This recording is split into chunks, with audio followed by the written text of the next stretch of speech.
Commission rewards. We have no other urgent commissions on the books at present. Thank you for all your hard work lately. Perhaps you two could consider taking a vacation. Amazing! Paimon never thought we'd end up having downtime in Nocry. Things were pretty hectic when we first got here. Everywhere you looked, it was either the Wild Hunt causing chaos or the Fatui stirring up trouble. It felt like this whole region was one giant slime in a barrel, ready to go boom at any moment. That's right! Another win for Tibet's top duo! Ah, yes. Are you two aware that the Moon Prayer Night is soon to take place? Oh, yeah! Lama told us that was coming up soon. Wait, why do you mention it, though? Do people in Nasha Town celebrate it, too? Paimon thought it was just for Moon Goddess worshippers. You're partially right.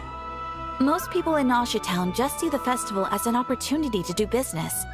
They do not concern themselves with the religious element. The festival was first celebrated by the Frost Moon Scions. On this day, they would wear moon prayer blossoms and celebrate the birth of the moon goddess through song and dance. They would also prepare food and handicrafts and give them as gifts to others. Over time, it became Nodcry's most lively festival. Oh, sounds like fun! Great! Well, in the meantime, since Catherine doesn't have any commissions for us, let's focus on some personal business instead. When we first got here, you mentioned that this was where your spaceship landed? We didn't get to follow up on it at the time, because we got wrapped up in that whole rare air situation, but now we can finally start investigating it properly. Well, there's a saying Paimon's heard around these parts, which goes, if you lift up a rock, you'll find something you weren't looking for. By that logic, you'll never find what you're looking for while you're searching, but the moment you stop looking, it'll jump right out at you. Could be worth a try though, right? Anyway, Paimon suggests we focus on other stuff we want to do for now, and just keep an ear out for spaceship-related intel as we go.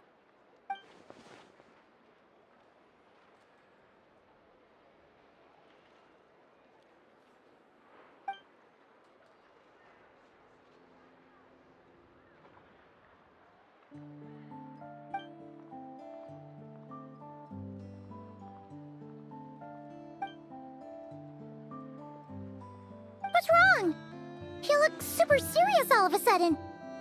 Huh? Paimon gets why you'd be concerned about Columbina, but what does the doctor have to do with anything?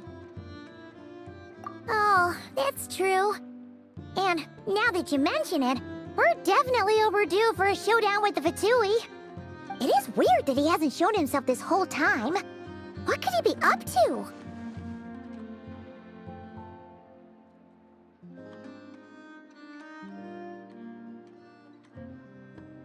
True. Paimon would much rather deal with Marionette anyway. She says the meanest things, but when it comes down to it, she doesn't seem like a bad person. Maybe it's the pressure of being a Fatuse? Especially as a Harbinger. Does she feel like she's gotta act tough to keep up appearances or something?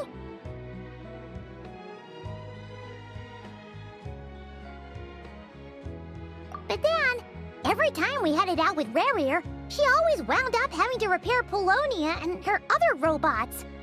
That's gotta sting.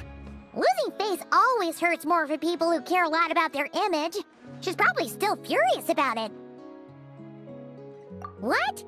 Relax, she's not even here. Huh? What's the matter? Oh, nothing. Sorry, we'll be on our way now. Where are we again? Oh yeah, Columbina? Right, yeah, let's go see Columbina.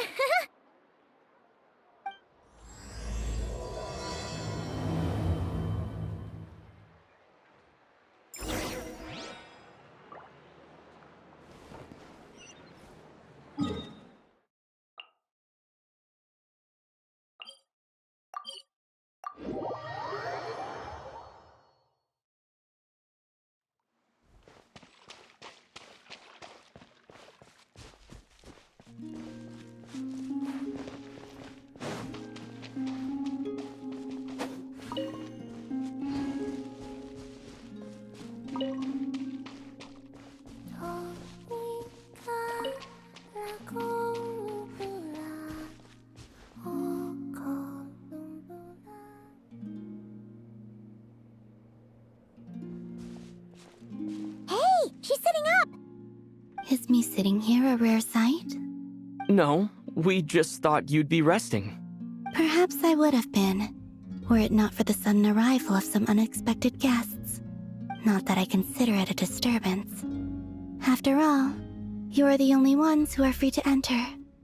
Would it not be a little unfriendly of me to lie down while we speak? I didn't realize you put so much thought into little things like that.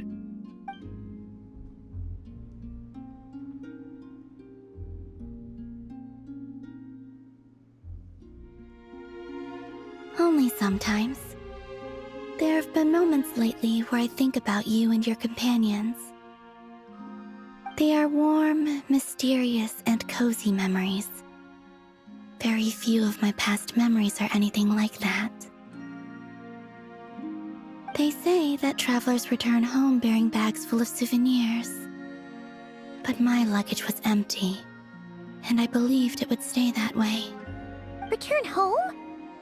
So, you're still planning on returning to the moon? Yes. This planet continues to reject me, reminding me that I do not belong here. If I remain in Teyvat, there will come a day that I disintegrate. And I don't mean reduced to dust or turned into food for the flowers. I mean, I will cease to exist entirely. Alright then. Well, we're sure gonna miss you. But it sounds like we'll have to say goodbye. How do you intend to return? The moon prayer night is soon to arrive. On that day, the moon will be closest to Teyvat. The Kuvaki in this land will reach its peak at that time. I merely need to grasp the tide, and with relatively little effort. Oh, Paimon gets it! It'll work like a slingshot! You make it sound like she's gonna get blasted up to the moon. If I did that, I suspect I would crash into the false sky. I will be using a much gentler approach. But I do like the analogy. It's fun. You see? She gets Paimon's sense of humor. In the blink of an eye, the time has come to part ways. It does feel that way, doesn't it? Time seems to fly fastest when you are enjoying it. I have always thought of myself as a wanderer on this earth, and it has never expressed any desire to keep me here. Yet, just as I plan to depart, it tugs at my arm. Is this a gesture of affection? Or is the world mocking me? Oh. Were you hoping I can answer that? Yes. You are a traveler, so you must have a lot of experience in this area. Then, what I would say is, enjoy the moment. That's right! Don't overthink it! Happiness is happiness and joy is joy! The point is to enjoy it, not analyze it! I see. Then what I would say is, even though I am very tired right now, I am still happy. I can't tell from the tone of your voice. Oh, really? You don't think I sound happy? I'm just kidding. I could tell you were in a good mood today from the moment we saw you. Ah, a joke. Albeit not a funny one. Anyway, I assume you're here about you-know-what. Give me your hand. Actually, it's not that. There's something else we wanted to discuss with you. Oh, then, do you still want to give me your hand? Or not? Sure.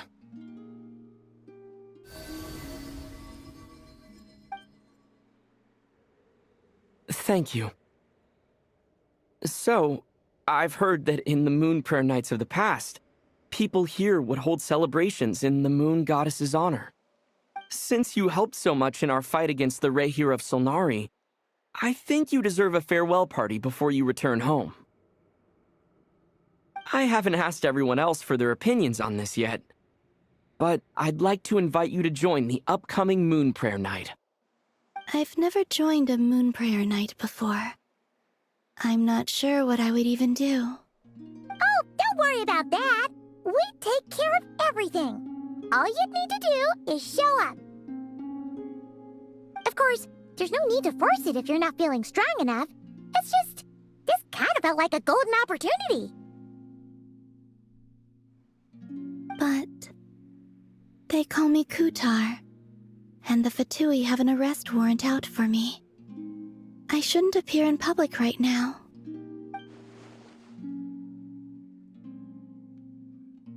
I'll make it work. You have my word.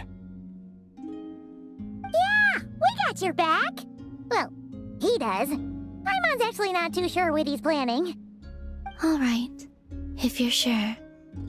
I will not refuse your invitation.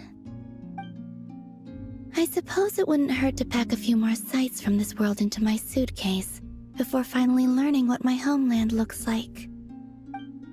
Oh, if you see Lauma, please tell her that my answer to the question she asked me is neither yes nor no.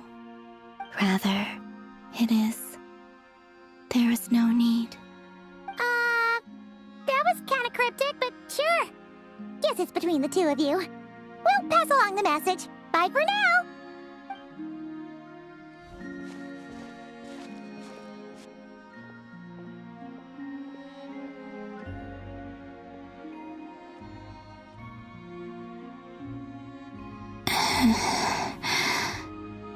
And also, I do not know.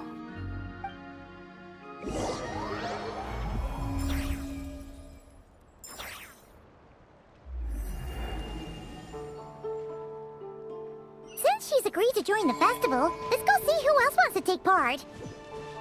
Lauma's gotta be the person most familiar with the Moon Prayer Night. We should start with her. Also, what exactly is your plan to keep her safe? Not sure yet. I'll figure something out. What? Are you serious? And Paimon even gave you her vote of confidence back there. When did you become so sneaky?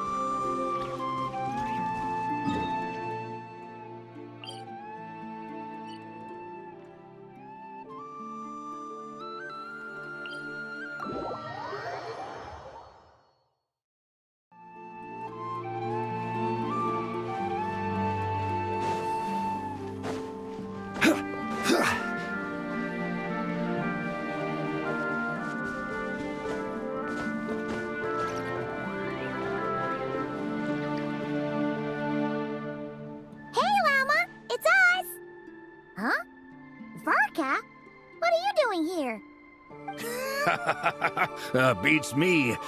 I had a bit too much to drink last night, and when I woke up, I was on Hisi Island. Mr. Varka is helping to oversee Nasha Town's preparations for Moon Prayer Night. He is here to go over some details regarding the decorations and custom cloth designs. Right, yeah, that too. What do you mean, that too? Yes. Celebrating this festival is a long-held tradition here in Nodcry. On this day, the crescent moon at the top branches of the verdant crest turns into a full moon, and the moon prayer blossoms bloom with a special radiance. Our people take these to be blessed omens. It's an especially welcome event coming off the back of all that nasty business with Rare. Everyone got put through the ringer recently, and now they're looking to turn their fortunes around. The big shots in town all agree that a big, lively celebration is just what we need to rebuild people's faith in this place. No wonder Catherine said that people weren't so bothered about the religious element. That's right. It's become more of a local custom by this point. The celebrations have little to do with whether the religious stories behind this event are true or not. Even the Frost Moon Scions are eagerly awaiting the coming of Moon Prayer Night, despite now knowing that their past beliefs were founded on a falsehood. That's fair. It's a bit like the Lantern Ride in Liyue. It's a chance for people to enjoy themselves, not debate the existence of the Adepti. Oh, one other thing. We just went to see Columbina. We went ahead and invited her to take part in the festival this time. Hope it's okay. Wait, so... you mean she agreed to it? Huh. That's quite a surprise. Then I suppose that she intends to return to the moon on that day. Oh, yeah! It's kind of a complicated process, but basically, it's like a slingshot.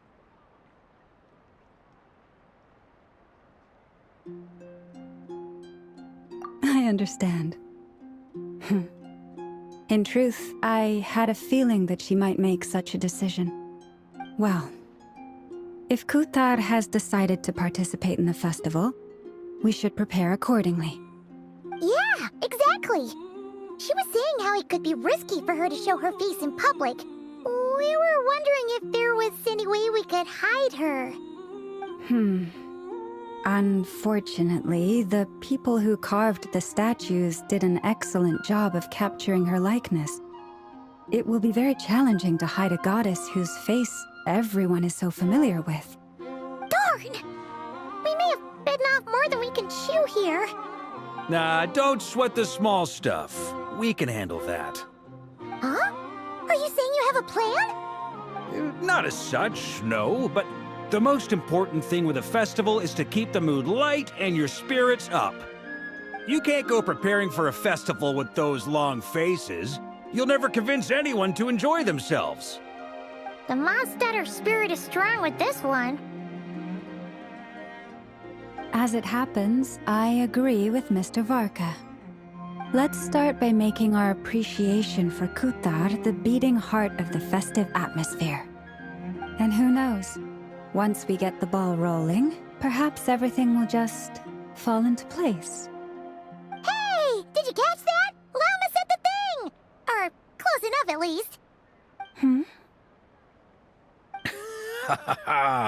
I'm looking forward to the Moon Prayer Night already. We have a festival in Mondstadt called Windbloom, and you can always tell which couples are celebrating it for their first time by the smiles on their faces. Big, beaming smiles like their whole face is glowing. And I have a feeling we'll get to see that same smile on the Moon Goddess's face at this festival. Not quite the same, surely. Anyway, I'll take care of business in the city, but I'll have to leave the decor up to you and the Frost Moon Scions. No one else can capture that traditional aesthetic quite like you guys. But lastly, there's the final key element that brings the festival to life. Companionship. Before you leave, let me show you something that we've been preparing. Mr. Varka had asked to see it already, so you may as well tag along. Also, I have some further questions about Kuthar's decision.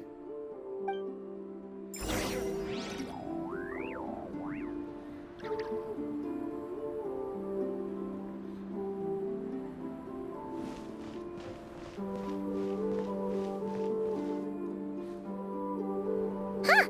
What's this? They sure look like they're having fun. I believe so. Kuhenki seem very skilled at playing drums like these, although I'm not sure where they learned it from. Maybe it's an innate talent? In their eyes, they're probably just playing with toys.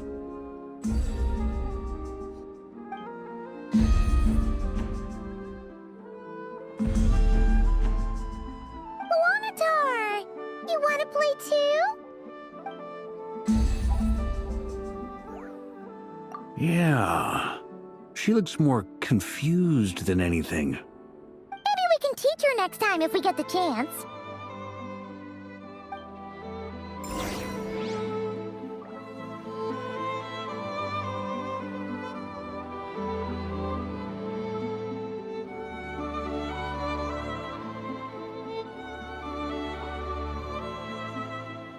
Osmanthus wine tastes the same as I remember. What are these floaty things? Moon veils. We hang them from buildings in the city during the festival. When you look at the sky through them, it creates a lovely misty effect.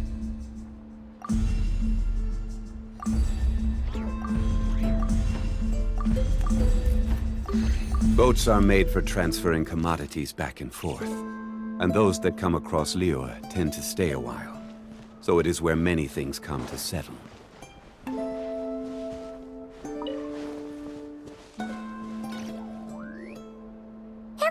seems hard at work. They're preparing items for Moon Prayer Night. For instance, the sculpture being made over here. Mr. Varka and I were just finalizing the details of where it will be placed. Ah, there she is. I didn't know the finished article would be so large. Not to worry, though. All the necessary arrangements have been made. Just let me know once it's ready, and I'll get some people to ship it over.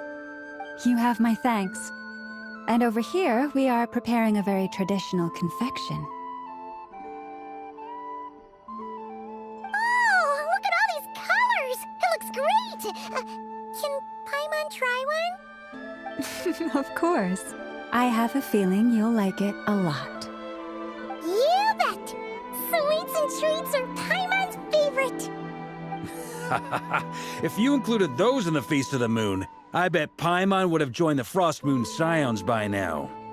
There will also be verdant crests like this present in Nasha Town during the festival. The timing of Moon Prayer Night is not completely set in advance. We make a rough estimate, then observe the changes in the verdant crests and moon prayer blossoms to guide us. As such, the wait itself is a fun feature of this particular festival.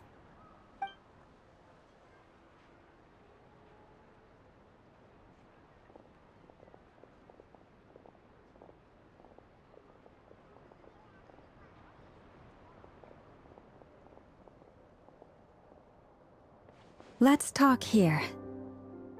To tell the truth, I am very surprised to hear that Kutar is willing to participate in the festival. I once asked her if she'd be willing to stay with the Frost Moon Scions. I could introduce her to everyone, and we could be a family to one another. She did not answer, but she has not appeared here since. I took this to mean her answer was no, but if that were the case, she would not have accepted this invitation.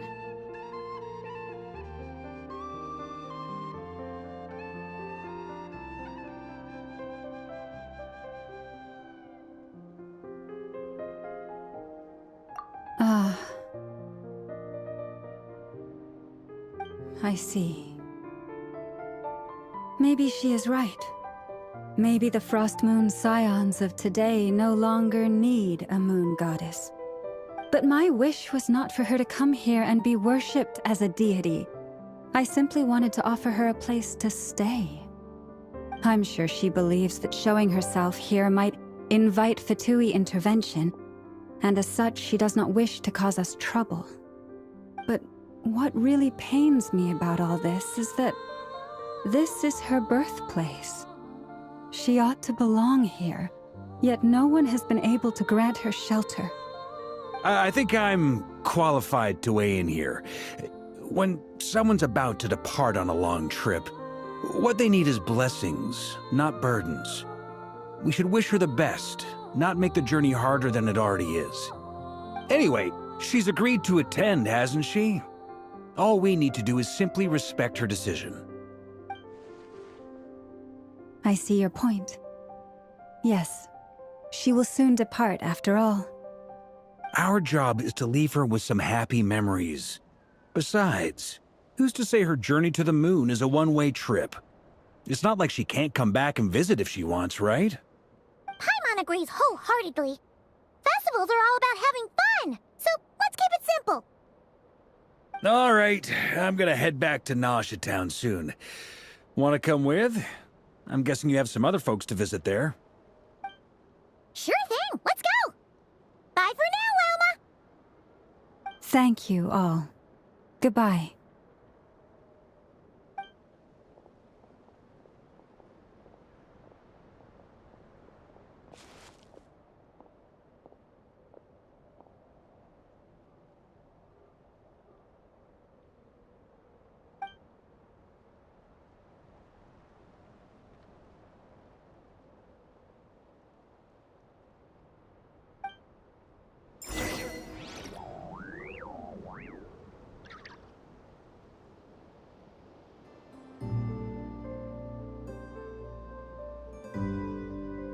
Osmanthus wine tastes the...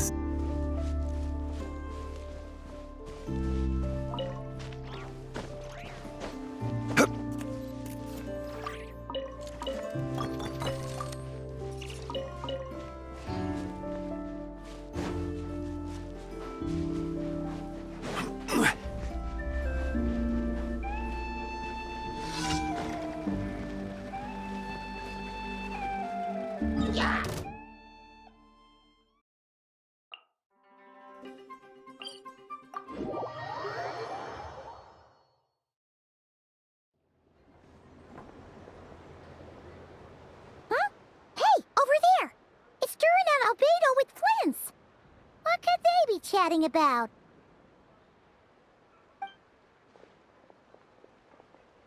Your guess is as good as mine. Ah, Grand Master, and the Traveler and Paimon. Hello there. It's been a while. Perfect. We have some new volunteers for our investigation.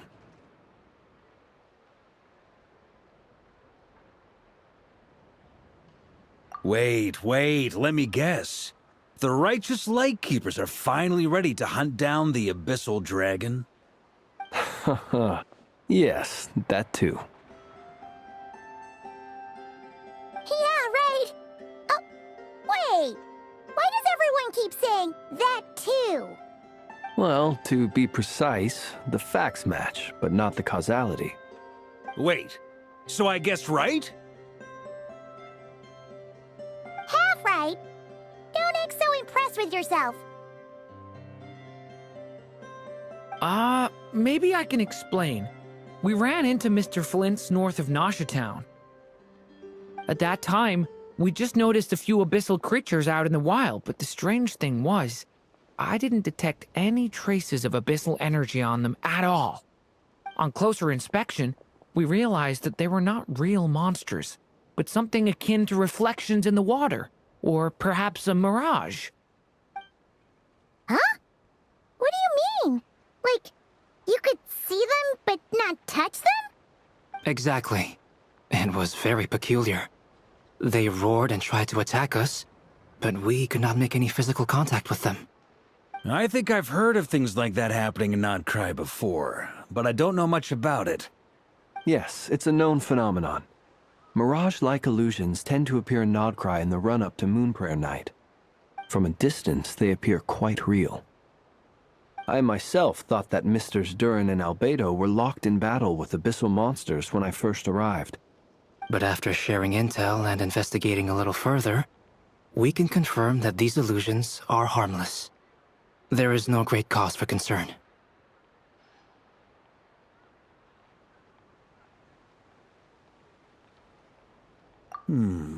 All the Mirage stories I've heard are either animals, rocks, or small houses. Abyssal monsters, though? That's a first. It's a first for me, too. So I'm planning to look into it further just to be on the safe side. I intend to inspect a few more locations. What about you two? Any plans? Alice contacted me a few days ago. She'd like me and Durin to assist her with an experiment. But we lost contact shortly after receiving the message. I'm sure that comes as no surprise to anyone familiar with her. We don't know when the wind will blow, yet when the wind blows, we will know. That, in a nutshell, describes how Alice operates. Yeah, that tracks. Okay. Well, I suggest we investigate this Mirage business in the meantime. It's piqued my curiosity, and I'm pretty sure I know someone who will already be 10 steps ahead of us. Well said. Right? Whatever's happening in Nodcry, she always seems to be the first one to know. Let's go see what she knows. We can invite her and her staff to the festival while we're at it.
You're right, I have noticed. There's certainly something a little fishy about this situation. Only a little, though. Records indicate that this phenomenon can occur in the days before and following Moon Prayer Night. That said, it has always been a rare sight in the past. The odds of encountering these phantoms are similar to looking up in the night sky, happening to see a shooting star, and managing to make a wish before it disappears. But this time, either everyone's getting lucky, or they're appearing far more frequently than usual. Yehoda's out gathering intel as we speak. In the meantime, let me check off some points of interest. First, the Abyss. The ones we saw seem to be abyssal monsters. Indeed. But we have identified one location where many more of them have made an appearance. And not just monsters, but human phantoms, too. Given the scale and nature of the phantoms, it's almost as if someone's last memories are coming to life. Or perhaps the memories of multiple people. Oh. So you mean the phantom monsters are hunting down the phantom humans? Exactly. The phantoms can interact with each other, but we have no means of intervening. In addition, some of the human phantoms would seem to be from the very distant past. This is clear both from the clothing they wear and the stories they tell. They claim to be from Hyperborea, a name which I've heard from Lauma before. If this is true, it means they must be from 6,000 years ago. Did Paimon hear that right? 6,000 years? It sounds like this merits further exploration. That'd be a big help. I'll leave it with you, Albedo. My knowledge of ancient history is non-existent. I used to doze off every time the pre-Knights of Favonius era came up in class. It's quite a miracle that you were able to understand these phantoms' speech, given how long ago they lived. I suppose you're right. But I'll leave the archaeologists to ruminate over that conundrum. As an intelligence broker, my sole interest is in the value of the information I gather. Which, in this case, hopefully means earning myself some good favor with our dear Lady Moonchanter. So calculating. Whew, this intel broker logic always catches Paimon by surprise. Sounds to me like we could split the work up. I think the abyssal phenomenon is best left to Albedo, Flint's, and me. Agreed. It coincides with my duty as a lightkeeper. For my part, I'd like to understand the abyss better. Even a little knowledge would go a long way. This is certainly a rare opportunity to study the abyss. But even rarer, perhaps, is the chance to make contact with the ancients. The Curatorium will take the lead on investigating the Hyperboreans. We put in the work to learn what we know so far. It seems only fair that we get some quantity of exclusive intel. That just leaves our trusty team of 2 unassigned.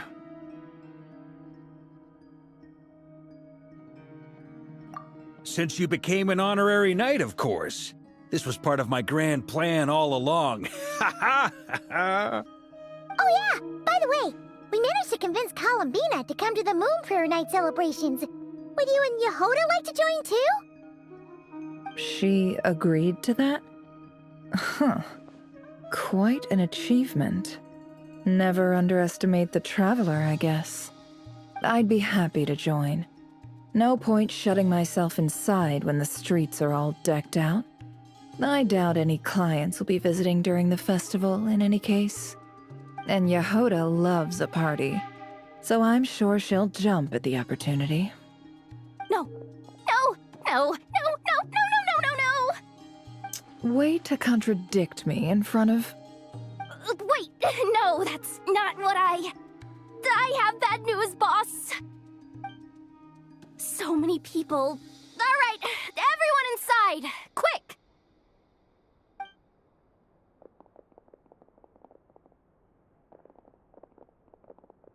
This is gonna sound crazy, but hear me out. The I saw one of those phantoms at Star Sand Shoal, and it was some sort of flying ship. Like a spaceship?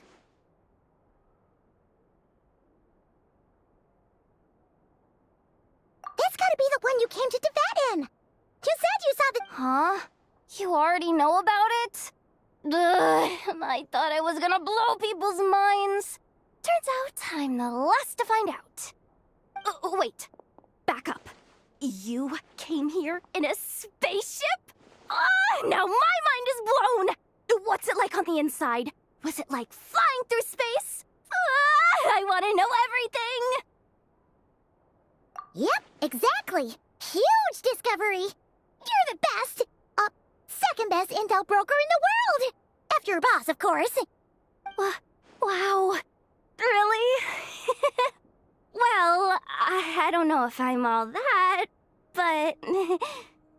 I guess that decides where we're heading next. Come on, don't look at me like that.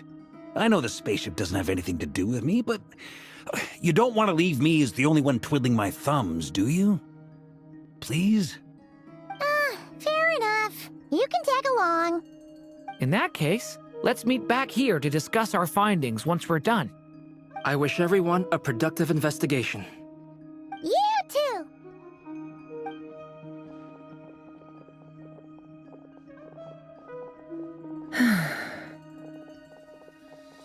What's up, boss? Aren't we gonna head out? Tell me, Yehuda, when did the curatorium start giving out intel for free? Oh, sorry, boss.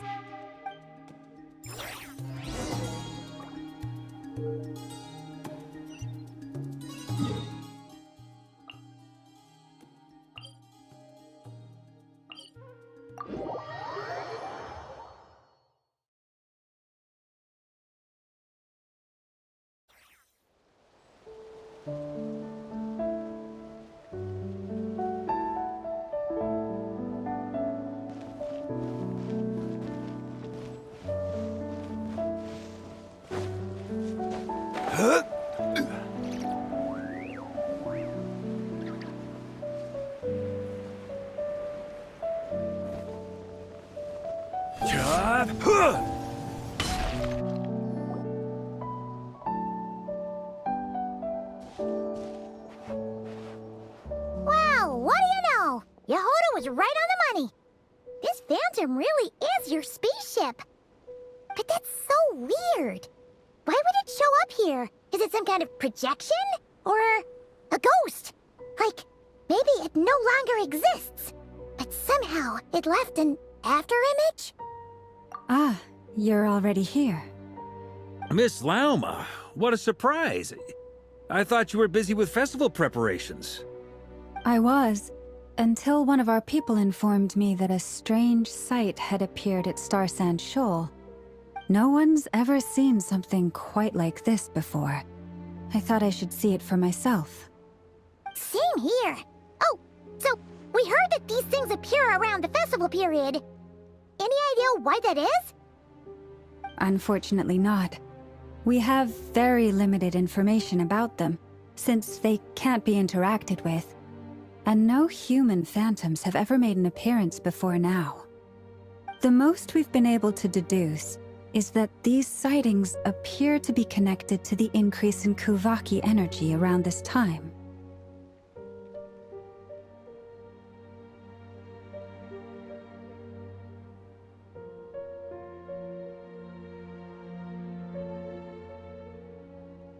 Yeah, seems like that's all we can do. This is all so confusing. Allow me to lend you a hand.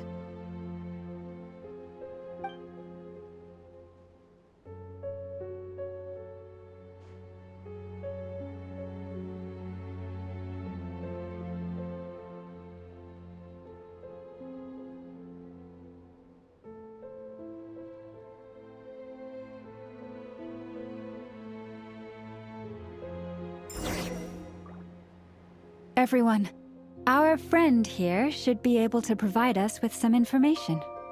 Is that a phantom rhyme horn deer? I've heard about how the Frostmoon Scions live in harmony with the animals and can even communicate with them. That's coming in handy now, for sure. Okay. Yes, I understand. Then how about this?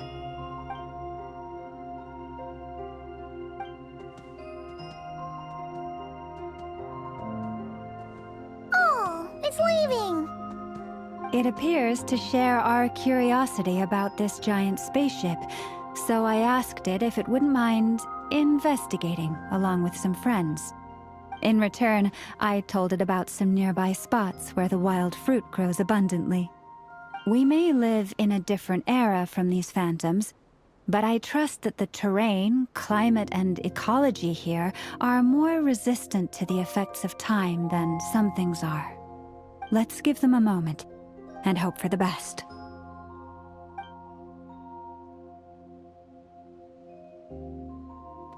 All back together?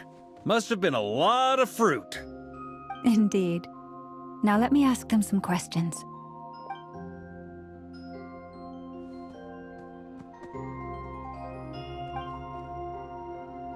It did find a lot of wild fruit, enough for them to feast for a long while. This puffin circled in the air several times, but didn't spot anything out of the ordinary. Certainly nothing to do with the spaceship. Huh. Well, it definitely makes sense to get a bird's eye view. Indeed. Other than that, I was also thinking that the world these phantoms see is also different from ours. Oh, I get what you mean. The wild fruit exist in both times and spaces, but there might also be things that only exist in that space-time, which we can't see.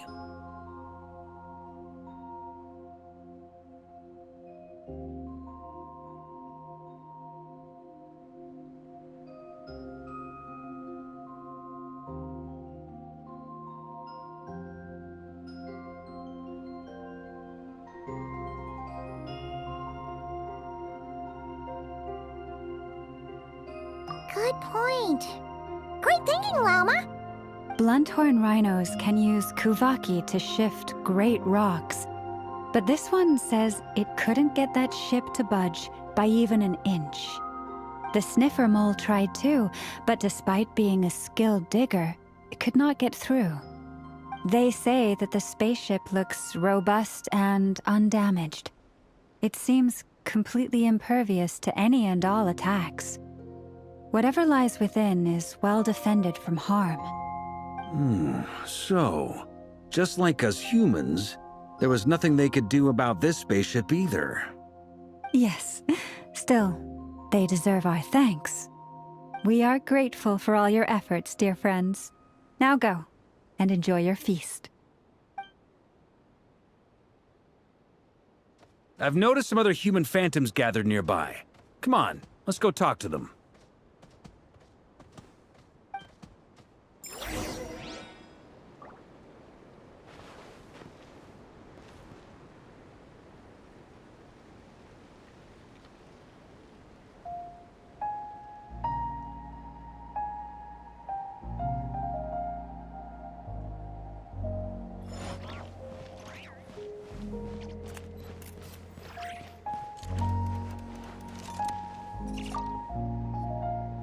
What is this thing?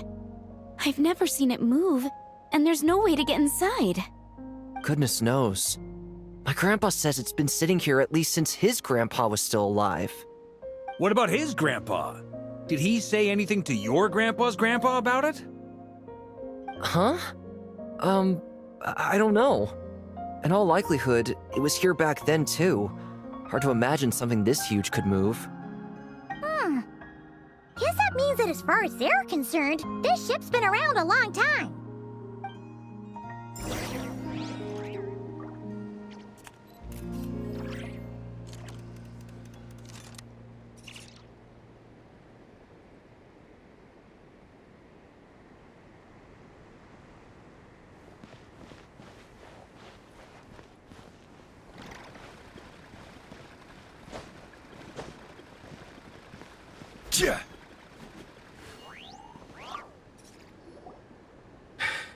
Come on, brothers.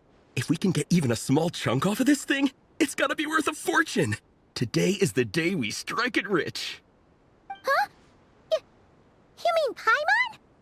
Yes, brother, I shall join you. Let's make our fortune.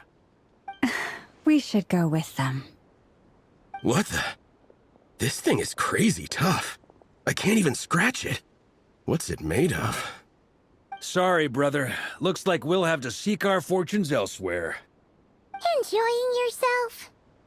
I was just seeing if I could influence this phantom's perception by playing. But nope, no dice.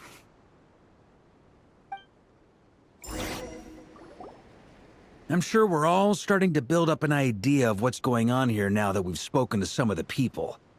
These phantoms are reenacting real historical events in Nodcry. It's almost like we're in some kind of interactive stage play. We can talk to the actors, but the plot is fixed, and we can't influence it. It makes sense.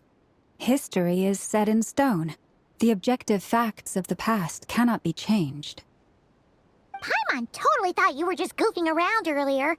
But actually, you were doing some serious investigating. Of course I was.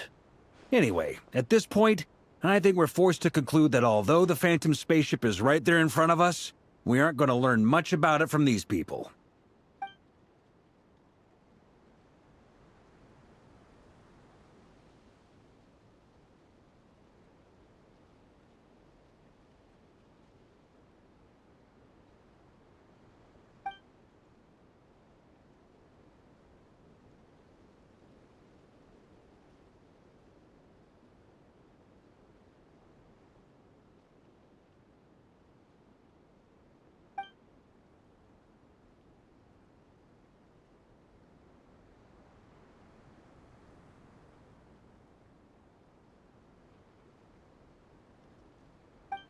Don't be discouraged. If nothing else, this is proof of the ship's existence. And think about it. So many people tried to hack their way inside, but no one could get the door open. It's made of very tough material. To me, that says that we'll either find the ship itself or the story behind it. It's just a matter of time.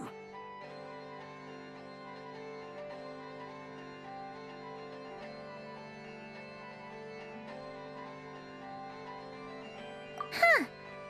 Every now and then, when Varka gets serious, he actually does seem like Grandmaster material for once. I wonder how the others are doing. Let's head back for now. Sounds good. Also, drinks are on me if Team Knights of Favonius is the first to finish. Wait, we have a team name now? Am I in Team Knights of Favonius as well? You're very welcome to join. We've even got a cathedral ready for you. Isn't that technically blasphemy? You wouldn't dare make a joke like that if Barbados was in earshot. Nah, I'm sure Barbados doesn't mind a little harmless blasphemy once in a while.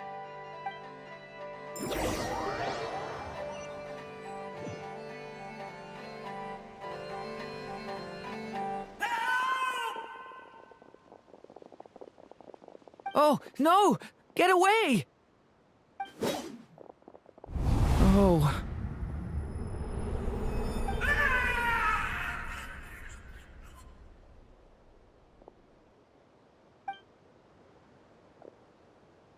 I know it's hard to stomach, Mr. Duran. But as I'm sure you've noticed, there is nothing we can do to intervene in that which unfolds before us. But we have to at least try. And try you have. But are you aware of how many unsuccessful attempts you've made now? I wasn't keeping count. I'm afraid this is the 39th failure so far. Or the 5th if we're only counting this particular victim. There are no indications that these phantoms may be altered in any way. You seem to have calmed down a little. I'll make us a fire. You should rest and have some water. Feeling any better now, Mr. Duran? May I ask a few questions? Be my guest. What exactly are we witnessing here? What happened to those people? My guess would be that we are seeing Nodcry during the Conrian Cataclysm. Would that be accurate? Conria. That is correct. As you know, once the Abyss senses even the tiniest crack, it floods in and spreads like wildfire. There was a time in the distant past when it permeated all of Nodcry, causing immeasurable harm. The people paid a terrible price to heal this land. Then 500 years ago, the whole of Teyvat suffered an abyssal disaster. Once more, Nodcry was dealt a devastating blow. I see. In the face of the abyssal onslaught, all were like grains of sand tossed around by a tidal wave. Be they human, fae, or god. The moment you witnessed is but one drop in a whole ocean of catastrophe. All right. I guess that answers my second question, too. I wanted to know why there's nothing I could do to help them, and that's because what we are seeing is history. That would be my guess as well. As I understand it, history and fate are not all that dissimilar. The latter may be unseen to us, but both are immutable. Yes. Fate was determined long, long ago. I still have a couple of other questions for you, Mr. Flint's. You mentioned more than one abyssal disaster that has struck this land in the past. How can you be sure that what we're seeing is from the Conrian incident? And also, how are you able to stay so calm when you're talking about these events? From everything I know about you, you're not cold or ruthless, and you're not indifferent to the suffering of others. Alas, I am forced to show my age. I must be 600 or 700 years old by human measure. Wait, so you... One is not easily moved by history when one has witnessed the truth firsthand. I'm sorry. You needn't apologize.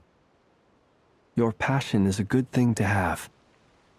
Treasure it, because someday you may find it in terribly short supply. Now, at the risk of offending you, I have a question in return. Your curiosity toward the Abyss, is it born from hatred or because you sense its call? I only ask because I kept a fragment of Rerir's body in my lantern for a short time. Specifically, his heart. So I know what a burden it can be to carry the Abyss with you. And I hear its power growling from somewhere within you. In my eyes, your mere existence is a miracle. My honest answer is... I don't know. I don't think I have the confidence to say for certain. What I will say is the Abyss is not the only issue that haunts me. Even before I became who I am today, the question dogged me constantly. Should I even exist at all? My doubts remain unresolved. But when we fought Rerir, something became a little clearer to me. Sometimes it is the darkness within us that allows us to achieve the impossible. I certainly got the sense from your 39 attempts that you were trying to achieve the impossible. It sounds like you've resolved to see the truth for yourself. Absolutely. In that sense, he and I are quite similar. Then I wish you every success. I look forward to the day of your transcension. Well, if everyone's caught their breath, I suppose we should head back. Oh, and one last thing. I'd appreciate if you kept our discussion about history a secret.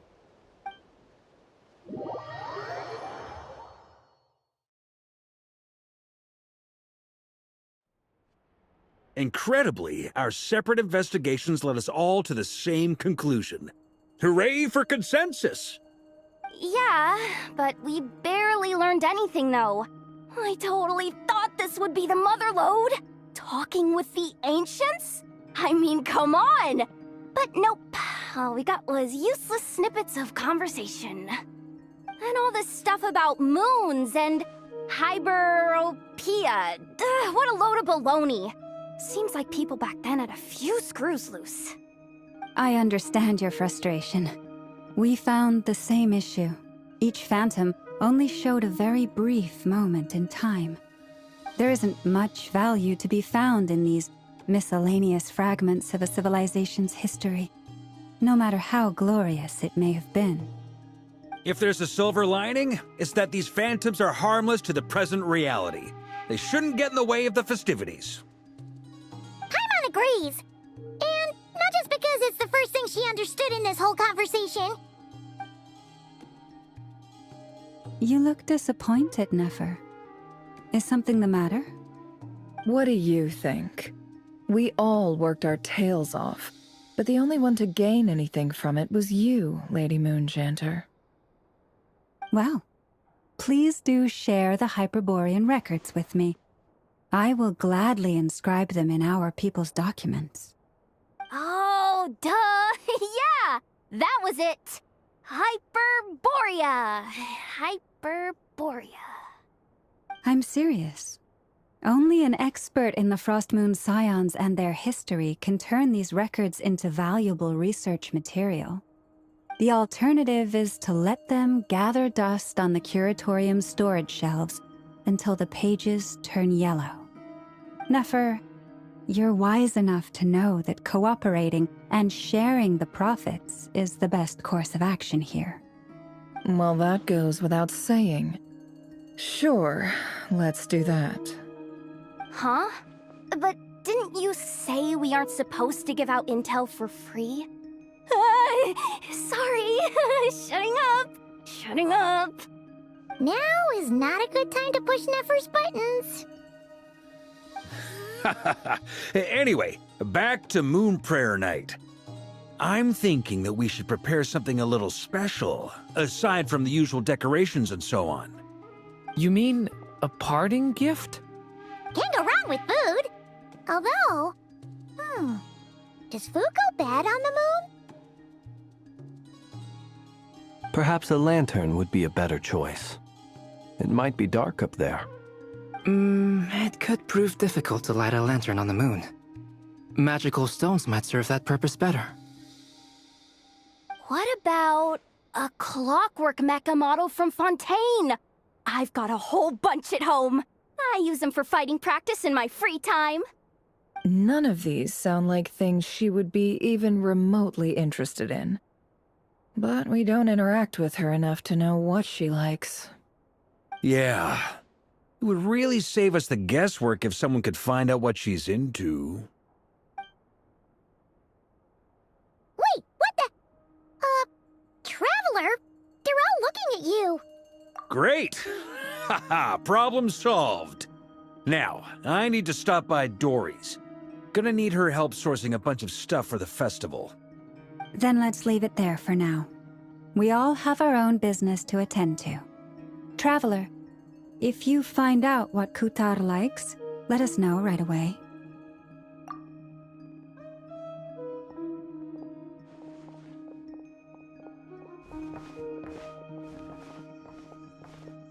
Is something the matter?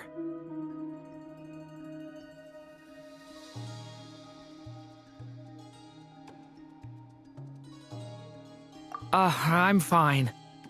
It's just... I'm still feeling a little rattled after witnessing the horrors of the Abyss. But it's okay. This is something I have to work through. I'll be all right. Thanks for your concern. Well, don't put too much pressure on yourself. If you ever feel like something's wrong, physically or mentally, we're here to talk. Come on. Stop treating me like a kid.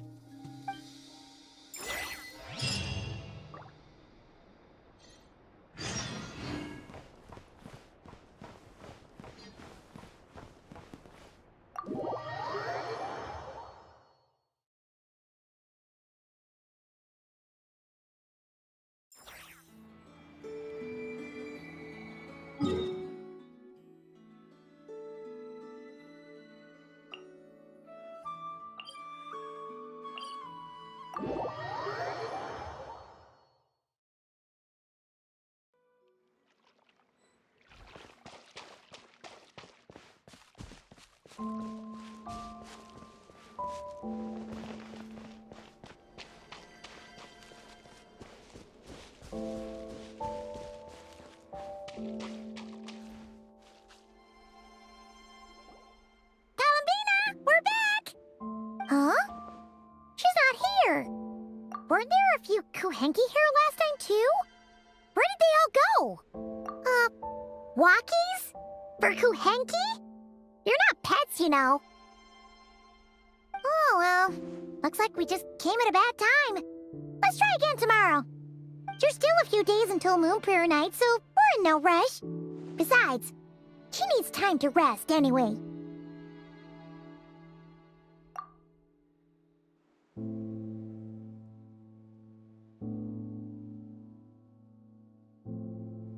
Kalamina! Are you back yet?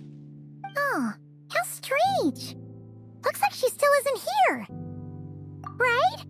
It's not like her to spend so much time outside. Especially since she's worried about attracting unwanted attention. What about Luonatar? Luonatar, you there? Hey! Do you know where Kalambina went? Sorry, didn't understand. But if you know where she is, could you take us to her? Yeah. That's even stranger. What about him? Oh, that's not good news. They change color when Kalambina gets weaker, right? And they look super pale right now.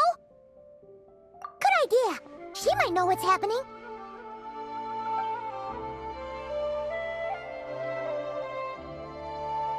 Wilma! Ah, it's you. How is Kutar? Is she okay? No, she hasn't. I came here to check on her after I noticed the flowers had changed color. Based on past precedent, she must be very weak right now. Even getting up to walk would be a struggle. It seems unlikely that she wandered off outside. Not to mention that she doesn't do that at the best of times either. So yeah, this is super weird.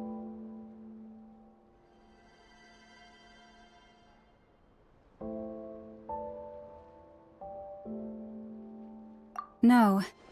Very few people are in the know about Kutar's whereabouts. And if anyone suspicious had visited, they'd have left some sort of evidence. Come on, let's go to Nasha Town. If anyone has seen her, someone there will know about it. It's not Kry's information hub after all. Makes sense. Let's go!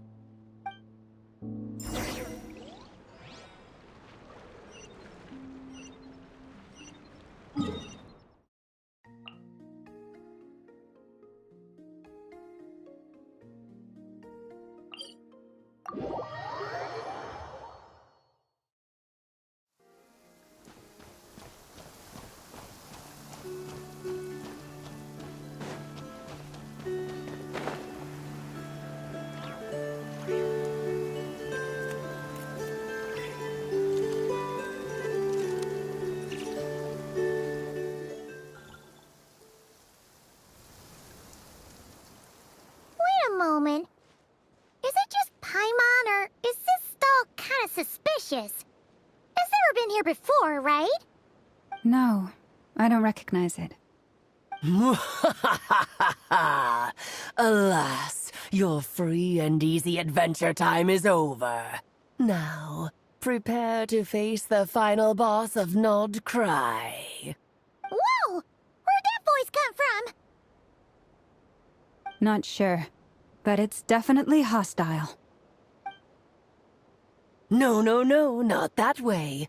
The final boss is right here. The sniffer mole? That's the final boss? Surely not. Okay, the jig is up. I'll stop teasing you. Turn around. I'm right behind you. It seems I've managed to leave quite an indelible impression, even though you've never seen my face. Ah, nothing could make a great maid more pleased with herself.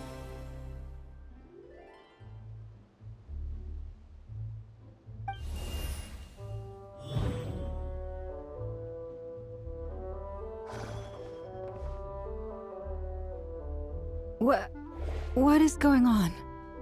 I've heard that all the big shots in Teyvat have long, wordy titles that stun people speechless when they make their entrance. Unfortunately, none of them are affiliated with the Hexen Circle, and we ourselves keep a very low profile. The notorious name-dropping doesn't quite work for us. Still, I, for one, think I'm really quite amazing. So that didn't stop me from coming up with a title anyway. Alice! It's really you this time? Not a lantern or a Dodoko, but Alice in the flesh? Oh, that's right. So, what do you think? How does it feel to finally meet me? You look like... Oh, that's the first thing you thought. A little surprising, but that actually makes me very happy. Because that means that when Klee grows up, she'll be just as stunningly beautiful as her mother. So she's a friend of yours? Kind of. This is actually the first time we've seen her in person. I see. Madam Mage, that was, quite a powerful entrance. I certainly won't be forgetting it anytime soon. It's okay, Lauma, don't force it. Paimon will do the honors. This is Alice from the Hexen Circle. She's a friend of ours. And of Arcus, too. That's right. She's a good person, just kinda... unpredictable. Well, what is the human heart if not unpredictable? If we could not do as we please, how would we differ from machines? I am Lauma, Moon Chanter of the Frost Moon Scions. It is a pleasure to meet you.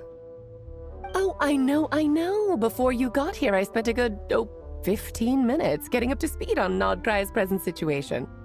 In other words, I've read the whole in the last episode part, so we can skip the pleasantries. Fair enough. Well, Miss Alice, I can already tell that you have quite a unique personality. You'll get used to it. Paimon sure is. So anyway, what are you doing in Nodcry, Alice? Oh, I thought I told you already. This time, I'm the final boss. And what a formidable foe I shall be. Powerful, confident, decisive, and good luck finding my weak spot. You will never succeed. Oh, drat. My one weakness, and you found it in an instant. Fate has been dealt a devastating blow. Thus falls the great Dodo King. Why are you playing along with this nonsense? For funsies, of course. What's wrong, Paimon? Are you disappointed in me? Am I a gigantic letdown? No, it's just... you seem like a busy lady. And this is the one time you've shown up in person. Paimon figured it would be for something more high stakes than just goofing around. You're quite right. I'm here in Nodcry because something big happened. Something big enough it caught the attention of the Hexen Circle. It concerns the 3 moons, Tevat's borders, and of course, the moon goddess you are currently searching for. Kind of. Why don't we discuss this over a pot of tea? My main reason for coming on this trip to Tevat was, of course, to have some fun. But I do technically have a job to do as well, namely, maintaining the stability of Tevat's borders. I'll skip over the complicated parts, but to sum it up, abyssal energies are all that lie beyond Tevat's border. We'd find ourselves in a real pickle if they ever made it through. And the phantoms you've been seeing are a sign that the border has been disturbed. No wonder they tend to show up around Moon Prayer Night. Is it because the real moon is now so close to us that its power can cross the border? In part, but only a negligible amount passes through. Just enough to influence the verdant crests and so on. And as you've noticed, there has been an unprecedented number of phantoms appearing this year. The influence of the moon beyond the border cannot explain this. No, there is another far greater factor at play. The trilunar syzygy. A trilunar syzygy? Eons ago, before the heavenly principles came to Tevat, It was the then 3 moon goddesses who controlled the laws of this world. Oh, that's exactly it! The 3 goddesses split these powers amongst themselves, promising never to consolidate them into one singular body. This was meant to keep the world stable. But, fast-forwarding to the present, the eternal moon's marrow is with you, while the iridescent moon's marrow, which should never have appeared in this world, has been retrieved. Add that to the presence of a moon goddess in the flesh and... the power of all 3 moons is gathered here in Notcry. There hasn't been an event like this since the War of Funerary Flame. And it's having a noticeable effect on Tevat's borders. Because I wish to give my darling daughter a peaceful, sunny environment to grow up in. Is that a good enough reason? Kinda sounds like you're dodging the question, but it does make sense. Well, that's one reason anyway, and the most important one. The others are a little complicated to explain. For instance, cleaning up after dearest Miss R. Albedo could tell you more about that if you're curious, but right now, I have a more important question to ask you. Why are you collecting the moon marrows? I see. Nicole told me about that legend once. Nicole? You mean Mage Anne? Oh, so you remember. Yes, of course. That was a story about fate, her area of expertise. But back to the story of our dear moon goddess. I'm afraid her intended method of returning to the moon is unlikely to work anymore. What does that mean? She may be missing, but she hasn't gone anywhere. She has disappeared.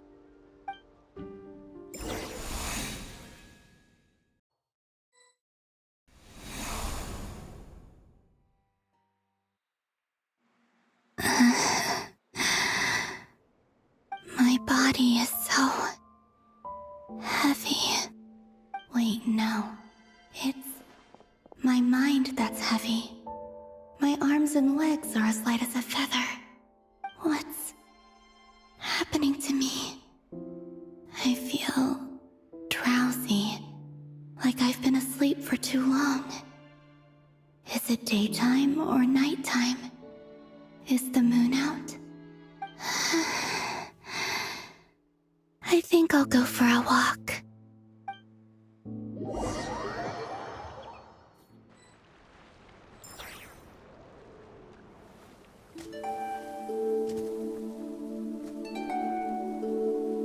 Are you out for a walk too? Huh?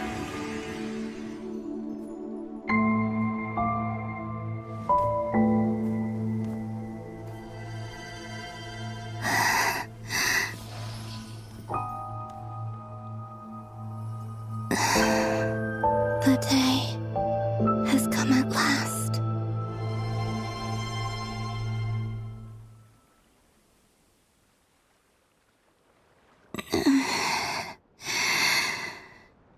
Have I grown so weak that I can't even sustain my physical form? But Moon Prayer Night is nearly here. I was so close to returning home. Death is near. Is this how it ends for me? Will I return to the moon after I disappear? Or... I don't want it to end like this. So far, at least, I still exist. Even if not physically, I can still feel. But as my power wanes, I'm sure that too will fade.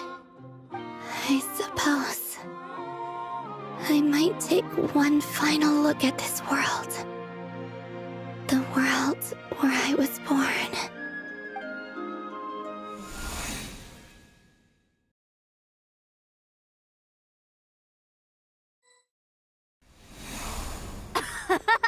Come on! Come on! Wait for me! The Frost Moon Enclave. how much it has changed since I was born. These decorations, they're so heavy. It's times like this when you kind of wish men could be priestesses and acolytes. How fascinating. I've never had the chance to be privy to people's private lives in this way. In the past, people would get so solemn and serious the moment I showed my face, like they were frozen stiff. Karina, Lametti, it's time to eat. Coming. I want to watch them a little longer.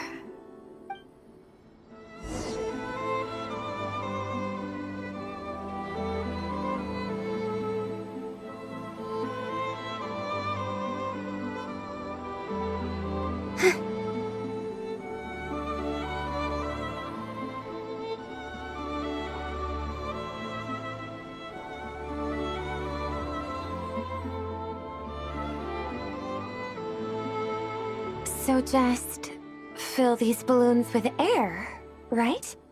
Yep. Try a couple now to test things out. The rest can wait till Moon Prayer night.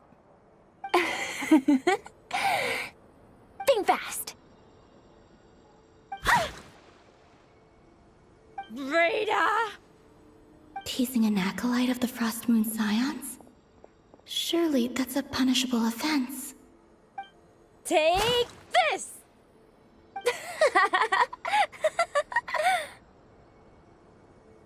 Huh?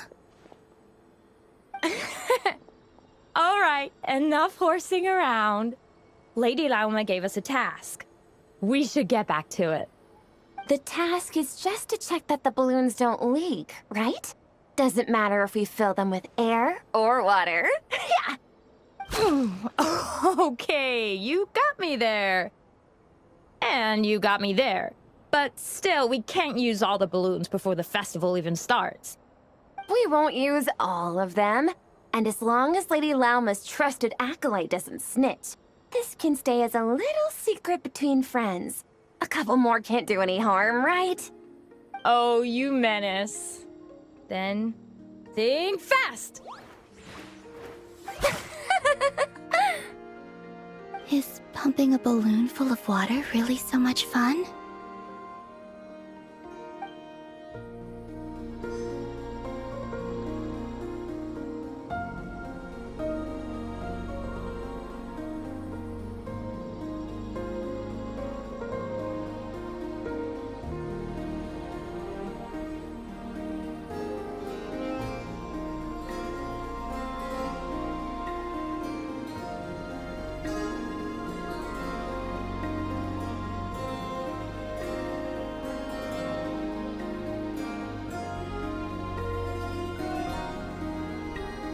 I'm sure you're both tired from playing all day. Come on, eat up. A plain, humble meal. That has always been the way of the Frost Moon Scions. Huh? How come Lametti got a midsummer berry dessert? Oh, I always get Lockaberry. I don't mind sharing. You can have a bite of mine if I get to have a bite of yours. They're sharing food? I've never shared food with anyone before. Even at the Harbinger tea parties, everyone just ate off their own plate. And when I couldn't finish my food offerings from the Frost Moon Scions, they'd leave the leftovers out under the moonlight for the animals to claim. Hey! That was 2 bites! Oh, then you can have another bite of mine. Oh, you too. Oh, don't fret now. Here, have some of Granny's too. So this is what it means to be family.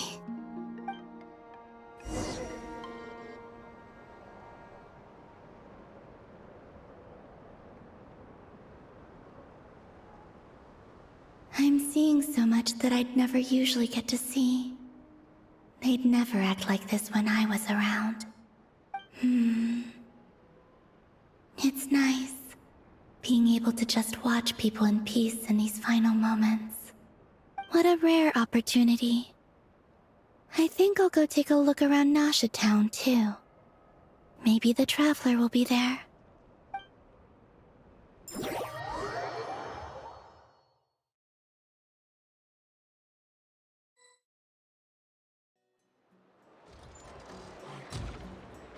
After the War of Funerary Flame, the moon goddesses were no longer recognized by Tevat. They lost the whole foundation for their existence. That's why the moon goddess's strength is fading. She cannot withstand the world's rejection of her. To be more pedantic about it, the moon goddesses did something to offend the heavenly principles, and that's why they were ousted. Something of a recurring theme in Tevat's history. Theoretically, speaking so candidly should put me in their crosshairs too, but they can't tell me what to do. I'll say whatever I want. Anywho, the Moon Marrow energies were but a drop in the bucket for her, and that battle against the Ray Hair of Solnari only weakened her further. Fortunately, it happened close enough to Moon Prayer Night when the Kuvaki concentration here is high. That's the only reason she managed to survive this long. What do you mean, fortunately? You said she disappeared. We're too late. Oh, what a headache. I thought this was all common knowledge. I guess I have some more explaining to do. Okay, buckle up. It's time for another lecture.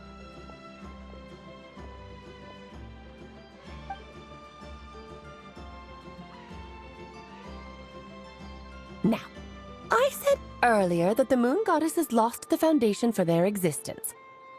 The reason for that has to do with the natural order. Basically, the rationale for their existence in Tevat was lost. The same logic applies to the present moon goddess too. Consider her existence so far. Her comrades in the Fatui called her Damselette. And she was worshipped as Kutar by the Frost Moon Scions. But these connections have now been severed, whether by her hand or yours. So, the rationale that once sustained her existence is now gone. Wait, we did that to her? Oh, well, strictly speaking, yes. But let's not start pointing fingers, shall we? I'll only end up as the big bad villain, and that's not the kind of final boss I want to be. Of course I do. I'm only the greatest mage in the whole entire world. Now, if you wish to find your moon goddess, there are two problems we need to solve.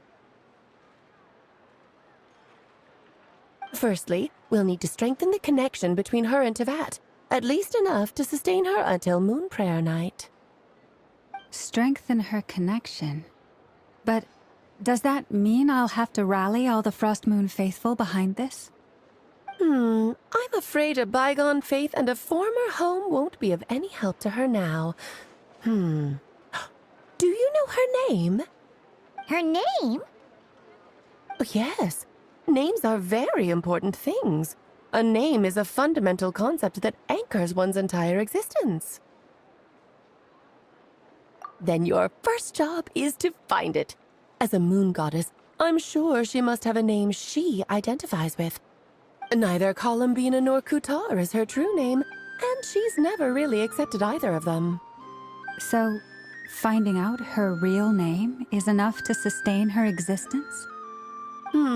Yes, I know it sounds like a small step, but every journey begins that way. So for now, that's all we need to focus on. The second problem is with her plan to use the moon marrows to return to the moon.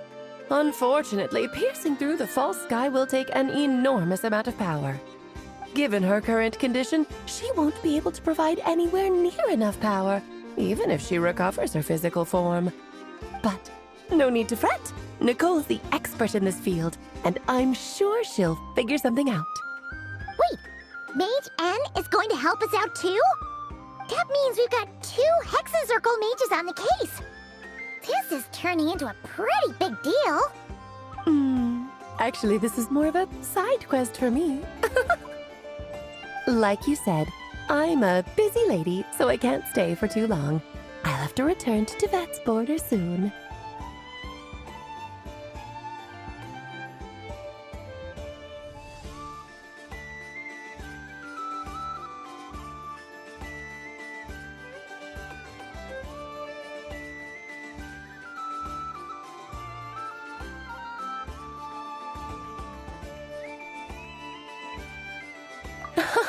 That's the upside you get for looking out for my little Klee.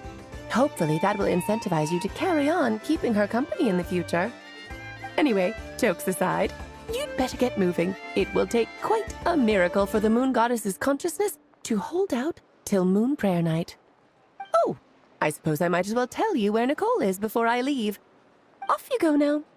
Time to meet your new friend. Oh, yes, and a little suggestion. Don't forget to mind your heads. What? I wonder how Durin's doing. I should really go see him before I head back. You really are super busy. I most certainly am. There's so many children I have to keep tabs on just in Mondstadt. Durin, Albedo, Venti, Varka. Klee didn't make the list, huh? Of course not. Klee is my pride and joy. I have no qualms about her, because she's the best child in the whole wide world. Yep. Klee's a little angel. I'm glad you agree. Well, all the best. See you when I see you.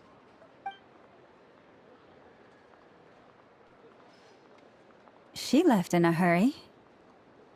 Yeah. She didn't pack up her stall. Should we handle it for her? I must say, I'm now very curious about her daughter. Klee, wasn't it? What's she like? That's a long story. Come on, we'll fill you in as we go.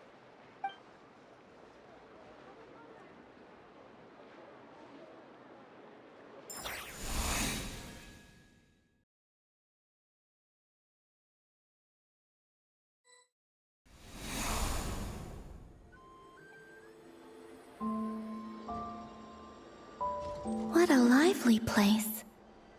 I've never experienced Nasha Town like this before. Hey, you old geezer! Your hammer's rusted through! Who are you calling old geezer? Are they quarreling? I'm looking right at him! You've really gone downhill since giving your daughter free rein in the workshop. Can you even swing a hammer anymore? It shouldn't take you days just to fix a single chair. You might as well use that hammer to massage my back for all the good it's doing. Don't run your mouth, or you'll get a back massage that'll put you in bed for the rest of your life. Look, the materials haven't arrived yet, all right? You know how busy it gets in the days before moon prayer night. I'll bet you send all the materials to your little princess. Blood's always thicker than water, huh?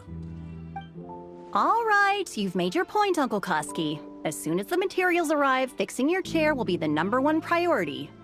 And Dad, if you've got time to chat, why don't you lend me a hand, See? Lolka knows what the score is. I guess they're friends. But the way they spoke to each other was so ugly. Then again, it wouldn't be the first time I've seen something like this. Columbina! Sing outside my door in the middle of the night one more time, and I'll unscrew your vocal cords. You hear me? Oh, Zandrone. So that was her way of trying to be friends with me. What a pity. I won't get the chance to say any ugly things in reply.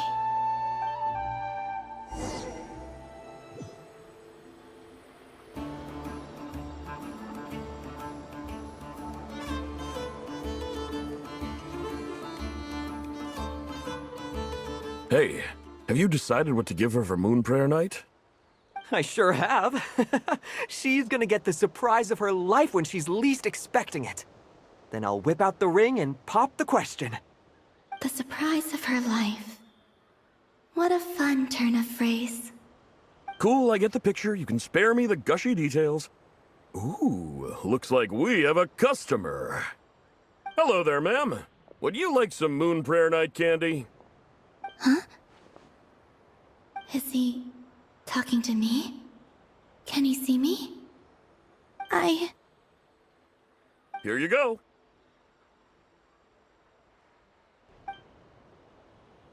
Oh.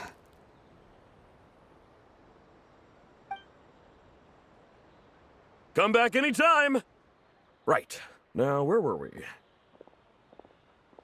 I don't know why, but I still held out hope.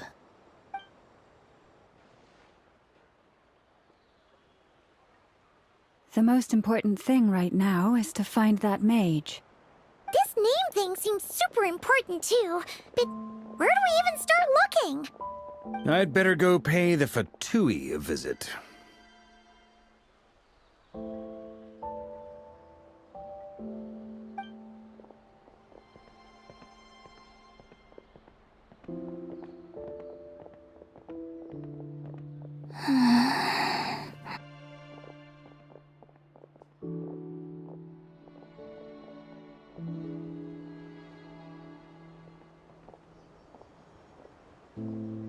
Columbina?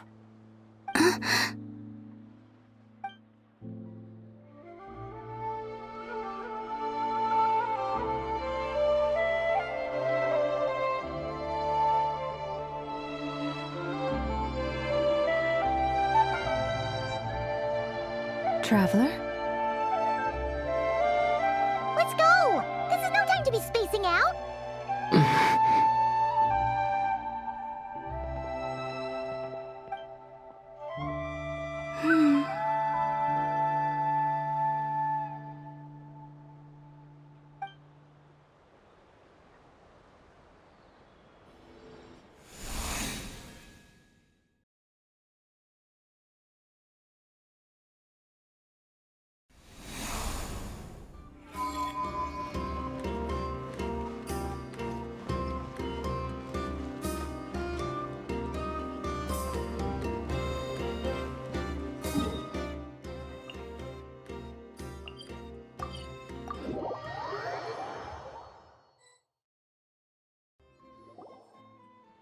Where are they going?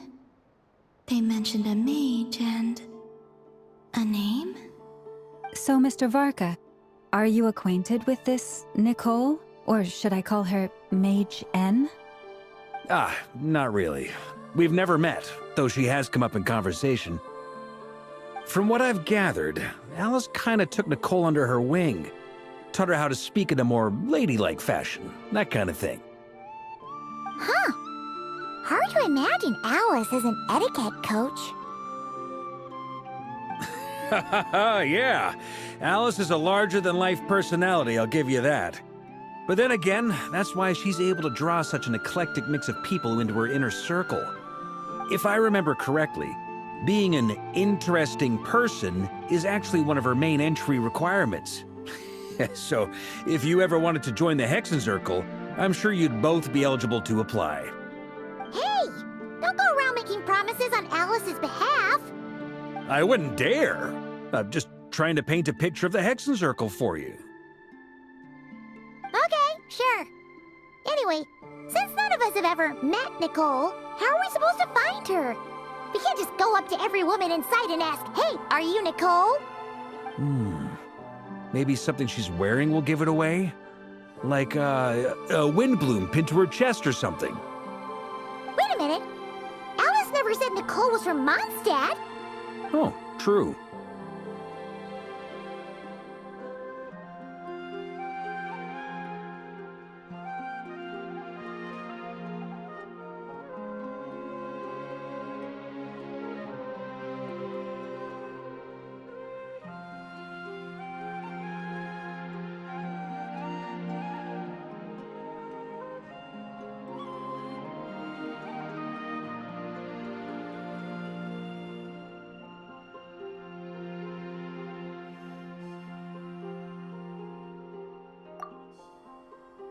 That would be... this young lady, then?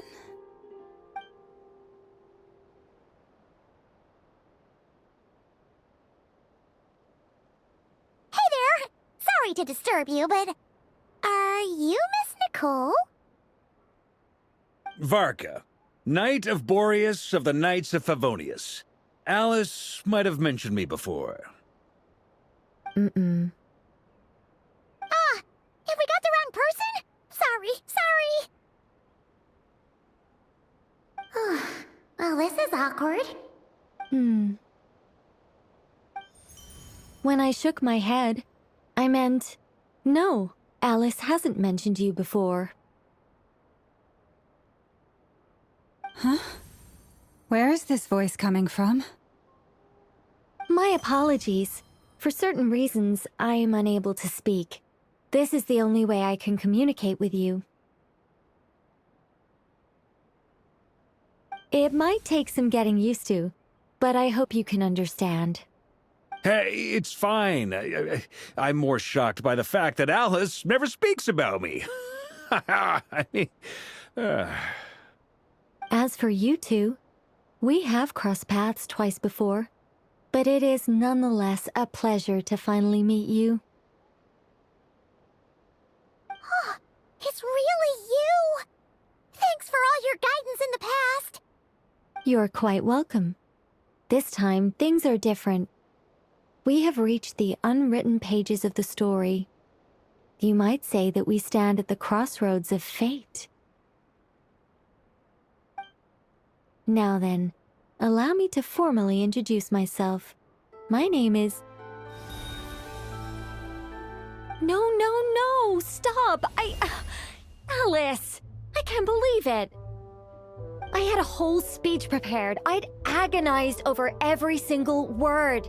She always picks the worst moments to ruin other people's plans. I'm so sorry about that. Alice took the liberty of devising some bespoke self-introduction magic for each member of the Hexen Circle. But I could have sworn I deleted all of the triggering conditions for it. How did it bypass everything? Oh gosh, this is so embarrassing. This is a very different side of Nicole than what we're used to. Is she not used to face-to-face interactions? Don't worry about it. We've seen that introduction magic once already, so it wasn't too much of a shock. Please go on, Miss Nicole. We'd love to hear what you have to say, or, well, communicate. Huh? Are they talking to this lady? But... Will you all promise to forget that horrendously embarrassing introduction? sorry, embarrassing. When?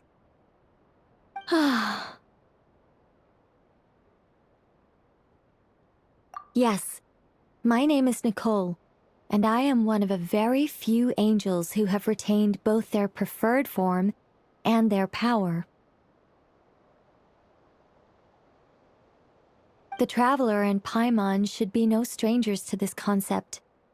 There is another of our kind in Natlan. They call her the Lord of the Night. Right! Paimon remembers her! Yes. Well, I have retained more of my power than she. It's because I don't have a long-term duty to fulfill. To be more specific, no. We'll be here all day if I get into the specifics. Moving on. If I'm not mistaken, you are here because you wish to learn how one might reach the moon beyond the sky. That's right. Is that something you can give us any guidance on? Yes, I do know a way. It began with the Hyperboreans, who lived after the War of Funerary Flame. Blank looks. Maybe I should start with the background of the war. Or maybe not. It shouldn't be an issue.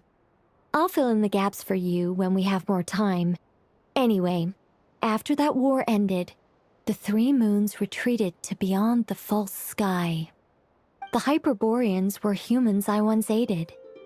They accepted the civilization and creations bestowed upon them by the angels. But despite accepting many blessings of the angels, many among them still held on to their faith in the moons. They were reluctant to accept the new order.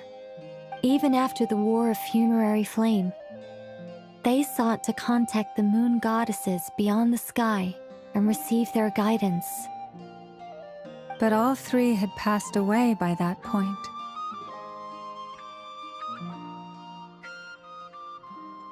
This mage has a unique method of communicating.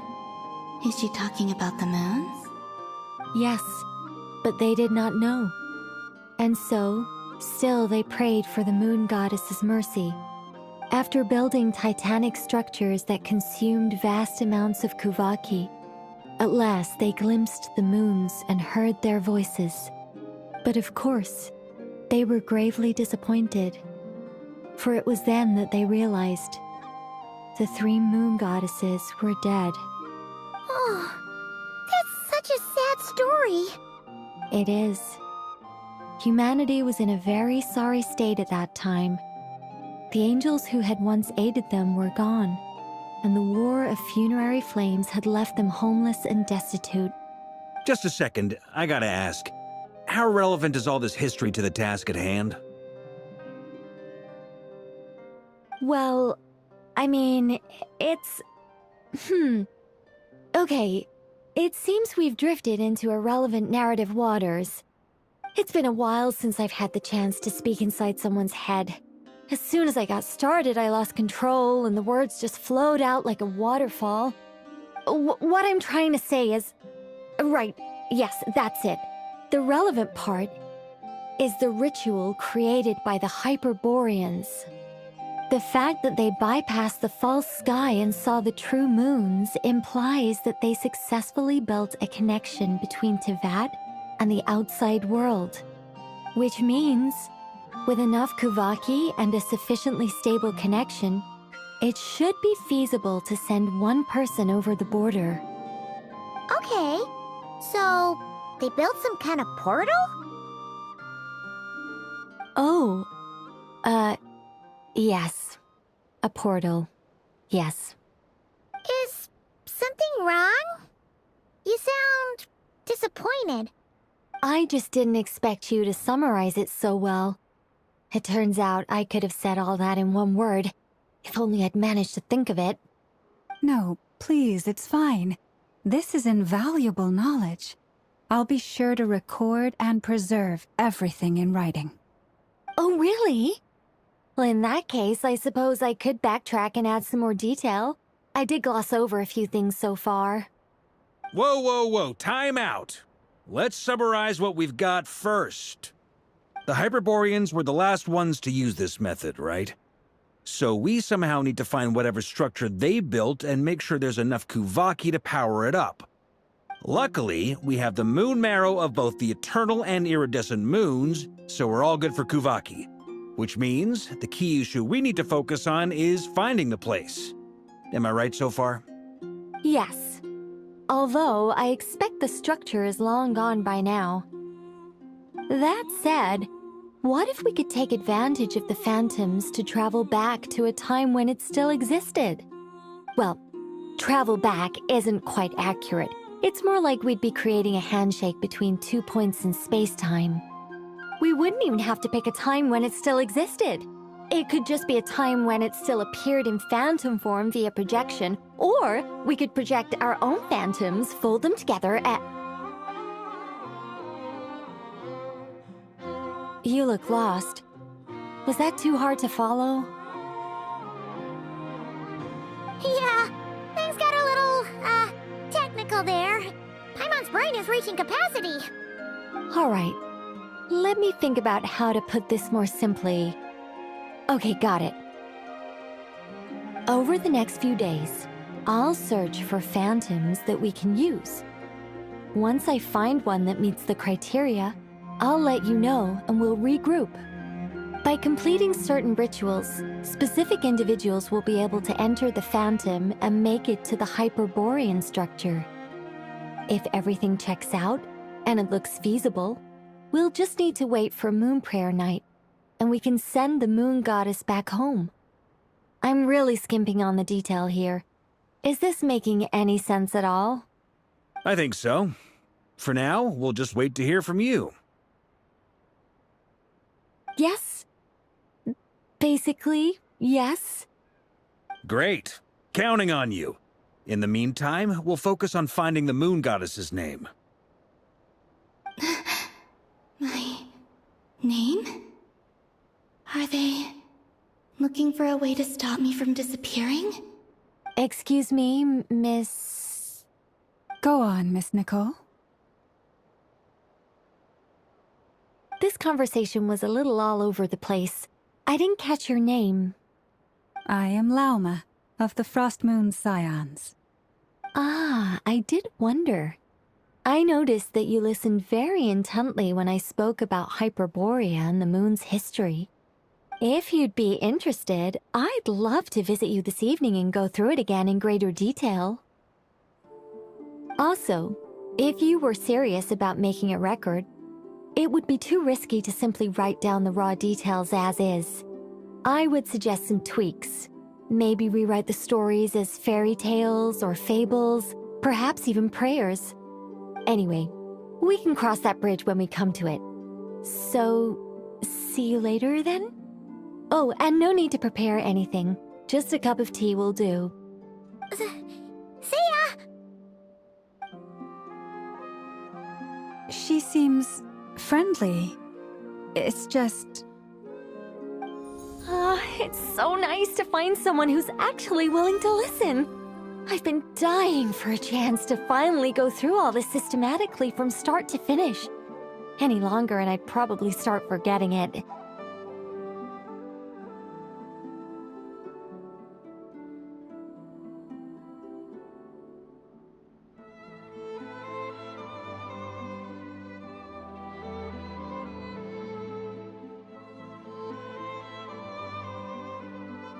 Now Paimon gets why Alice told us to mind our heads. Ha ha ha ha! What did I tell you? A lot of quirky people in Alice's orbit. Now then, the next order of business is, where do we start looking for the moon goddess's name? Maybe the rest of what Nicole has to say might give us some clues. Once I've heard her out, I'll summarize the salient points and share them with you all. I'm also inclined to review our other documents. Yes, our faith was first established by our Hyperborean ancestors, but many of the more factually accurate records are from after Kutar's birth.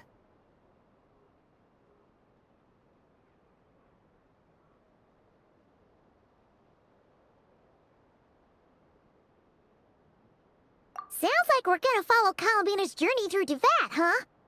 In that case, we'll start by heading to the Frost Moon Enclave. Sounds like a plan.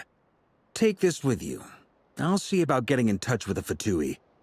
It'll probably just be Arlecchino and Sandroni again. They're the only ones who would want to help.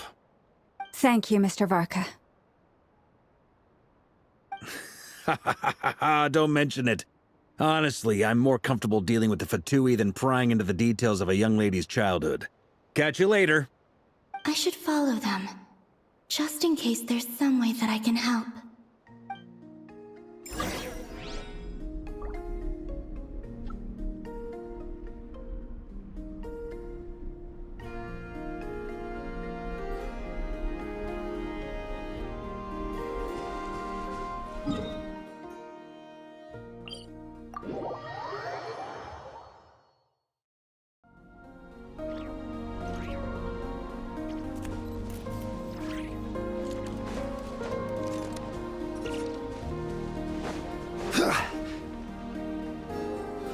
A while ago, I took the time to organize all documents in our possession that pertain to Kutar.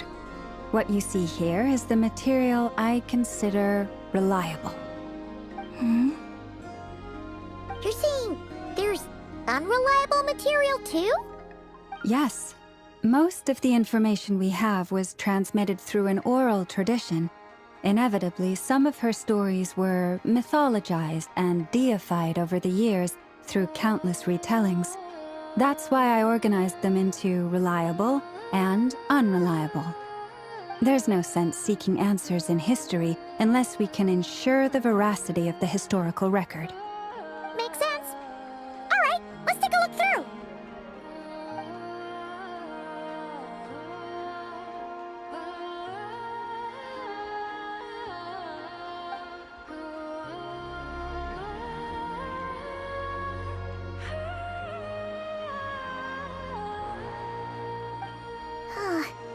Almost all these records refer to Kutar instead of Columbina. Although neither of those is her real name. Paimon's not sure what point she's trying to make. What we can gather from these records is that the Frost Moon Scions worshipped her as a god, placing impossible expectations upon her. I cannot fault them for their earnest faith, but for all their devotion, worshipping her day in, day out changed nothing. I imagine that none of it resonated with Columbina. It wouldn't surprise me if, even back then, she had already begun to reject the name Kutar and everything it represented. Lama speaks the truth. When I heard them call upon Kutar with hope and expectation in their voices, they may as well have been calling upon somebody else.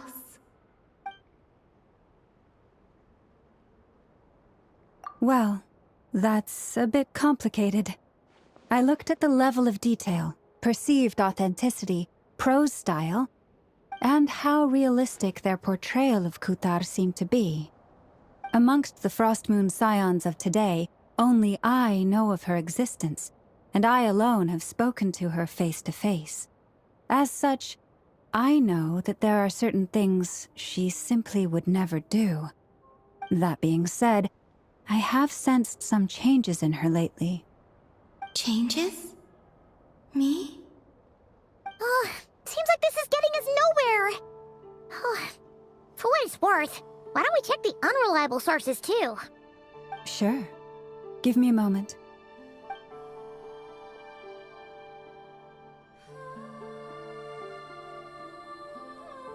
Exerting but a fraction of her divine might, Kutar sheared a great mass from the snow-capped mountain and cast it into the sea, upon whose surface shone the mirror image of the moon.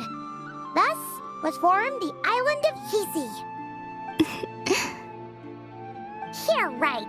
That doesn't even begin to pass the sniff test. The 3 moons are naught but lies through and through. Only one moon has ever shone for us, and Kutar is her name. The vast majority of ancient texts are filled with fanciful tales like these. I trust you understand my criteria a little better now. Kutar did not speak, merely gazing into the distance in silence. And where her gaze landed, this was her prophecy. Clearly, whoever wrote this text never even met Kutar. Otherwise, they'd know that her eyes are always closed. What about you, Traveler? What are you reading? Come on, let Paimon see. The child wished to build a wooden nest with which to shield a fledgling bird from the cold. But being so young and lacking in strength, the child could not snap the branches from the trees. Kutar was passing by. Upon seeing the child, she summoned forth a Kuhenki, who built a beautiful nest for the child. I remember that. Not knowing the meaning of Kutar's divine intervention, the child dared not to respond, and thus ran home to call their parents. But Kutar was gone. The Moon Chanter declared the event a miracle and took the nest as a relic, placing it on high for all to see. The child was named as one favored by the goddess, and was greatly respected amongst the people.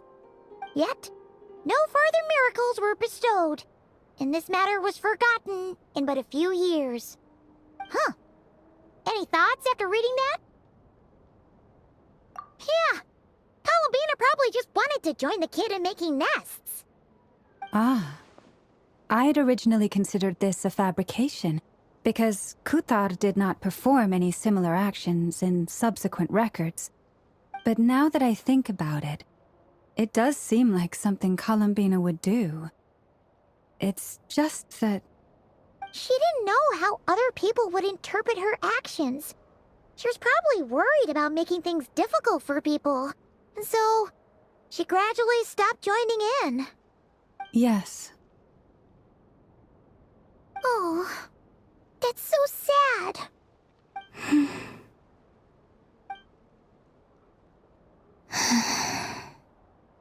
And now, I can make no such gestures of warmth, even if I want to.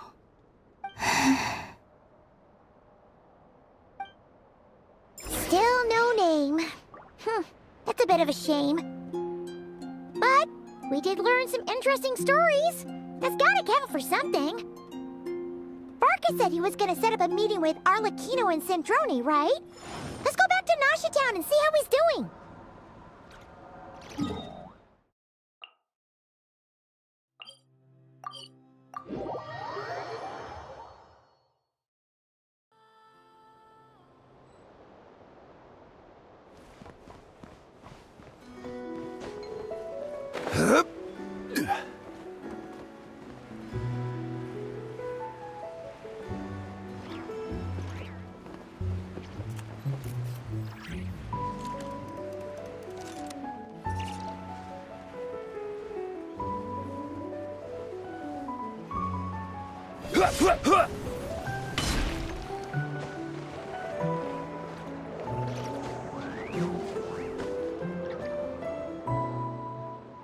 Let's see.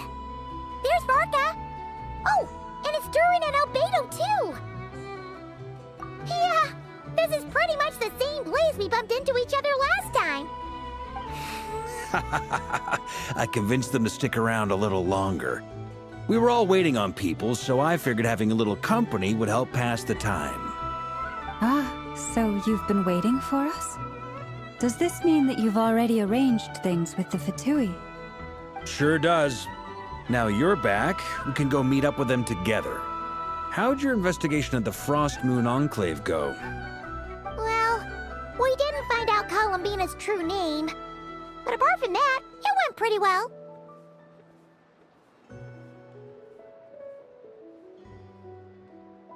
Aha, just as well that I didn't tag along then. I'm sure our moon goddess wouldn't want every man and his dog knowing all about her private life. Still, desperate times, desperate measures, I guess. Someone had to do it. So, Varka was waiting on us, but what about you two?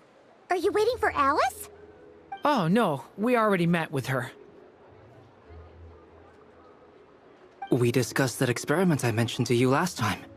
Oh, and she also handed me this communication device.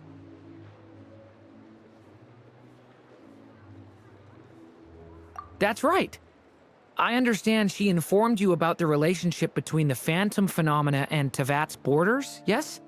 She wants me to help her with some more experiments on that front. She said that she'll contact me through this device with more information.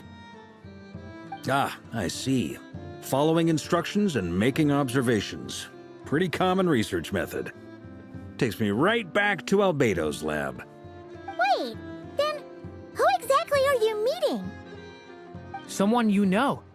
Albedo's met him too. But I don't think Miss Lauma or the Grand Master have been introduced.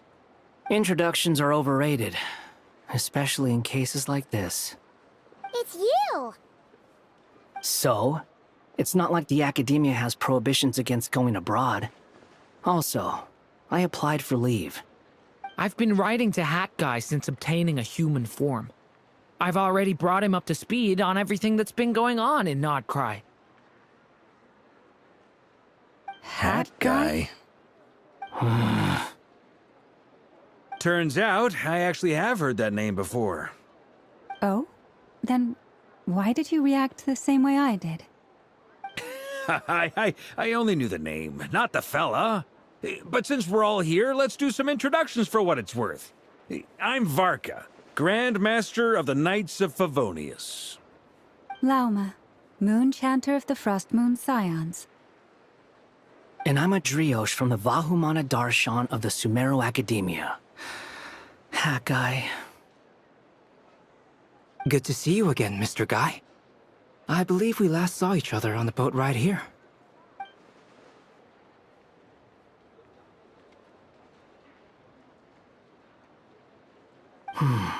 Mind you, the only reason I came here is because there's someone I want to look into. Who's that?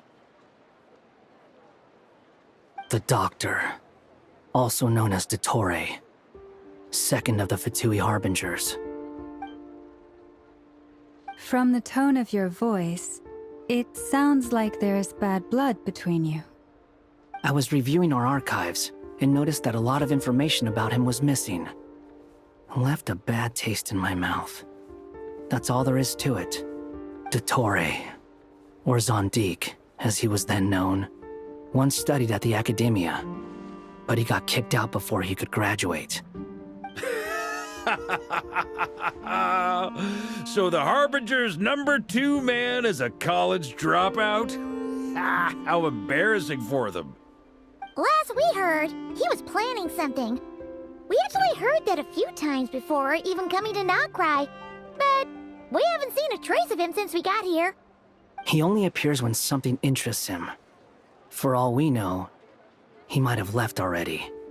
But the fact he did something here at all is worth noting. It'll fill a couple extra lines in his file.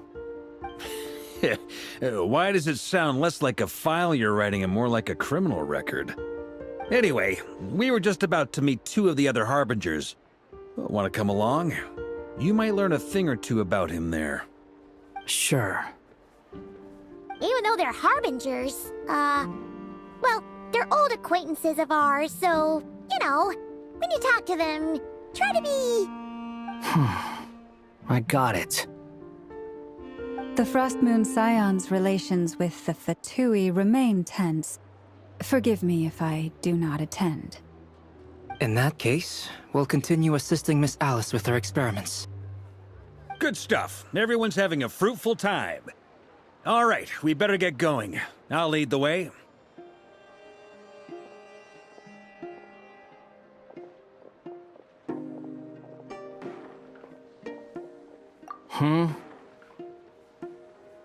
Well, yeah, that's obviously part of it.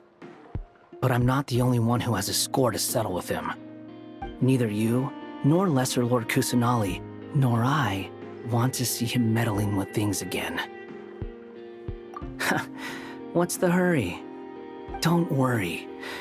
Pigeons always know which way home is.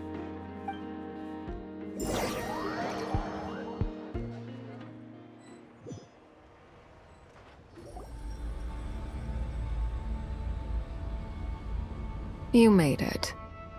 Who is this? A scholar from Sumeru. They call him Hat Guy. He's an old friend of the Travelers. Wait, this is the academia representative you wrote about?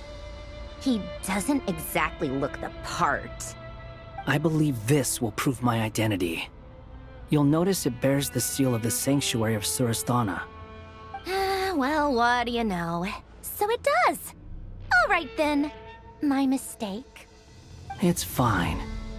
I expected as much. What? So as I mentioned in my letter, the Academia's got its eyes on Dottore. But this matter remains top secret.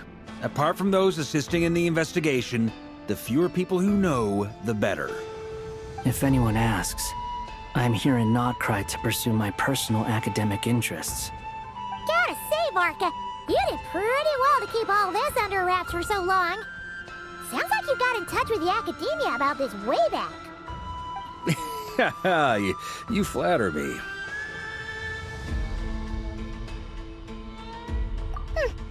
Where do I even start? Remember that time we fought Rerir at Star Sand Shoal? He sure let me have it then, didn't he? I'll bet Dottore had that all sketched out, with me as his convenient little pawn. He could not care less about us if he tried, but hey! The feeling's mutual.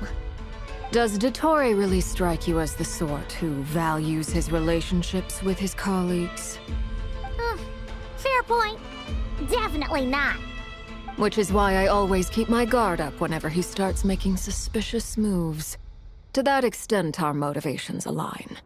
On top of which, I consider you trustworthy people. Now, back on topic. In the wake of the Reikir of Solnari episode, Sandrone and I grew suspicious about Dottore's complete inaction during the entire affair. So we tried to find out what he'd been up to, but unfortunately to no avail. He never lets anyone in on his plans. The more he cares about something, the more secretive he gets. Indeed. Perhaps he believes that by keeping a low profile, he can avoid trouble. But that trick isn't going to work on his colleagues.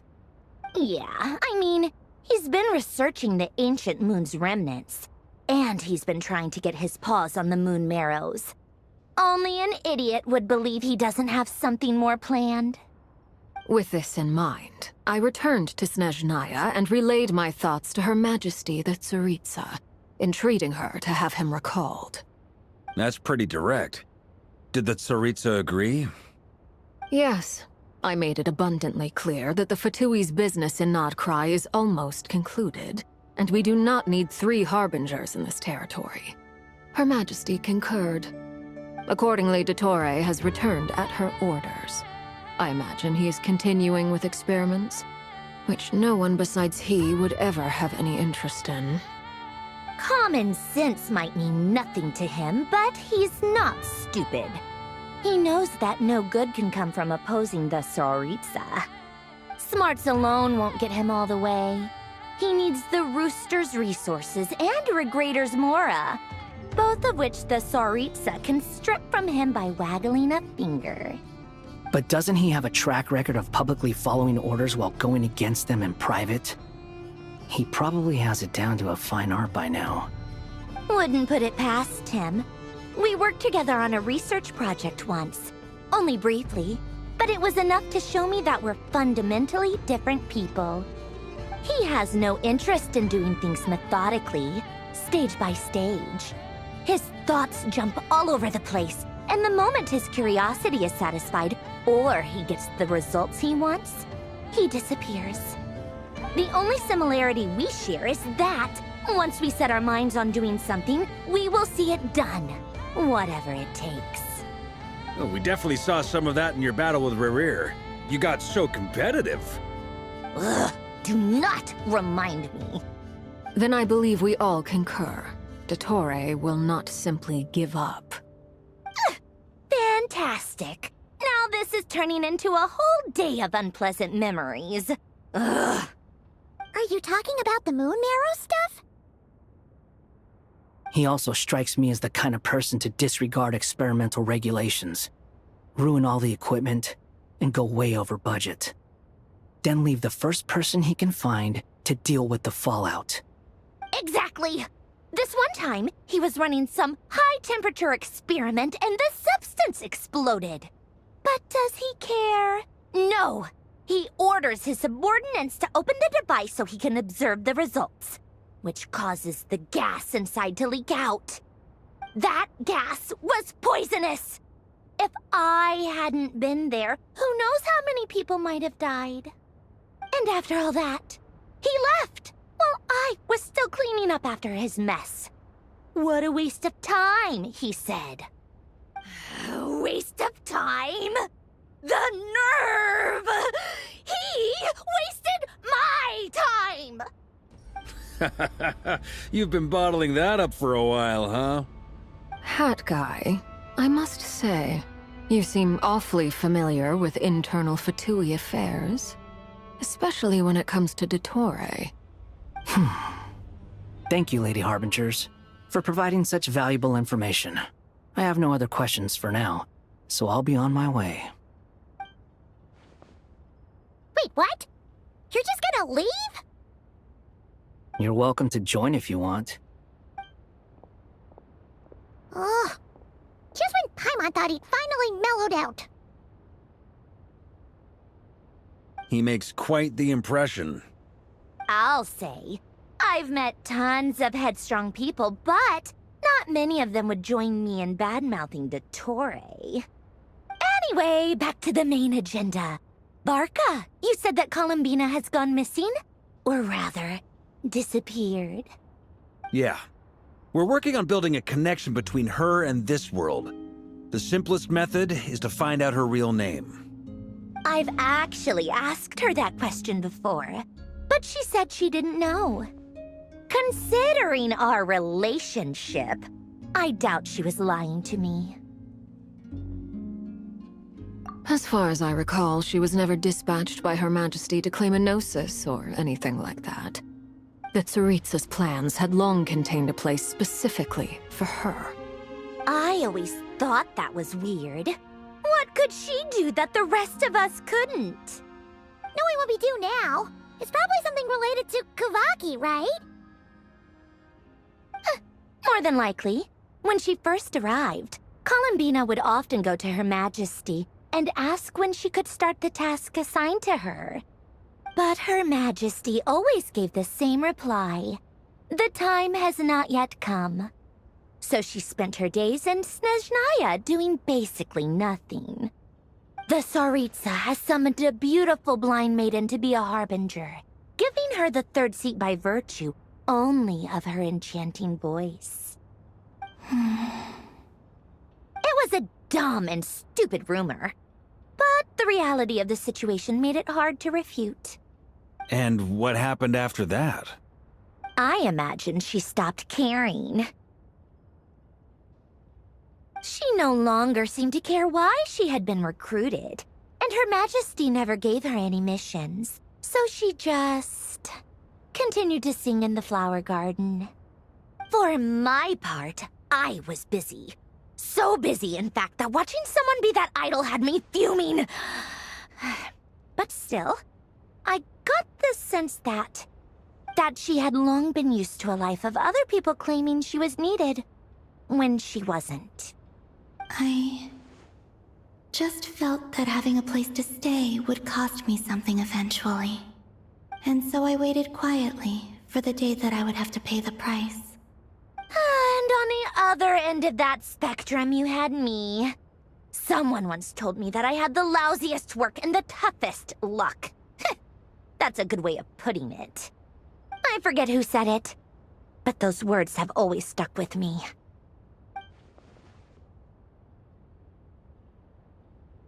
But you've done your job exceptionally well all this time. Because at heart, you are a conscientious person. What is it? Something come to mind?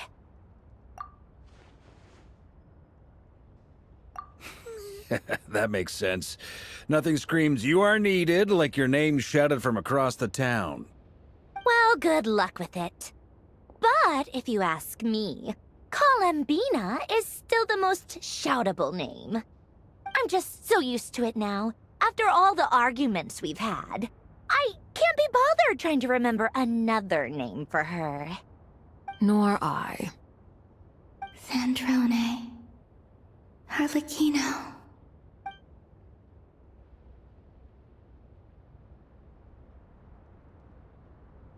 Huh! It's a Sealy! Does that mean Nicole has news for us? Ladies, I thank you for your hospitality. If the chance ever comes up, I definitely owe you both a drink sometime. I'm sure it will. You can make your own way out. Heck, you've been here enough times, you probably know your way around better than I do.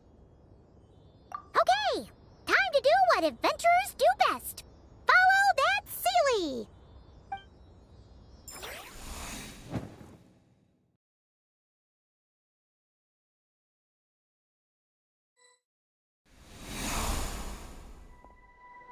Here you are.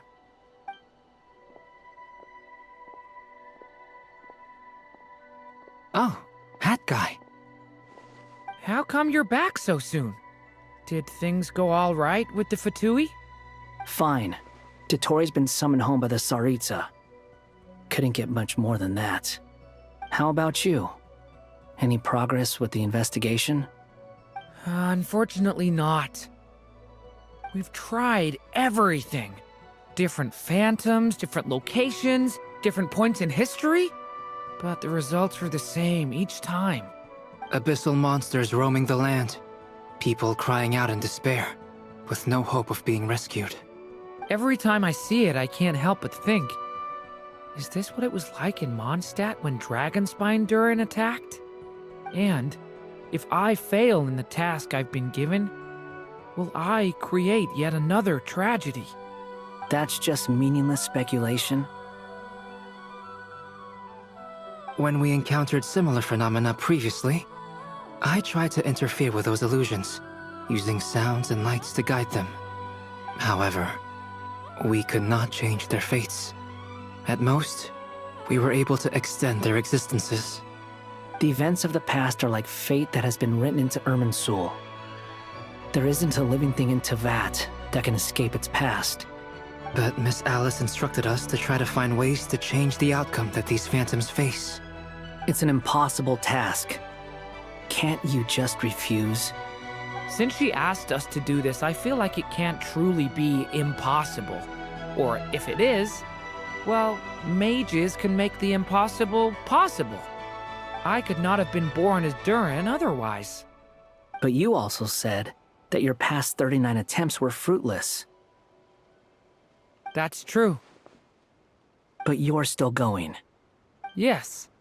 After this many futile attempts, surely you realize that you're not doing this because you still believe what some mage told you. It's because you want her hypothesis to come true. It's something you wish for deep inside. So, think for yourself about what you want to do. As long as you don't believe it's futile, it isn't. Yeah. Previous experience indicates that we cannot touch the phantoms, which limits the effectiveness of our interventions. If we want to clear this hurdle, we need to break this rule somehow. Same thought here. Following the same rules means repeating the same failures, reducing ourselves to mere playthings of fate. So you mean we need to figure out a way to make contact with them despite knowing that we can't? Yes, and I suspect that's something only you are capable of. Everything in Tevat is logged in Irminsul, but the withering that once occurred in Sumeru was a sign that the Great World Tree was being corrupted. This corruption allowed things that should not have existed in Tevat to appear. This is tantamount to rewriting reality to an extent. You're saying abyssal power might be able to affect those phantoms? No one's ever tried it before. If you're gonna try it, it'll take courage. And you have to be confident that you can control it. Is anyone there? Has anyone seen my daughter? She's missing. I have to find her. I hear someone inside. Spargana? Are you in there? Ah! If I can use my abyssal powers to warn him that there is danger here, maybe it'll change his decision. Maybe he'll stay away. Yes. The important thing is not the nature of the power, but rather how you use it. To intimidate and obstruct. Sounds about right for the Abyss. Well, let me try. I should be able to influence that thing. Have you seen a little girl? What? This isn't the time for that! Just run! Ah! I hear someone inside. Spargana? Are you in there?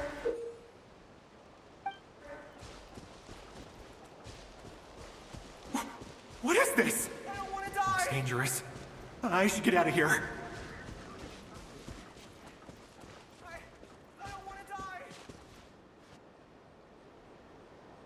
He really left. Ha! We did it! Don't celebrate too soon. Follow him. See what he does next. Monsters approaching from the front. You need to stop them and create an opportunity for him to hide.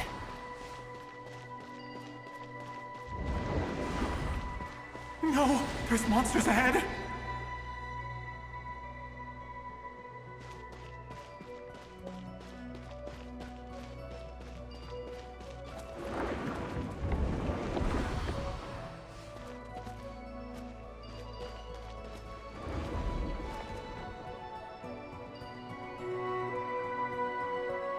The monsters are gone.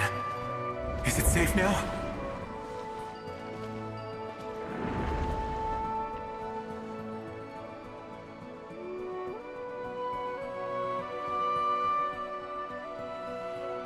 The barrier's gone too. How odd. Anyway, I guess I'll keep going. Quickly, let's keep up.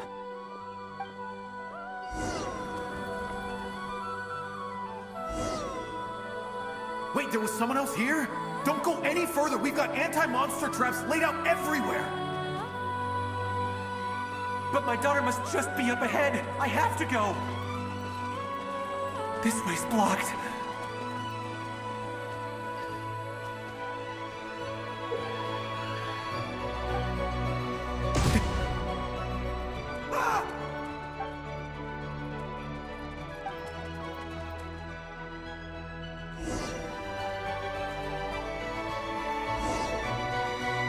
Wait, there was someone else here? Don't go any further. We've got anti-monster traps laid out everywhere. But my daughter must just be up ahead. I have to go. This way's blocked.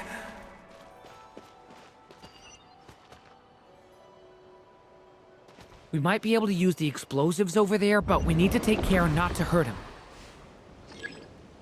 I'll use the barrier to keep him at a safe distance. I'll use the barrier to keep him at a safe distance.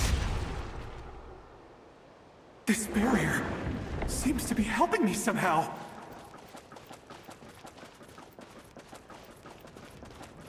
Hey, wake up! Oh, no good. Gotta keep moving ahead.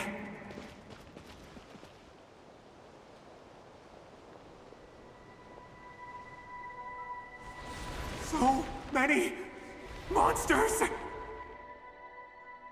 There's still a chance, Durin. Use the traps.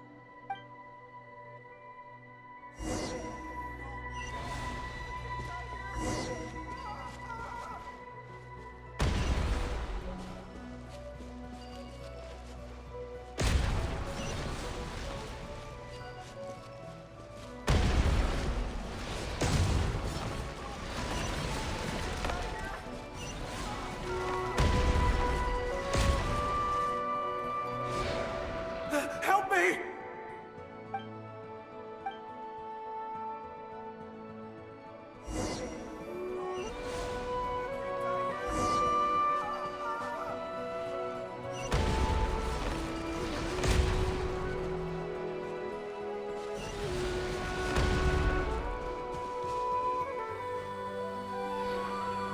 Help me!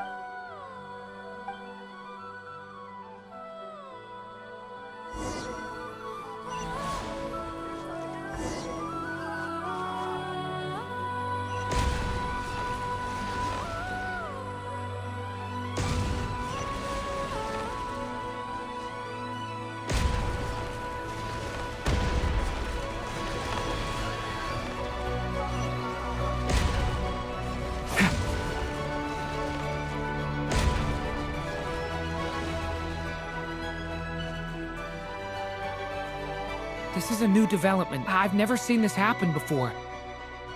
We might just be able to save this person.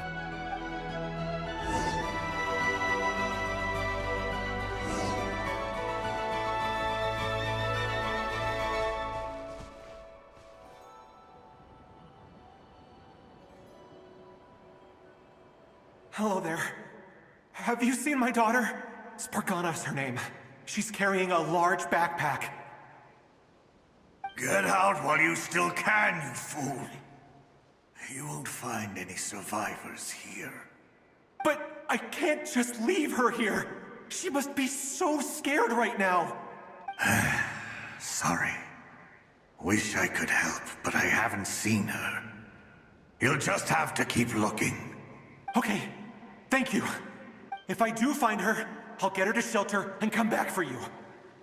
Don't bother. I've got nowhere left to go. What's that noise? Monster! No, if he goes inside, he'll be walking into a trap. Let's try this once more. This time, we have to stop him.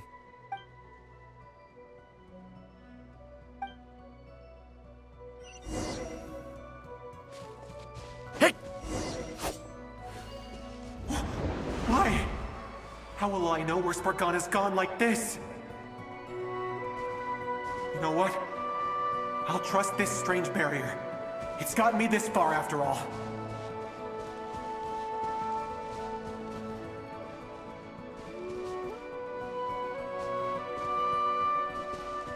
Spargana, are you there?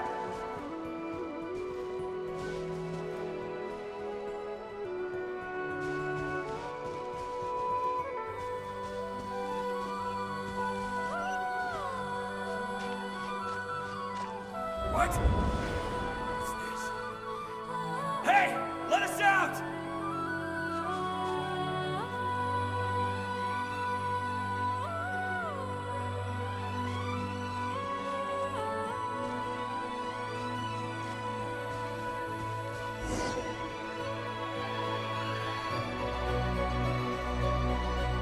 Huh?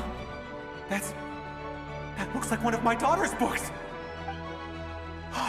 Thank you. Thank you! Yes, it's one of hers for sure. That's her name on it right there. She left her backpack here. Durin, just like last time. Use the explosives.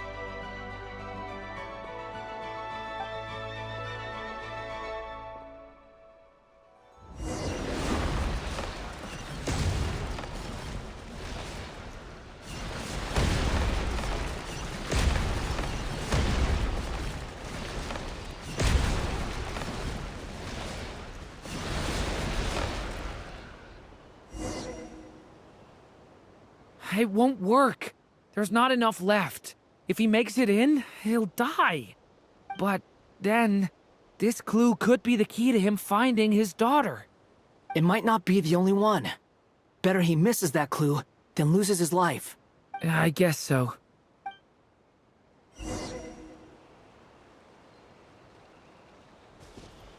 Stop him, Durin. We can't let him get any further in. That's my daughter's book! She's passed this way! Why? Why won't you let me go in? I've searched and searched and searched just for this! But how will I find her without any clues? I no longer have anywhere else to go.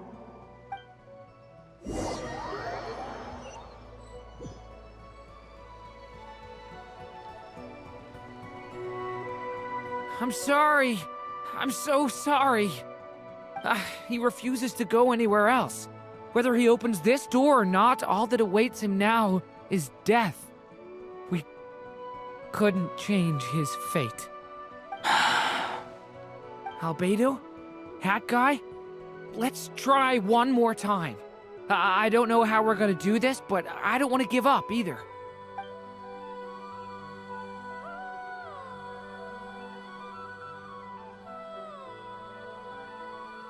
Why am I here?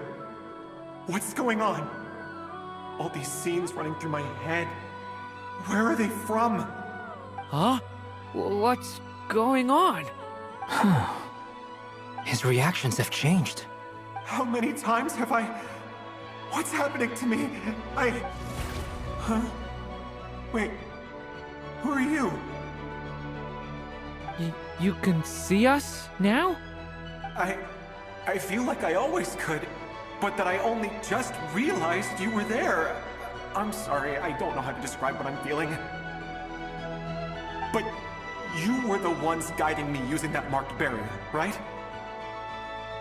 I haven't done anything yet, but those monsters, those deaths, they feel like memories. Like things I really did experience. I won't find my daughter. In fact, I'll ultimately die trying to find her. Isn't that right? Well, no, it isn't. Yes, it is. Even so, we're trying to find a way out of this. You've not seen my daughter either, have you? It seems she really isn't here.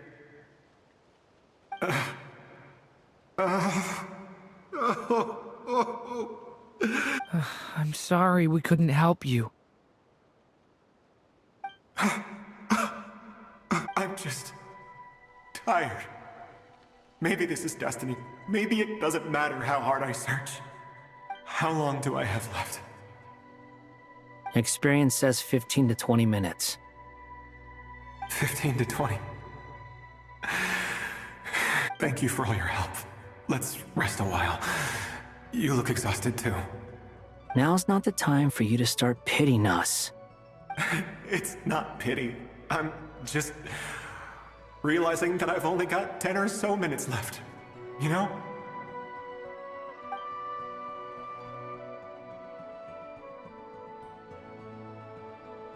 You say you're from Mondstadt, yes? A place with windmills, where people enjoy limitless freedom? And you're from Sumeru, where they've built an academy into a giant tree? Yes. It seems you've never heard of either place. Those names are unknown to me, I'm afraid, yes.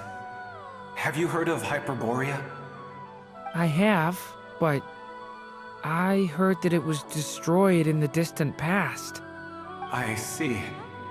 That was where my ancestors once lived. What about Delphi Pytho? Was it later rebuilt? I've never heard that name. Then what about Sal Vindaknir? I have seen that name on stone tablets on Dragonspine. But I'm afraid the only things left of that place are its ruins. I see. Sure enough, there was no way to turn this around, huh? I'm sorry. I was the one who asked to chat, but it seems like we're too many ages apart. There's barely any common ground to start from. It's all right. We did hear something new, at least. From how you speak of your lives, things must be going all right for you, I guess. They are. Mondstadt is a place of freedom and happiness. There's a lot of good people in the church and the Knights of Favonius, and even outsiders find that it's an easy place to feel at home. We have festivals a few times a year. Everyone gets together to drink, sing, and be merry. Sumeru is a lot more uptight. Not really the kind of place where you can relax. It's a nation fraught with problems wherever you look. But if all you want in life is to seek knowledge, I guess it's pretty much paradise. That's wonderful. In other words, after this all-devouring black tide passed, humanity did not merely avoid extinction, but rose to build prosperous civilizations anew. I mean, I can see you all right now. That must mean the future isn't a total mess, right? That's true. Well, time's almost up. Let's part ways, I think. Might be best if you don't waste too much time on me. The chances are slim, I know, but I'd like to spend these last few minutes looking for Spargana. If things work out, I'd love to tell her about what I've heard. May we meet again. Well, or not, most probably. In that case, may your wishes come true.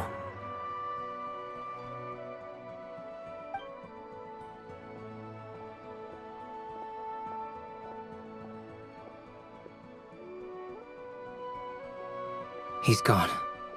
In a few minutes, he will meet the end that was his to begin with. The ending of this tale did not change, but I believe that we've just made the most progress we have yet. May your wishes come true. If only it were so simple. Hat Guy, could I ask you a question? You've never talked about your past. It seems complicated, and it weighs heavily on you, too. Would you be willing to tell me about it? I mean, sometimes it's better to get things out in the open. Take that guy we try to help, for instance. At least he said goodbye with a smile, right? I know about Albedo's past. Our experiences are very similar, and he created me. As for you, you're my first friend, and you've witnessed every step I've taken. But by comparison, I know nothing about you. Either way, I mean, we're still best friends. But if I knew more about you, I might understand your thoughts a bit better. I've told you about myself. I'm a student at the academia. And what did you do before that? Prepared for the entrance exam? All right. If you really don't want to talk about it, I won't press you any further. I was a puppet built from the branches of a white tree, using technology left behind by the Conrian schools of mechanical engineering. A white tree? You mean an Irminsul tree? Yes. A branch of Irminsul that was once connected to the main tree. So you had a human creator too? Yeah, but my creator abandoned me after deciding that I was a failure. After that...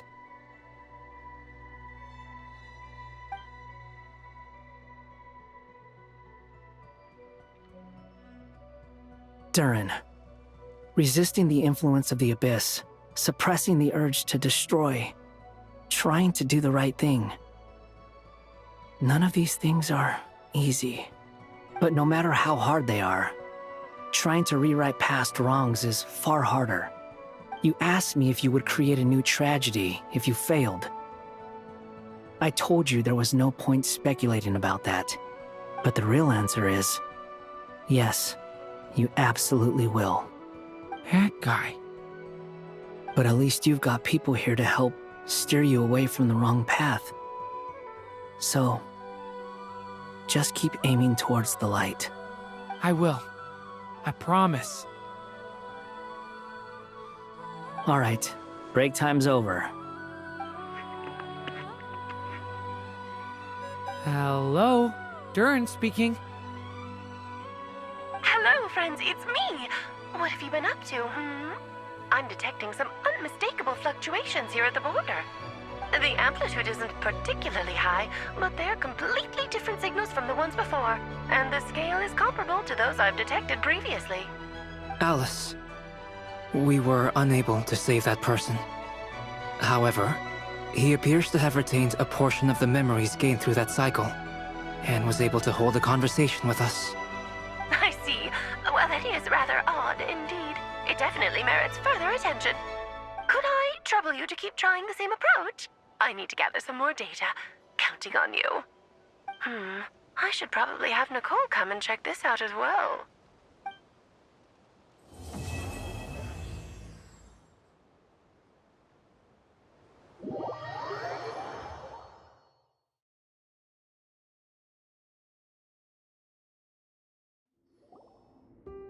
There you are. I was worried you might stop to collect treasure chests opened by the Seelie along the way. It would have taken you so much longer to get here. Another conversation I cannot hear. I am delighted to see that you understand what takes priority, and that your adventurer's instinct has not swayed your resolve. Really, I must applaud you for it. You should know. Paimon's head. Okay, I'll try and keep it short. My senses are telling me that this is where we shall find the entrance to the ruins. Oh, cool! Well, what are we waiting for? Let's open it up and see! Patience. This was a sanctuary of great importance to the Hyperboreans. A special process is required to open the gate. Oh! Like the place that housed the Eternal Moon's Marrow? Okay, so what's the plan? Need us to do anything? And just the short version, if you can. Ah. All right, then. I was planning to start with some background on the invention of these techniques. Are you sure you don't want to hear it? It's quite informative. Remember what you were saying about priorities? Fine. Simply put, we need 3 human representatives to successfully undergo a process of Kuvaki resonance.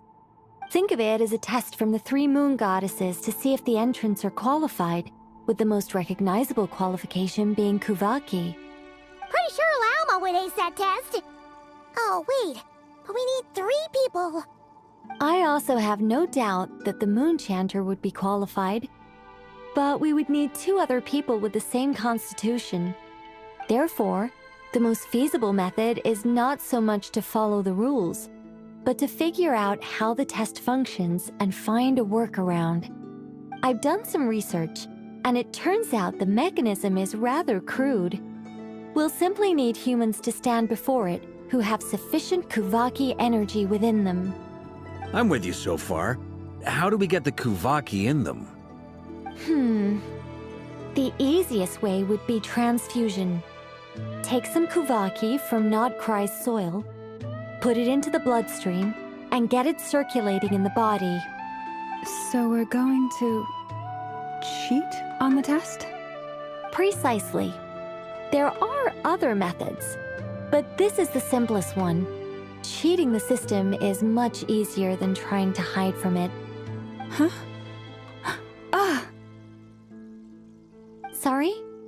Does the idea of cheating upset you, Miss Lauma? No, that's not it. I suddenly had an idea. Oh, what is it? It's about Moon Prayer Night. I figured out a way for Kuthar to join in the festivities. Huh? But as Paimon said, we need to have our priorities straight. Let's get back to the test. I'll follow up with Nefer on the festival arrangements. Oh, okay. Anyway, is this really the best method we have? A Kuvaki transfusion sounds dangerous, no matter how you slice it. If you think that's dangerous, wait till you hear the other methods. I'd be more than happy to go through them if you'd like. There are several. No need, we're good. Let's go with this one. Very well. Kuvaki transfusion it is.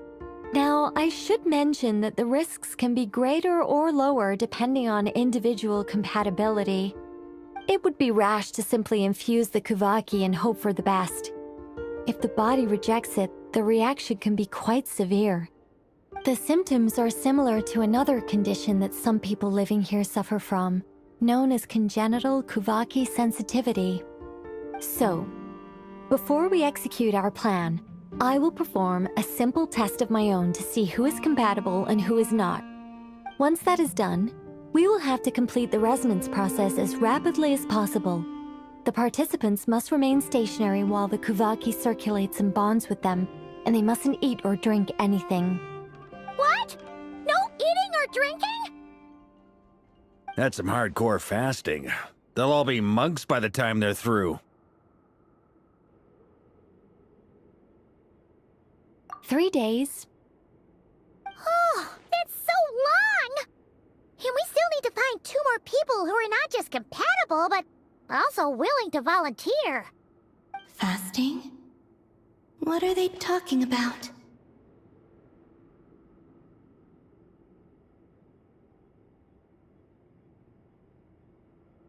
Really? Don't you want to think this through? Haha, count me in too. 3 days without food? I can handle that. Miss Nicole has made it clear that this is the easiest way. The way I see it, there's nothing else to discuss. It's time to step up.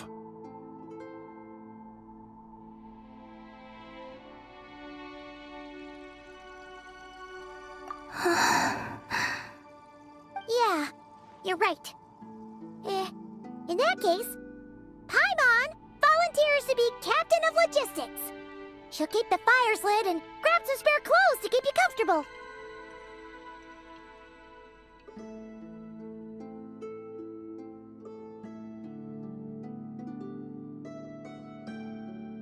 Then we'll start with you first, Traveler. Please step forward.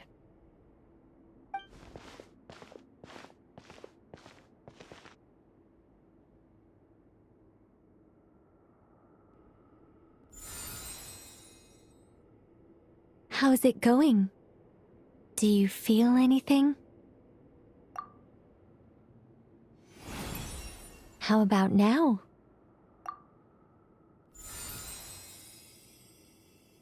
And now?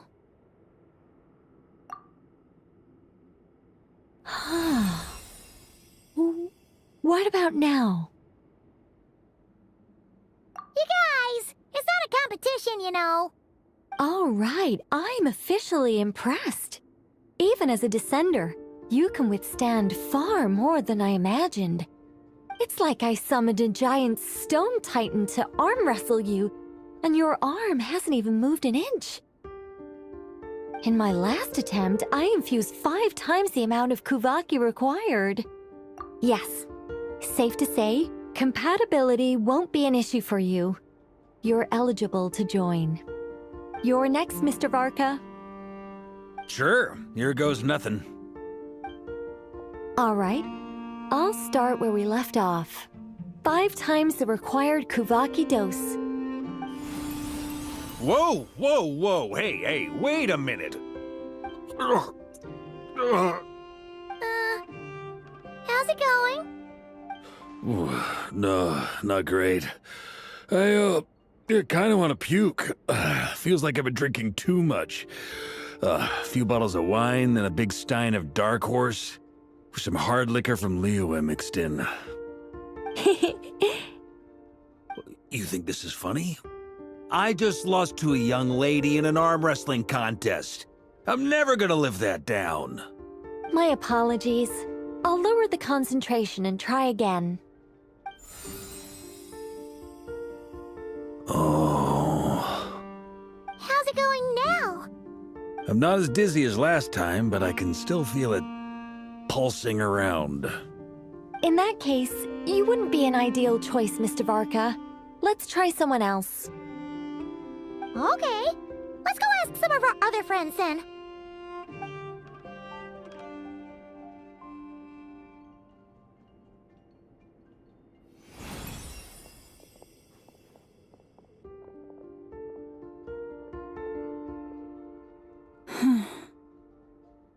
No surprises here, Miss Moonchanter. You're perfectly compatible. You may join. I'm getting a slight headache. Shame. You were so close. Whoa! I'm itching all over! Allergic reaction. We can't have that. Huh? Well, are you gonna start a what? The Hexenzirkel is an organization that cares for and protects children. We will not have them do dangerous things. Not even tests.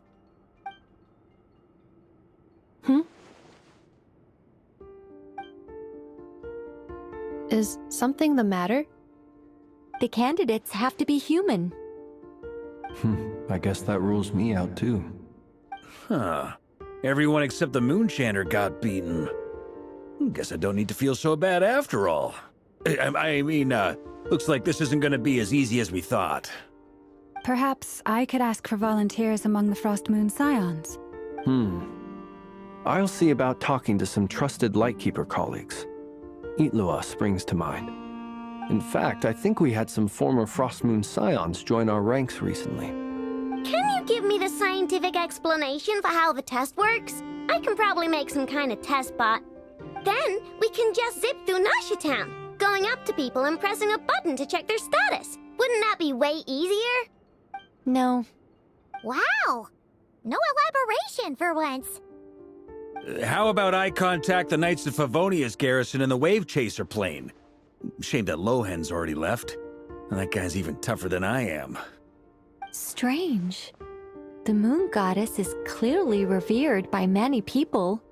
So why is she on the brink of disappearing? She mentioned that the world has rejected her from the very beginning. And when we fought the Reikir of Solnari, it seemed like she exhausted her power for our sake. Also, Paimon's not sure revered is the right word for how people feel about her. Gratitude, certainly. For my part, anyway. It's basic reciprocity. She helped us, so she deserves our help in return. Yeah. Even though she looked like she didn't care, she still saved a ton of people, including me. A review of the relevant data leads me to conclude that Miss Columbina is a good person. Yep, you bet! They really think so? I'm super surprised that Columbina isn't her actual name, though. I think it really suits her. It's light and graceful and... yeah, just a really pretty name. I know, right? Unfortunately, that's not our decision to make. Columbina. That was the code name the Fatui gave me. But it also came up in the song I heard when I was born. What? Is that really all there is to it? What do I truly think of my own name? Is there anyone left who will still call me by that name?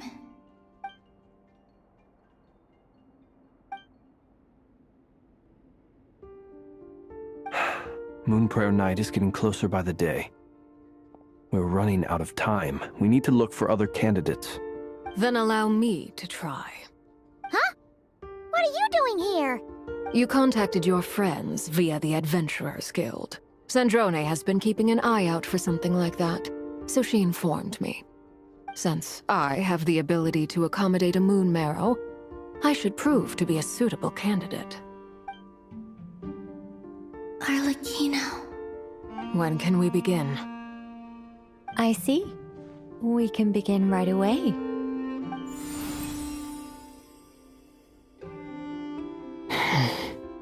How was it?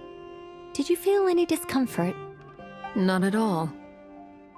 Then it seems we shan't need to look for additional candidates after all. Great!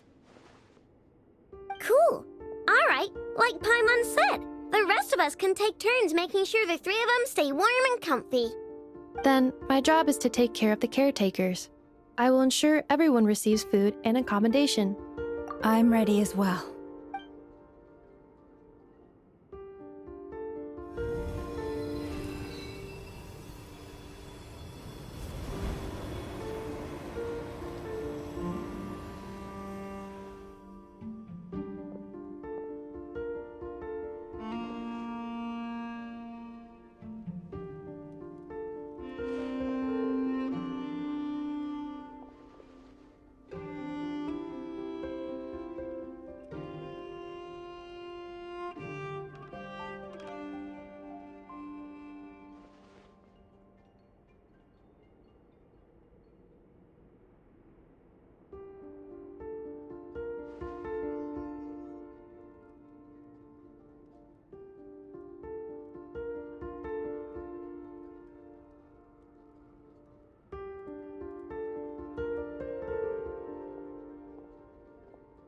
The work is done.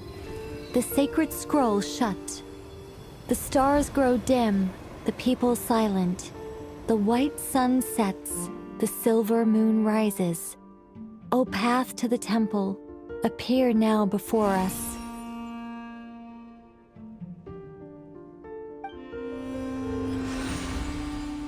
Wow! It really opened! So that's what all this is about. They've been trying to open this gate. Come, let us enter. It might be best to eat something first. Take care to chew properly and swallow slowly. It will give your body time to readjust to the digestion process. They will head in soon. They will need to enter this gate.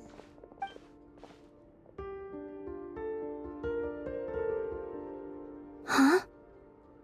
I cannot pass through. Is it because I have no physical body? It has been 3 days. My strength has all but completely faded. Can I really hold on until Moonprayer Night?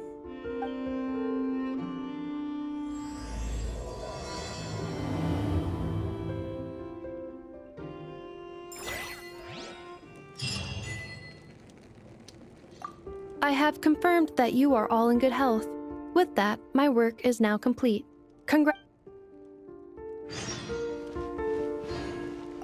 It's good to know you're all well. Puts me at ease.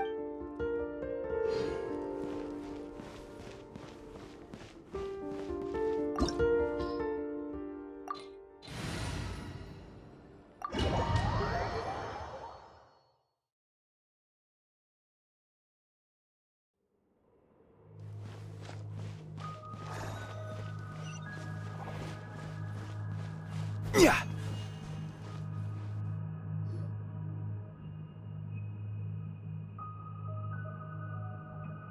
Are these people...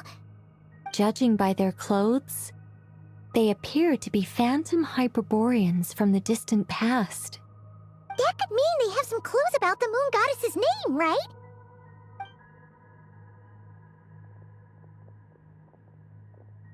Hey there! Could you tell us what the moon goddess's name is?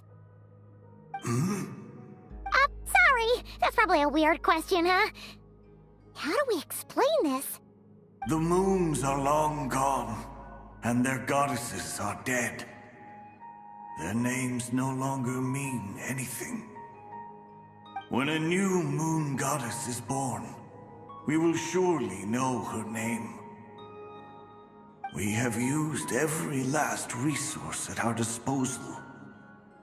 All that remains is to wait, patiently and quietly.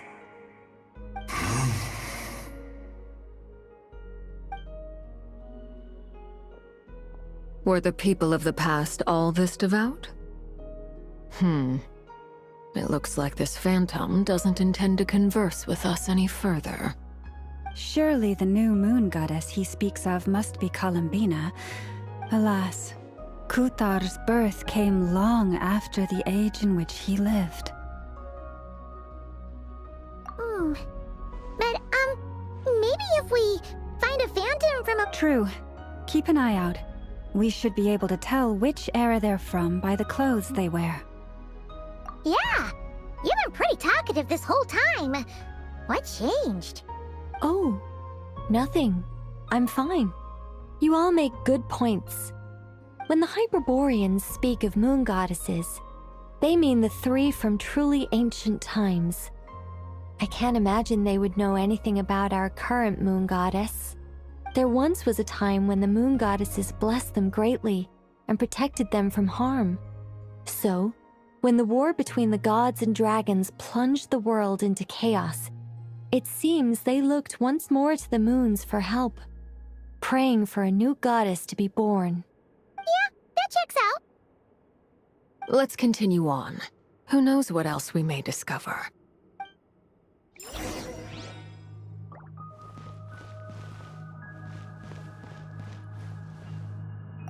The moons have left for now, but they would not abandon us forever.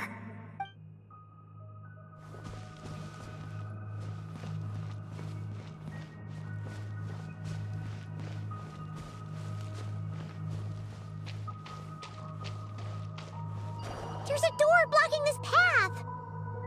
Not a problem. Try this. Whoa! How did that door suddenly collapse? This device was maintaining the door's integrity. Remove the core, and the device stops working.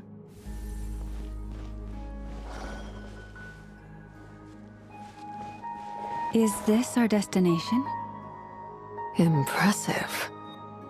More precisely, this is a device that will help us reach our destination. Let's go. We still have a long distance to cover.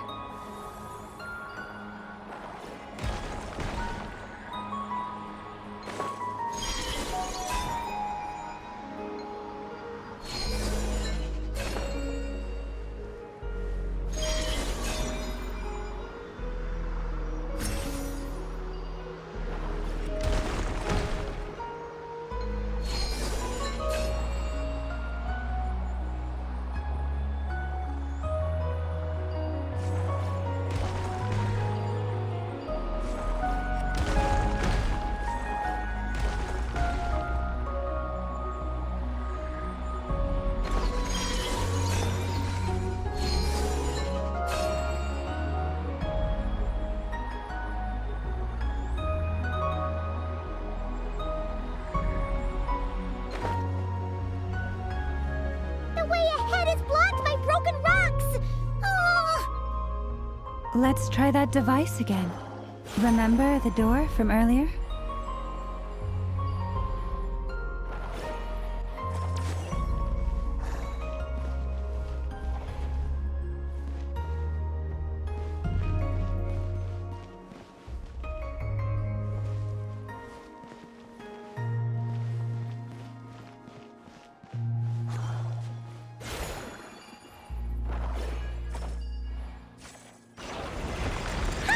So it works in reverse, too!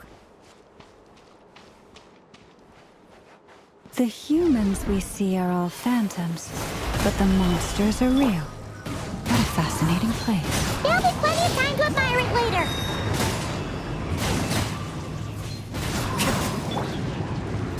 Phew!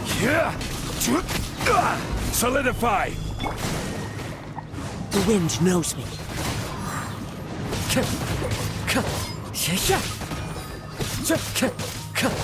This is order.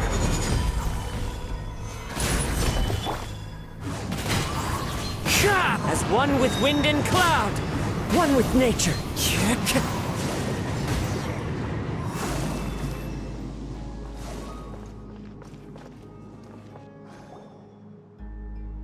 Ooh, there's a whole bunch of artwork in here.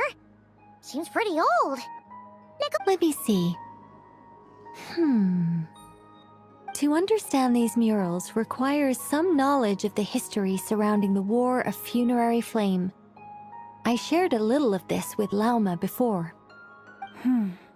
Yes, I think I follow. The dispute between the Moon Sisters, the transformation by Nibelung.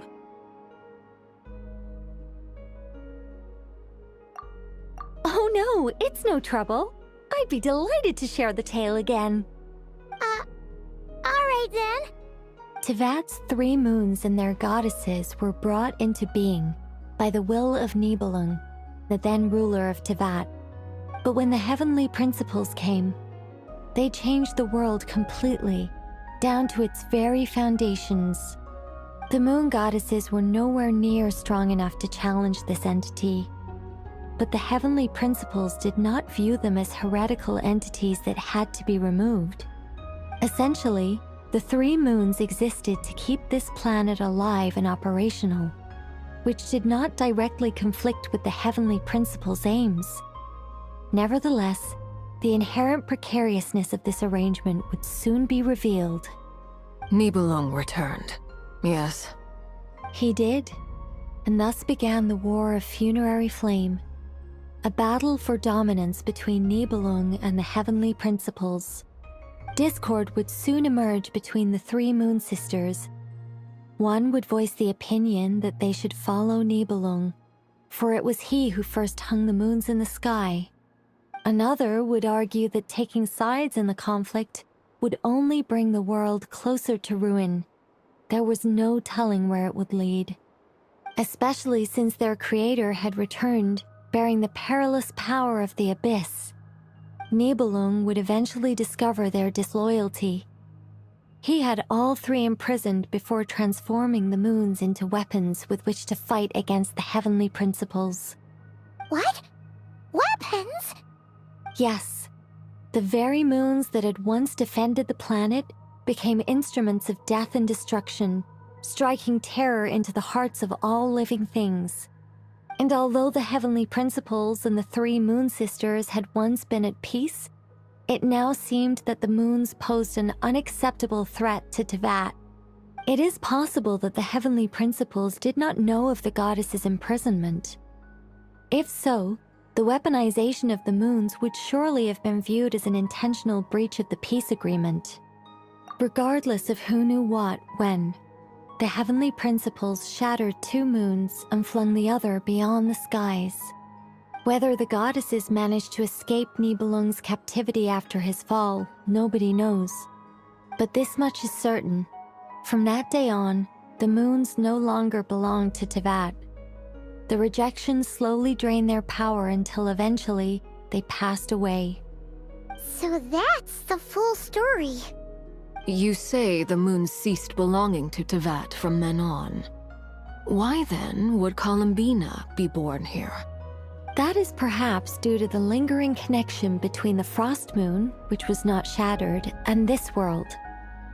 You could see it as the 3 sisters' dying wish. They never desired war. All they ever wished for was to protect this land. I see. If the final fate of the 3 goddesses is as you say, then Columbina faces the same grave danger. Our investigation has yet to bear fruit. We must hurry. Yeah, you're right! Let's keep going!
Yeah.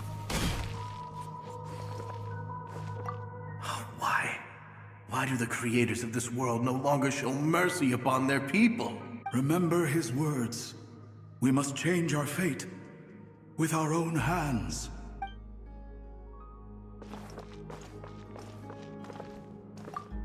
Should we trust him to keep his promise? We have to. There's nothing else we can do. Wait, that's odd. Who is...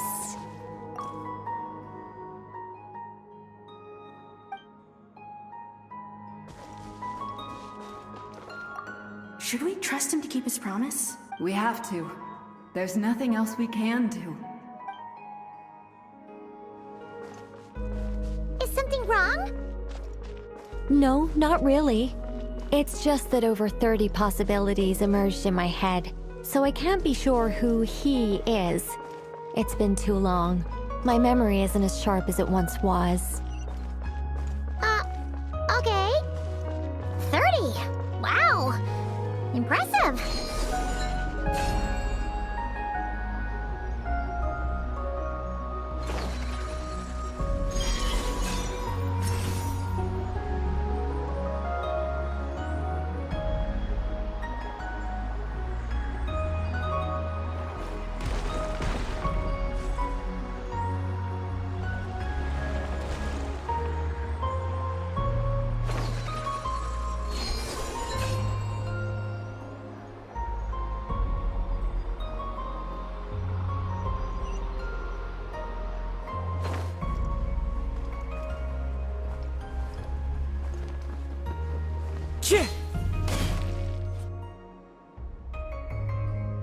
We're finally here! Guessing we'll need to activate this thing? Indeed. I was a little worried about that at first, but as we got closer, I sensed that the Kuvaki within it flows unimpeded. It should be functioning normally. The only issue is how to activate it. It's looking a little worse for wear. What about the cores from some of the other devices we've seen? Can we repair it using those? In all likelihood, yes. I imagine that would have been the Hyperborean's backup plan. Let's look for some cores.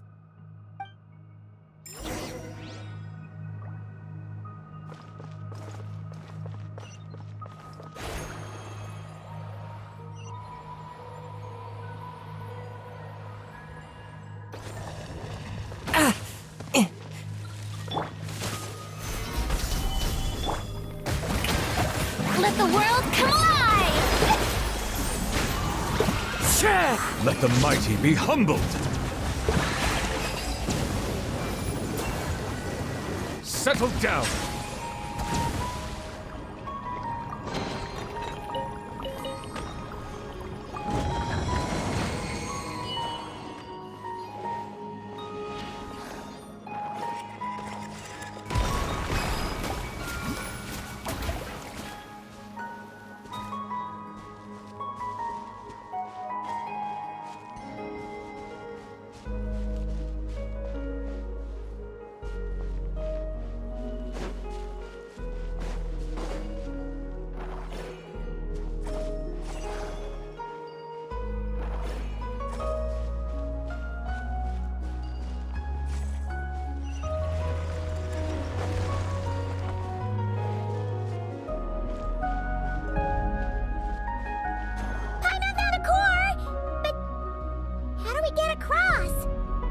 Walk up, then jump down.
The device is up and running.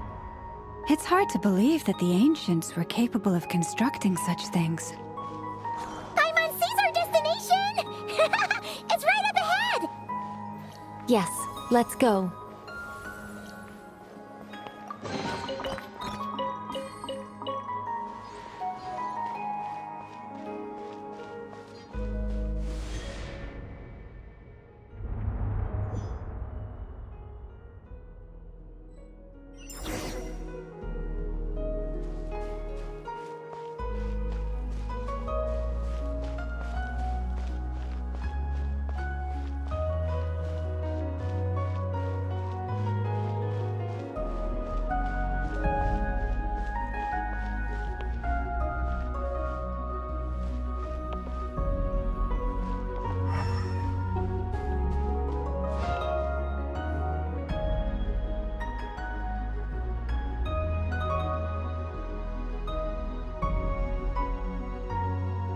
This is where the people of Hyperborea communicated with the moons.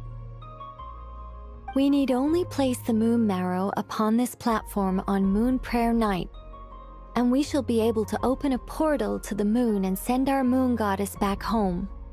The assumption being, of course, that we can find her first. That's right. You want to know if it's safe there, don't you?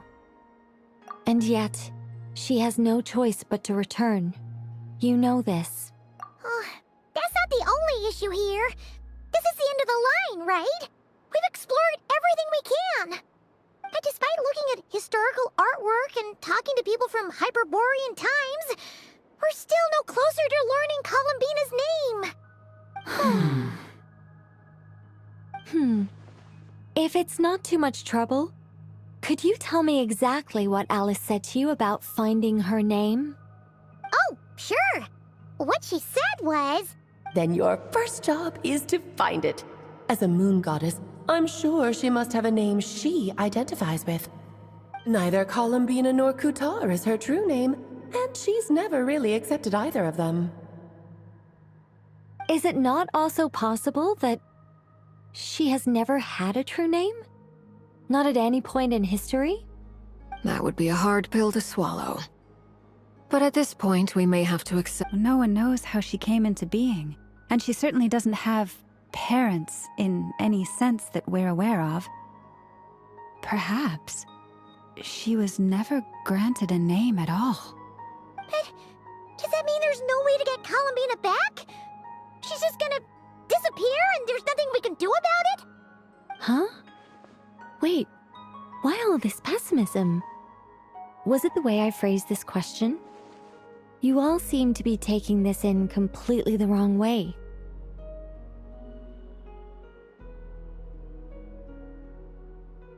Well, just because she's never had a real name in the past doesn't mean she can't have one now.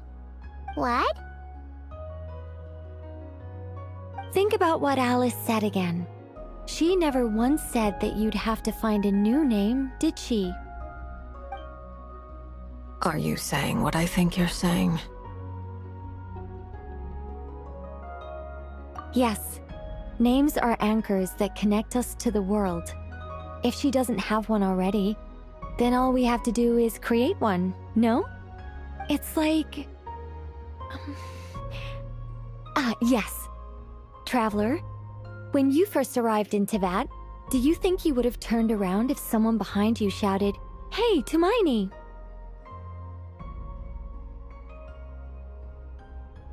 But what about now? I understand what you mean. Life is a long journey. Even the friends and family by our side can change over time. When people call you by different names, what matters isn't so much the words themselves, but what they symbolize. And of course, whether that resonates with you. Lumine. So, close your eyes and picture the moon goddess in your mind. If you were to call out to her in this moment, what would you say?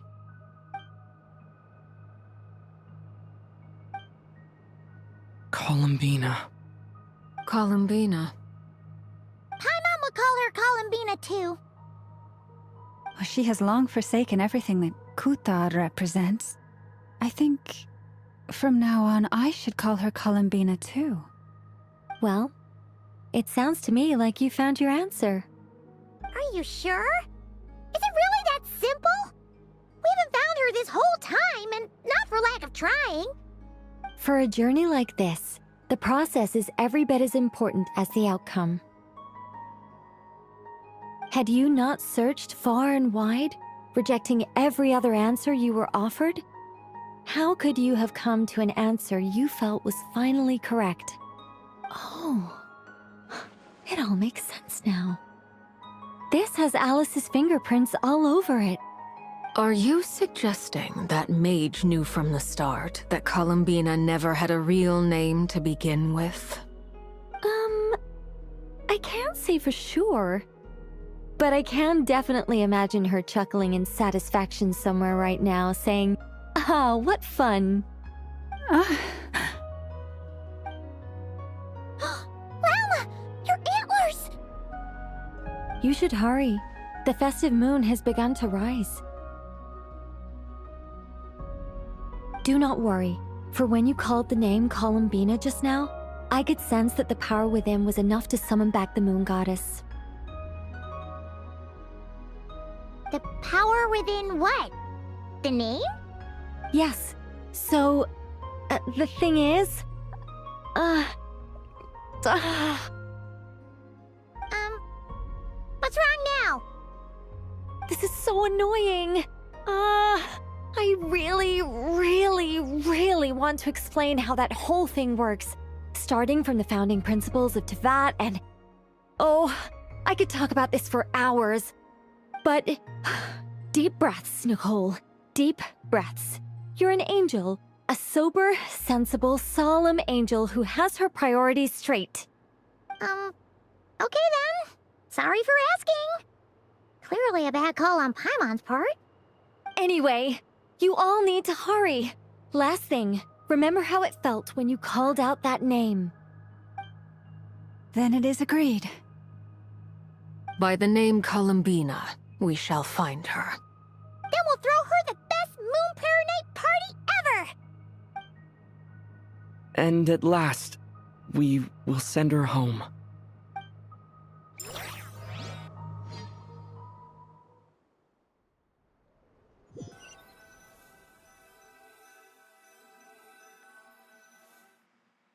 I can barely move anymore.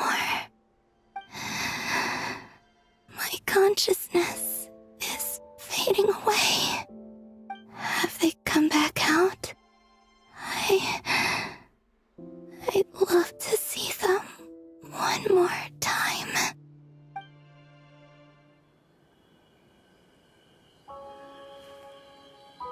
They didn't make it.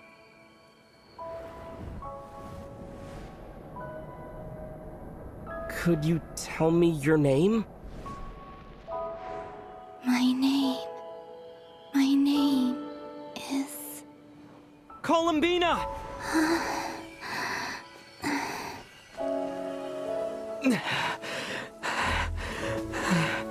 Columbina! Are you here? Columbina! That's the name you gave when we first met. And it's what I've called you ever since. Columbina. It's a fine name. I have many fond memories of Columbina, and so do all of your friends.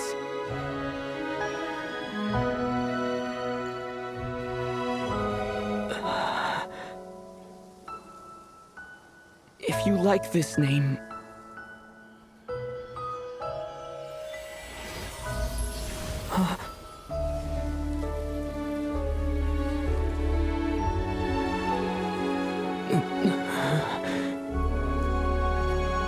Looking for me?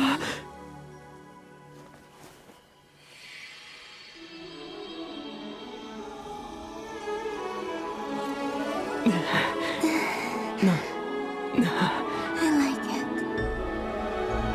You can carry on using it. My name is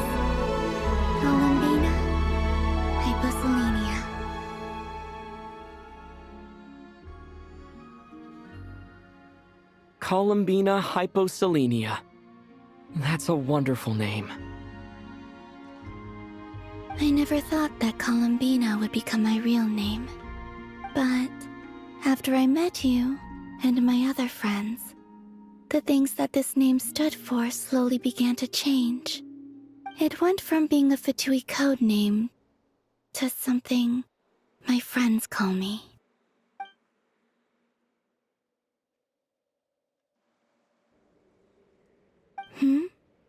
What is it? Why aren't you saying anything? I'm just so happy for you. Thank you. So, where's everyone else? We can go and meet them very soon. Everyone went to different places to try calling your name. Great. I'd like to thank them as well. Everyone's done so much for me. Searching for my name, entering those ancient ruins. Huh? Wait, so you were... Yes, I was there. Not physically, but my consciousness was still holding on. I followed you the whole way. Starting from when? You turned around and called out my name while you were in Nasha Town. Do you remember?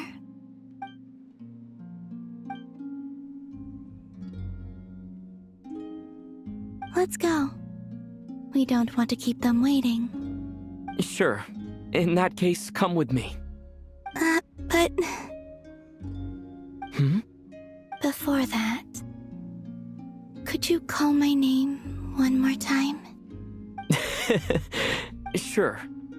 Come with me, Columbina hyposelenia.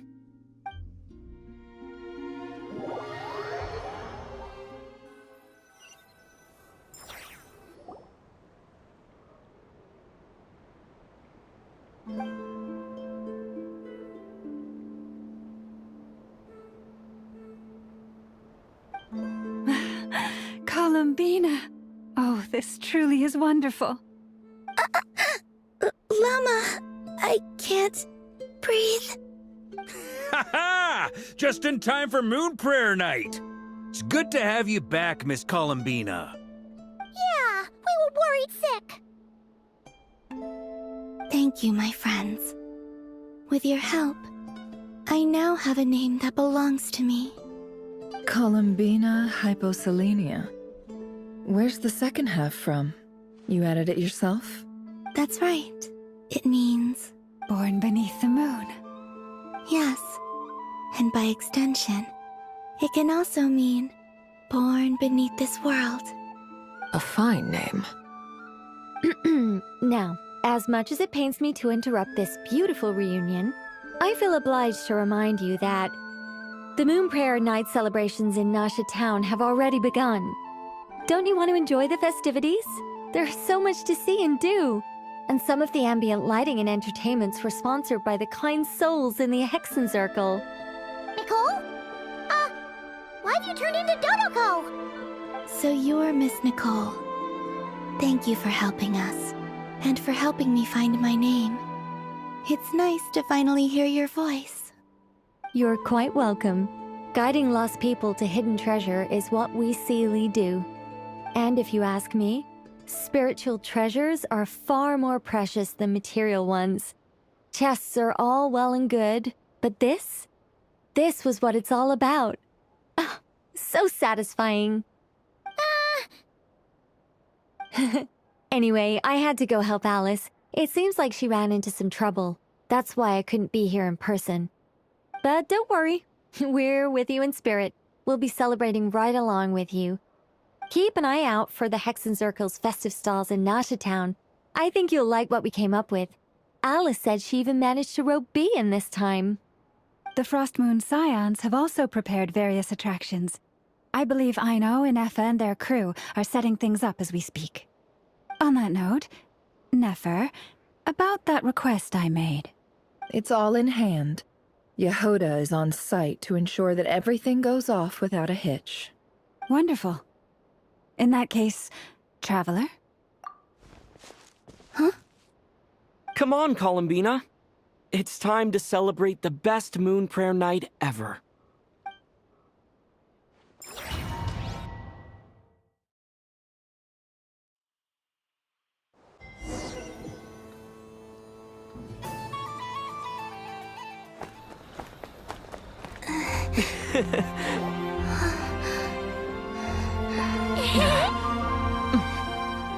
Hey, young lady. Would you like some Moon Prayer Night candy? Happy Moon Prayer Night. Oh, yeah. I almost forgot to say. Welcome home, Moon Goddess.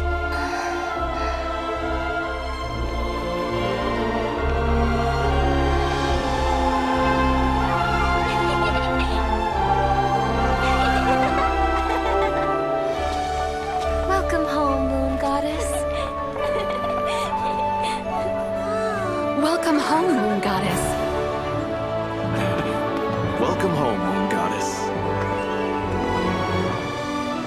Turning Nasha Town into her home is a festive gift. A rather brilliant idea. Perhaps this is what Nodcry, Columbina's home, should have been like all along.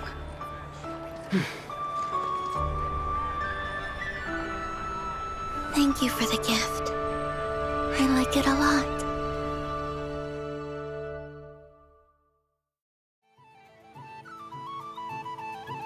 This feels like the surprise of my life.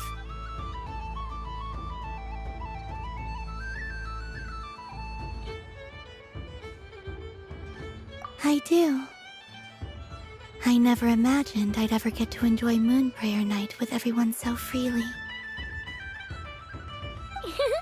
If you're happy, we're happy. Quite a strategy you came up with. Hide the tree in the forest. It's not your usual style, Lauma. Is there something about Moon Prayer Night that enhances what's in your head as well as the antlers on top? Apparently so. It even inspired a perennial penny pincher to use their resources for a greater cause.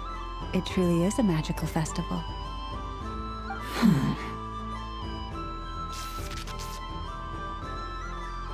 I see it now.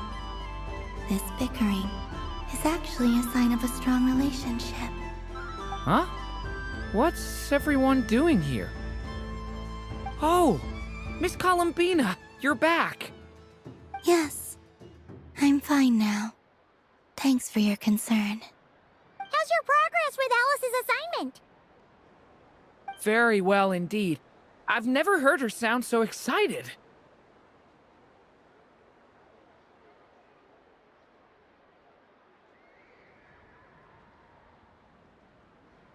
Not like this. This time, her excitement seems more serious. Seems like she's had a major breakthrough. She said she'll contact us once she knows more. In the meantime, we're free to relax and have some fun. Enjoy the time off while it lasts. I have a feeling that our next task won't be so simple.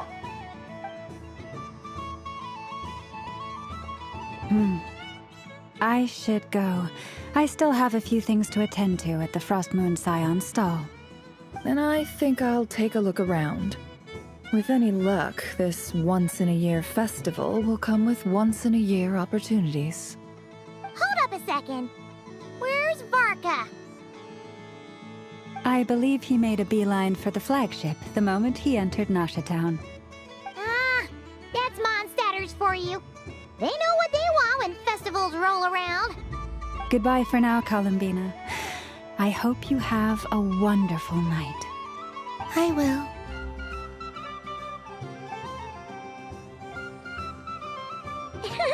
Well, in that case, don't just stand there. Get out there and have some fun. You'll definitely get a warm welcome at every stall. Oh, also, take this map with you. It's a guide to the festival.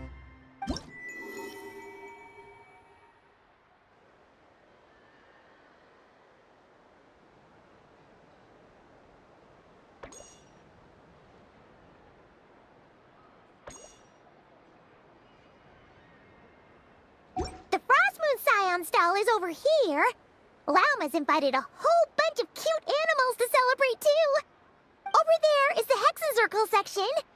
Alice seemed more excited than anyone about this festival, so she insisted on making it a grand affair. Oh, and then there's the Nasha Town local specialties, including... Actually, forget that. Better if you go check them out for yourself. Thank you. It looks like a lot of fun.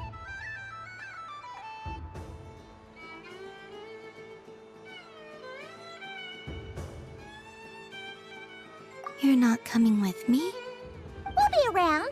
But don't you want to browse by yourself for a bit first?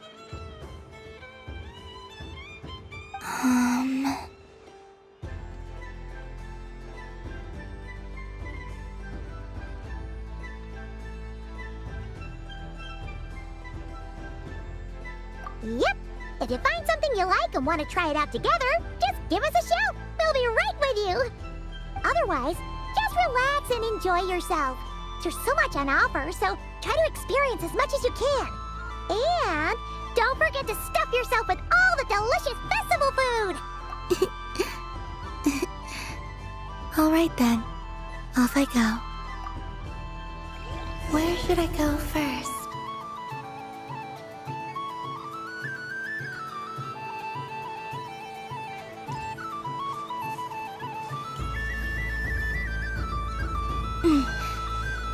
This must be the mage's stall. It feels like I've entered a fairy tale. Ah, how lovely.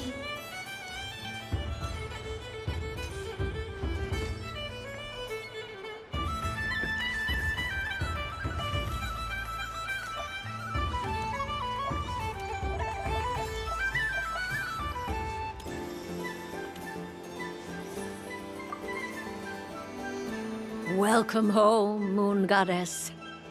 Oh, you're the genuine article. Alice was right. This Moon Prayer Night was worth watching after all. Another one that talks. Greetings. Pleased to make your acquaintance. I am the Hexenzirkel member they call B. Barbeloth Trismegistus. Columbina Hyposelenia.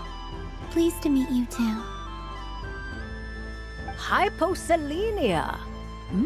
A fine name indeed. Now then, Miss Columbina, do you wish to hear a mage's divination? Divination? The Frost Moon Scions used to ask me what would happen in the future. Is this like that? From the perspective of the one seeking answers, perhaps. As you look to your journey ahead, if you seek to understand the unknown, resolve your doubts, and soothe the confusion in your heart, divination could be for you. The unknowns on my journey. Of course, if one wishes to peer into fate, then hydromancy is the more precise option. But that is a complex affair, and to relegate that majestic art to the status of a festive amusement would seem somewhat uncouth. Besides, it is sometimes better to not know fate with great certainty.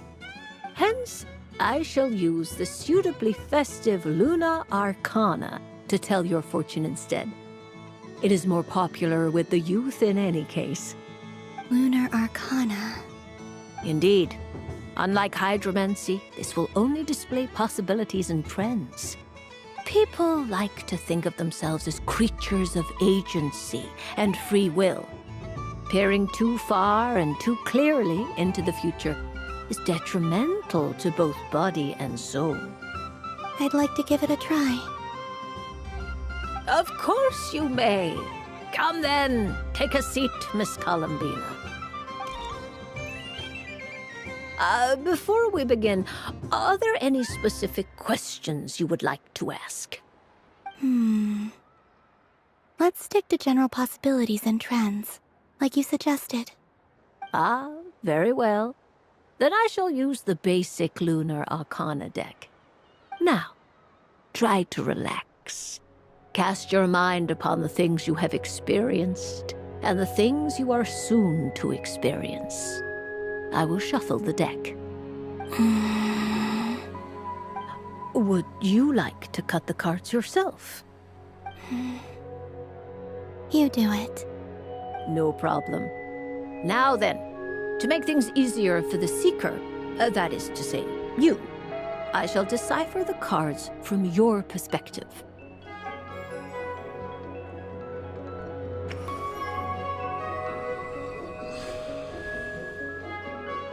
please, draw the first lunar arcana. This represents destiny and is the foundation for the divination as a whole. Now, draw your second card. This will stand for the past, the sum of all your experiences that have come before. And now the third arcana. This is the present, your interpretation of the current moment. Finally, the last card. This shall speak of the future, which... Oh. Kuvaki Pulse? Fascinating. I've never encountered this before in my role as a diviner. Something has exerted an influence upon this card, causing it to leave its designated position. What do you make of this, Miss Columbina? Perhaps this is the guiding hand of fate in action. Of course, if you wish, you can choose to deny the validity of this card and draw the future for yourself. No, it's fine. Let's go with this one. A bold decision. I must say I'm looking forward to the results. Well then, let us flip the lunar arcana in sequence and see what emerges. Sure.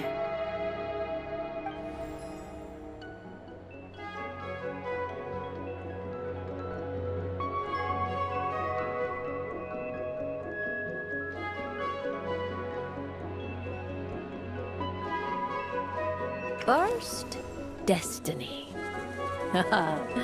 No surprises here. The card that represents yours is the moon. The moon. Indeed. The moon can represent the truth at some times, but deception at others.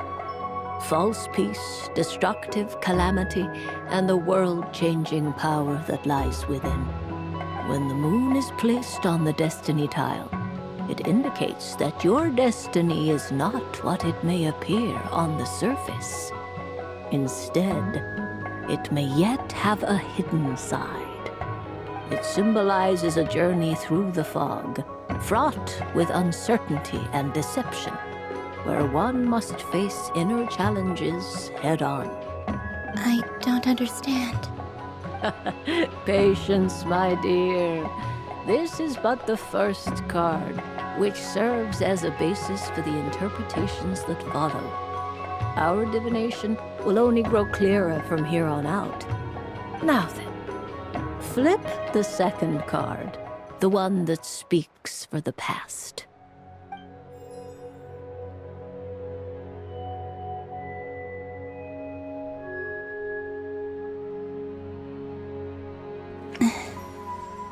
Ah, the Hermit, but inverted. Inverted? Yes. The Hermit symbolizes solitude, introspection, and the pursuit of truth. When inverted, it represents isolation, truth out of reach, and a path that leads one astray. Combined with the moon as one's destiny, the Hermit inverted represents a choice you made to stand alone in the past. It was a choice made not out of fear or arrogance, but for reasons that others could not perceive. You fumbled through the darkness without a guide, but you did not find your way. Rather, you went astray. More than once, it would seem.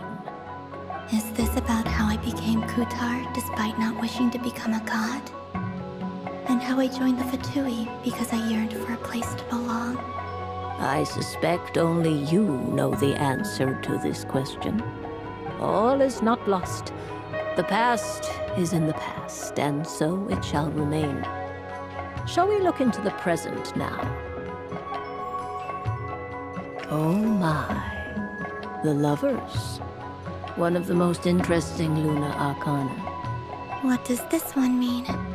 This means that you have had an unprecedented emotional experience. The joy of finding your soul becoming intertwined with that of another. A precious and wonderful thing indeed. It's true. I've made a lot of friends recently, and they are very good to me. I like them a lot. That sounds lovely. I am most delighted for you. The lovers can also represent important decisions, perhaps related to a parting of ways. Now, if I were to guess... Yes. My return to the moon. I understand. Parting with friends is never easy, Columbina. But rest assured, this is not the end of your journey.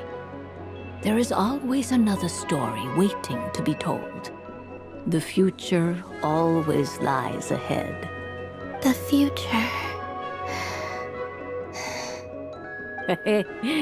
Well now, it's finally time to flip this most mysterious of cards. Why did it appear? And what does it wish to tell you? I'm ready. Very well. Flip this card and see what lies on the other side.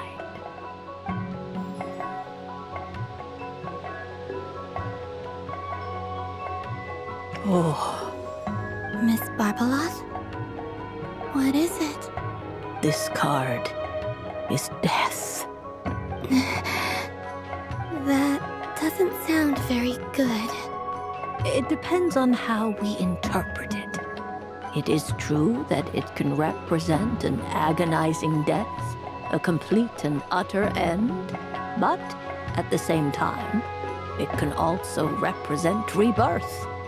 Do not forget that your destiny card is the moon. That lends your future many different potential meanings. If death spells the end, is it unavoidable? As I have said, divination can only display general trends. It is a rough guide, but it does not show predetermined outcomes. Allow me to summarize it for you.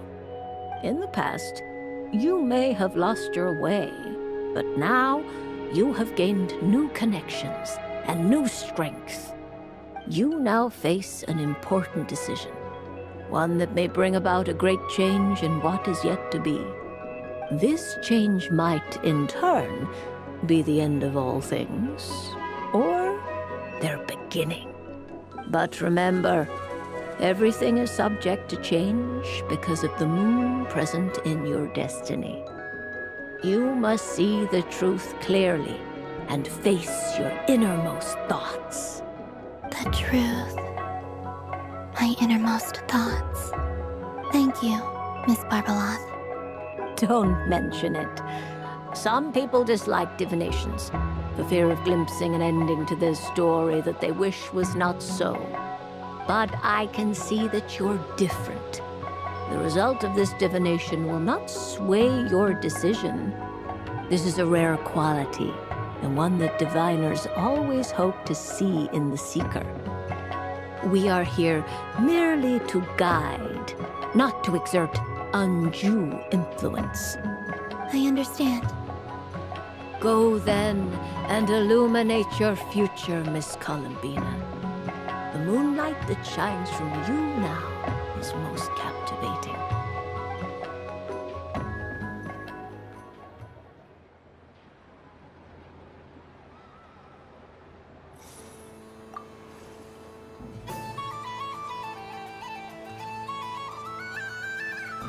I wouldn't say it's unfair, exactly. I mean, your voice goes right into people's heads. How would you explain that to the kids? You can't just explain it away as magic. Is something the matter? Ah, Miss Columbina! No, nothing you need to worry yourself about. Ah, impeccable timing. Stick around for a second, Miss Columbina. I need your input on something. This self-proclaimed Knight of Justice has yet to give me a satisfactory answer. I, for one, would like to hear your verdict on the matter. Hey, now, I left the flagship just to help you out, Miss Nicole. What's going on? So Alice and I are both using long-range remote control spells that work on similar principles, allowing us to attend this festive fair in Dodeco form. Sorry, let me backtrack a little. While similar, there are some key differences.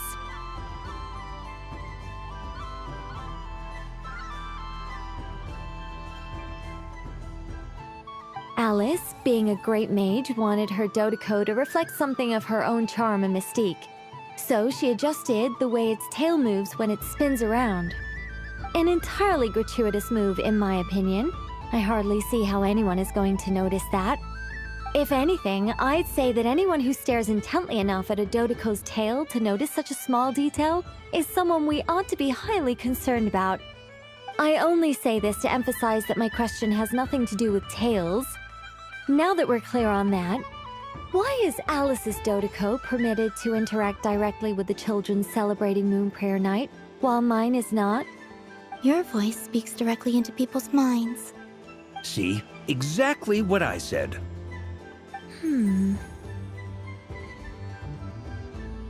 Miss Nicole? Ugh, I can't stand it. I know that probably makes me sound like a whiny child acting out in front of their parents. And it's a little embarrassing now that I think about it. But hey, I've said it now, I can't take it back. That would be even more embarrassing. Also, don't go reading too much into that analogy. It was off the top of my head. I'm actually an awful lot older than either of you. Miss Nicole, are you saying that you'd like someone to play the game you've prepared? I'm not so invested in that. It's just something cobbled together using items I borrowed from Alice. She probably didn't even make them herself. The point is, I want to know everyone's thoughts after they receive their prizes. But as you've said, I can't just ask. I've been biting my lip for so long, and I've had no one to vent my frustrations on. I thought this was going to be a nice, straightforward festival where I'd get the chance to guide people to treasure. Well, can I play? I can't guarantee that I'll win a prize, but... You will? I'd like to try.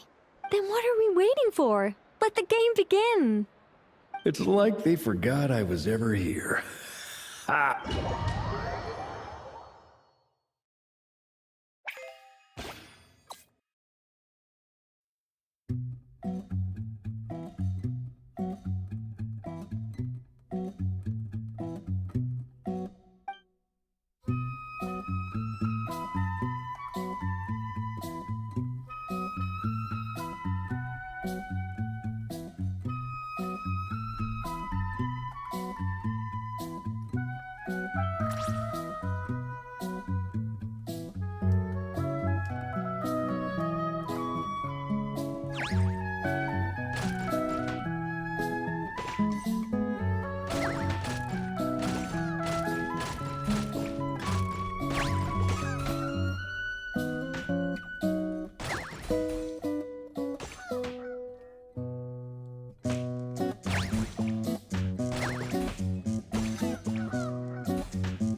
Congratulations, Miss Columbina!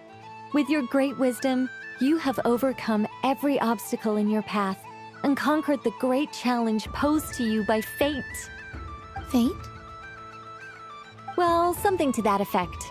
If you'd prefer something more poetic, it could be the icy winds or the dawn. Anything you like, really. You could even go with the challenge posed to you by Dodoko, if that's what you're into. Anyway, you can take or leave my suggestions. Moving on. All my hopes are now resting on this. Can I open it now? Stop teasing me. Please, I'm begging you. No more talk. Just open it. Wow. What a lovely sculpture. Classic and cute at the same time. Thank you, Miss Nicole. I'll always treasure it. Ah, there we go. Music to my ears. You have my sincerest gratitude, Miss Columbina. Thank you for sharing your precious time with me and fulfilling my wish. Don't mention it. You've all done much to help me. And still, I'm the one receiving all these gifts.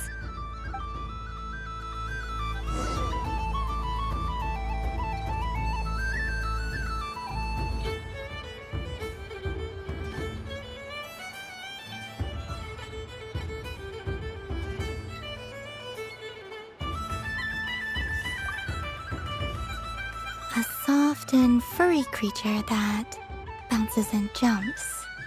Welcome home, Moon Goddess. This one talks, too. Allow me to introduce myself. I am a Dodoko from a distant archipelago, the most mischievous of all my Dodo brothers and Dodo sisters. When the going got tough, I powered through, and when I met obstacles, I boomed them away. That sounds like a lot of fun. Doesn't it just? Oh, but then the trouble started. Recently, I found a lovely beach, the same beautiful jelly color as my hometown, and so I dove in to have a look. Only to find it overgrown with seagrass and nasty little spiky fish everywhere, looking to turn me into a Dodoko kebab. I made it back to shore by the skin of my teeth, but my tail was sorely hurt. Couldn't you just boom them away? Oh, I wanted to, believe me. But I've heard that you, Moon Goddess, can understand animal speech. The last thing I wanted was to cause a gigantic fuss and get taken to court by a school of spiky fish. I'd be driven out of these waters for good, and my winter holiday would be ruined. And so, dear Moon Goddess, I was wondering if you might lend me your allegiance. Are you roping me into a crime? Oh, let's call it a once-in-a-lifetime carefree adventure. Does that sound better? All the festival goers tonight are dressed up as the Moon Goddess. But there's nothing to say that the Moon Goddess can't disguise herself as a Dodoko, is there? Besides, this is your home. You should be free to be whoever you wish. I'm afraid I'm not well acquainted with Dodokos, Madam Mage. Oh, that's quite all right. We Dodokos are innocent, happy creatures with a free-spirited nature. Many, like myself, are mischievous troublemakers. Others are lazy souls who like nothing better than to lie down on a nice rock and take a nap. In our eyes, every creature who yearns for happiness and freedom is a Dodoko. But perhaps in yours, we Dodoko are a fluffier and more mischievous breed of Kuhenki? Yes, that is a much easier image to follow. Oh, wonderful! Then let's play! Grab onto my tail and follow me into the sea! Time to settle some scores with the bad guys!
remarkable talent. So, what do you make of it? The use of Jumpy Dumpties doesn't come as naturally to me as Kuvaki. But their unpredictability makes it fun. I think they call this... novelty? Indeed! And how did it feel blowing those pesky nuisances away? Not bad. Any guilt? What do you mean? Oh, wonderful! Lovely answers to all 3 questions. To you as a souvenir. Remember, if you find any meanies living on the moon, you can use this to boom them into oblivion! I will.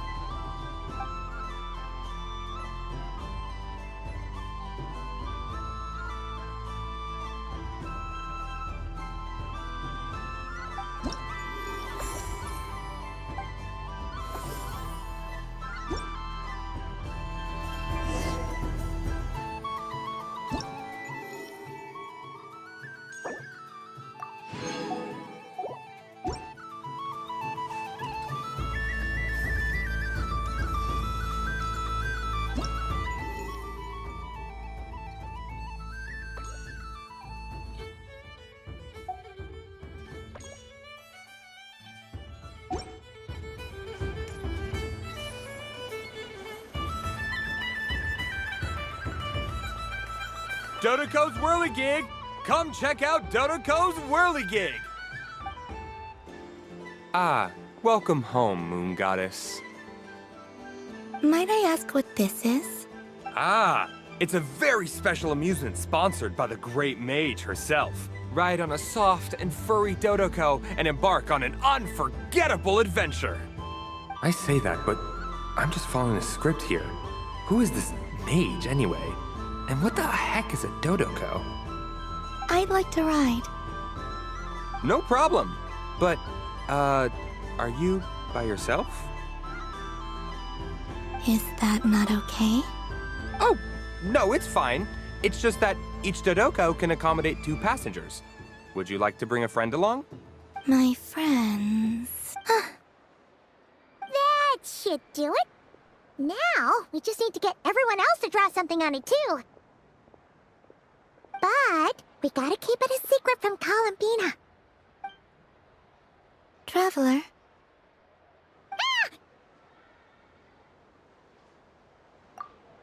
I want to go on that ride. Will you join me?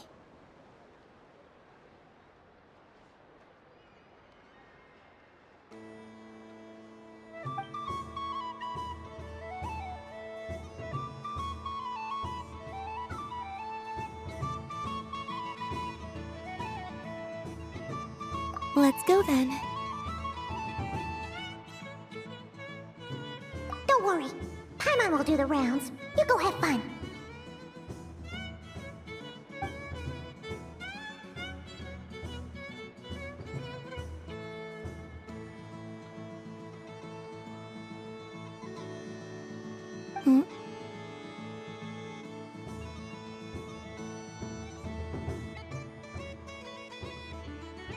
All right. I think we have to wait in line over there.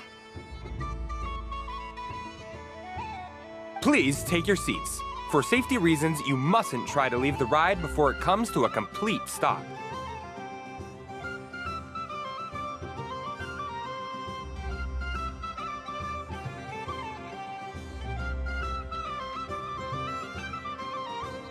All right, you're all set. I wish you both a wonderful journey.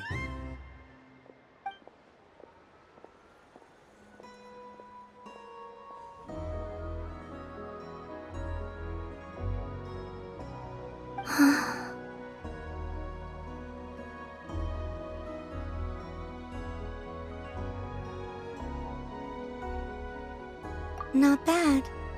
It reminds me of riding a moon lane.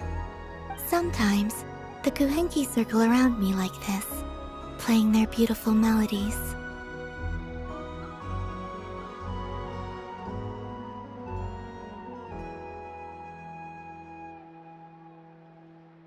Yeah, I'm going to miss them.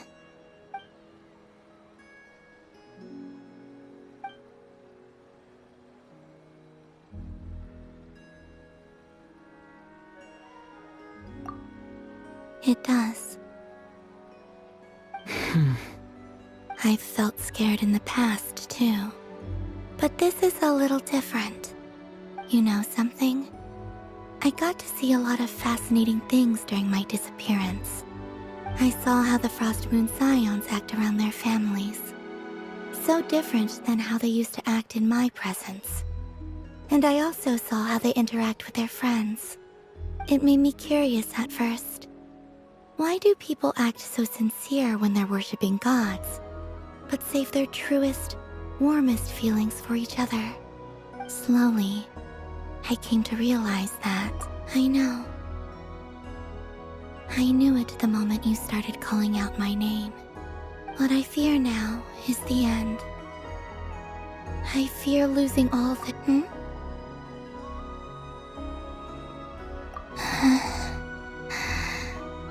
Thank you for this conversation. Thank you for listening to me. Don't worry. This fear I have, and the unknown that awaits me, they cannot hurt me. Not when I possess a treasure far greater. I just want you to remember this version of me, the real me, on this final night together. Dear passengers, Dodoco's awesome adventure has come to a close. Please leave in an orderly fashion, and we look forward to seeing you again in the future. Don't want the journey to end, huh? Don't worry, you two. There's always another adventure waiting just around the corner.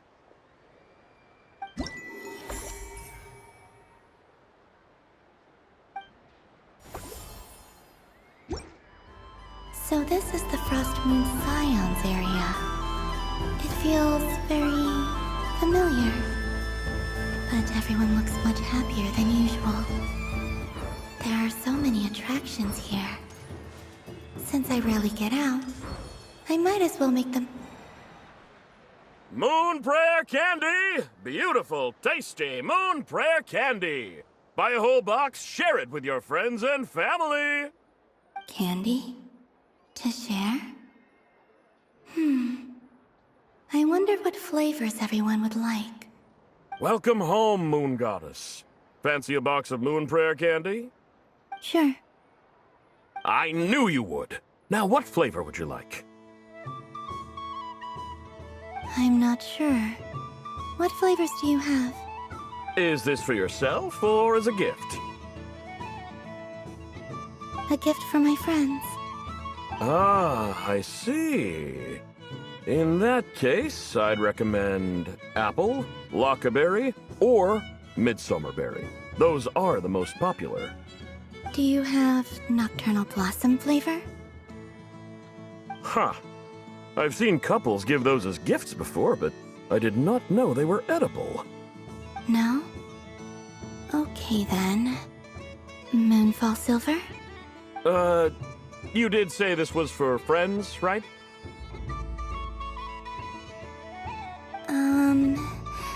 Maybe smetana then. Hey, now that's a creative idea! I've never tried it before, but if you're happy to wait, I can see about whipping up a batch on the spot. While we're at it, you got any other ideas?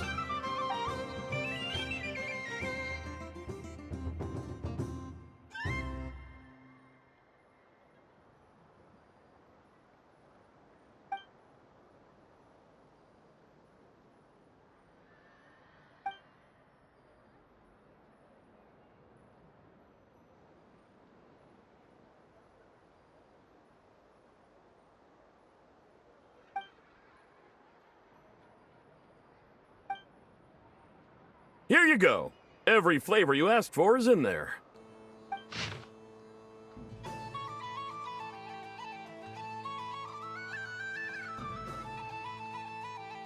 Thank you. Haha, I should be the one thanking you! You brought me a whole bunch of new business. It's like a genuine blessing from the Moon Goddess. I hope you and your friends have a lovely night.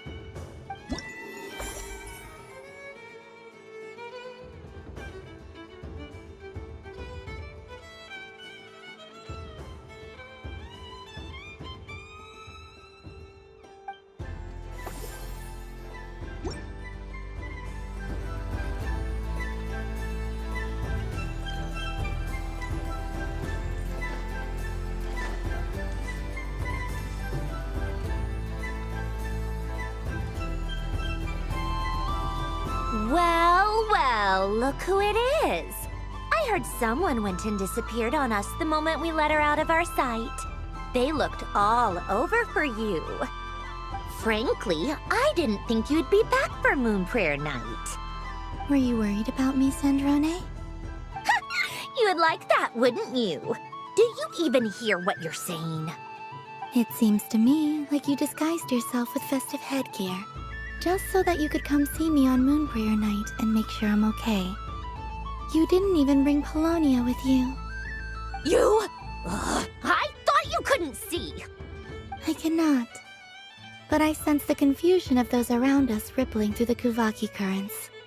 Based on what I know about you, let me guess what you're wearing. Is it cat ears? Shut up! I'm only here to protect the Fatui's interest in this territory. Running into you was pure bad luck. Really? But you were the one who asked Arlecchino to help everyone find my name. Columbina! Ugh! Just one more word, and I'll unscrew your vocal cords. It's Columbina Hyposelenia now. Tell someone who cares. I've missed you, Sandrone. The whole time I was gone, I was thinking. I hope I get a chance to say some ugly words to you. Is that supposed to be a joke? Anyway, let's go play that game. What? You mean that frostfin whale? Yes. It's some kind of game where you get bitten if you step on the wrong tooth. Seems like fun. Who in their right mind would wanna... Because you're not a scaredy cat. Fine! You wanna play? Let's play. Don't complain when I kick your sorry butt. Lovely. You old geezer! I'm gonna beat the pants off you! Just you watch! I almost forgot. Sandrone? What is it now? You'd better not lose, or I'm going to beat your head in. What? Allow me to demonstrate since I'm feeling so nice. You just step on the teeth, like this.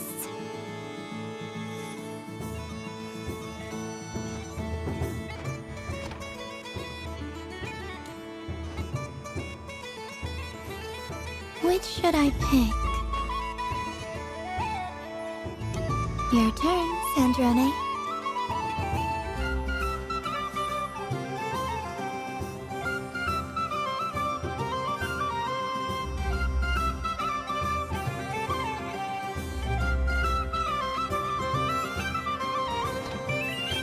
Don't come crying to me if you get bitten.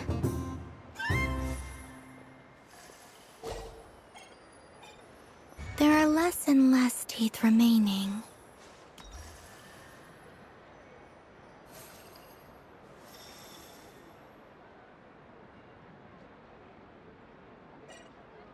Huh? What's that noise?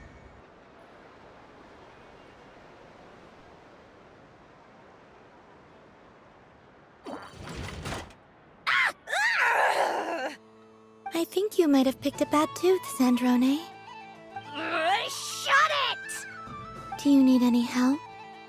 It seems like you're stuck. No! It's just a blasted... toy! How is its grip this strong? Stop laughing! All right. Well, you lost. So just like I promised... Hey! What are you doing? Are you seriously? Hiya. Why, you... Oh, just you wait! Rematch! Are you alright, Sandrone? That was quite a strong bite. Are your clockwork parts? Quit your fussing! I don't need it! Alright. I'll go first this time.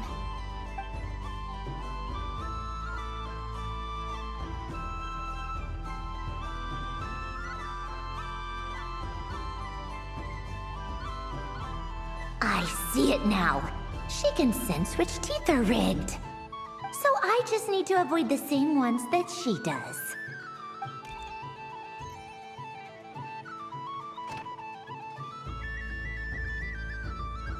This one... Seems fine. She avoided that one then? Now I've got you. All right, my turn.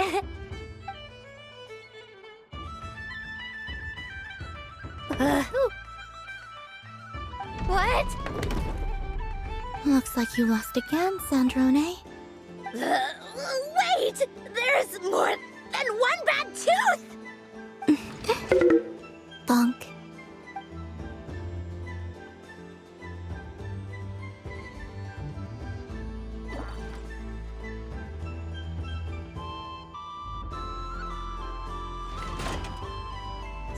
Stupid game! What idiot came up with this? Are you alright, Sandrone? You said some nasty things just now. Oh, I'm peachy. Should I let you bonk me on the head as well? Ah, forget it! Come on, bonk away. It can be your consolation prize for losing so badly. I told you, forget it! Gah, you've always been so annoying. Singing right outside my door and inviting yourself to my tea parties going AWOL. And now you're off to the moon or something. Of all my days with the Fatui, the times I spent with you, Arlecchino, and Rosaline, they were my favorite. I will not forget them. Just as I shall not forget this moment. We'll always be friends, no matter where we are, right? Who'd want to be your...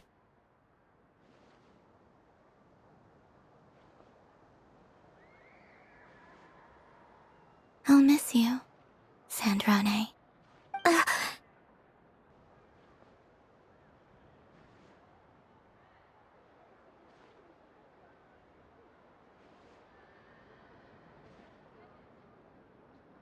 Goodbye, Sandrone.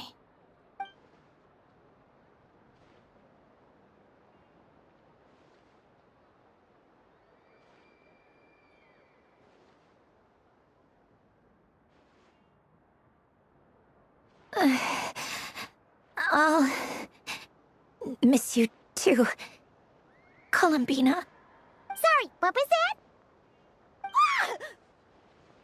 Ah! Yeesh! No need to freak out. What's wrong? We've been looking everywhere for you. What do you want? Oh, nice ears.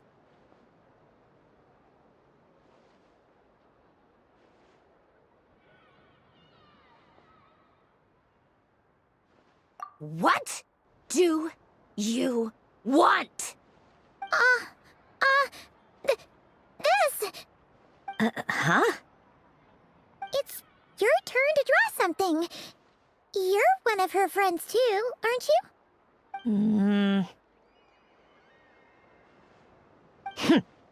Doesn't know how lucky she is.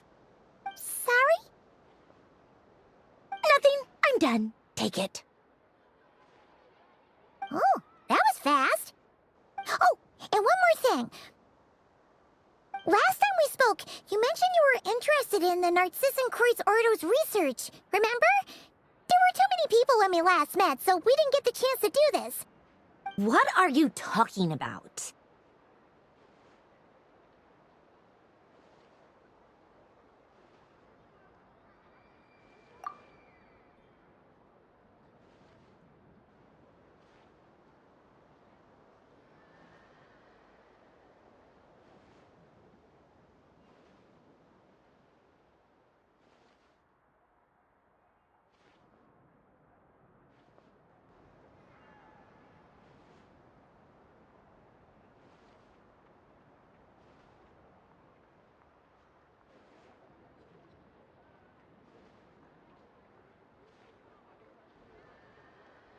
This is... Oh. Alan, Renee, and Marianne. Huh. The Holy Blade. A savior's plaything. It's not about whether I approve or not. These people, they would sacrifice themselves for the sake of the world. Especially Alain Guillotin and Renee. That is something I would never choose to do. Still, I didn't know they had any pictures left from that time. If I'd have thought to bring a camera, I'd have... What? Yeah, of you being bitten by the frostfin whale and Columbina bonking you on the head. Tear it up! Now!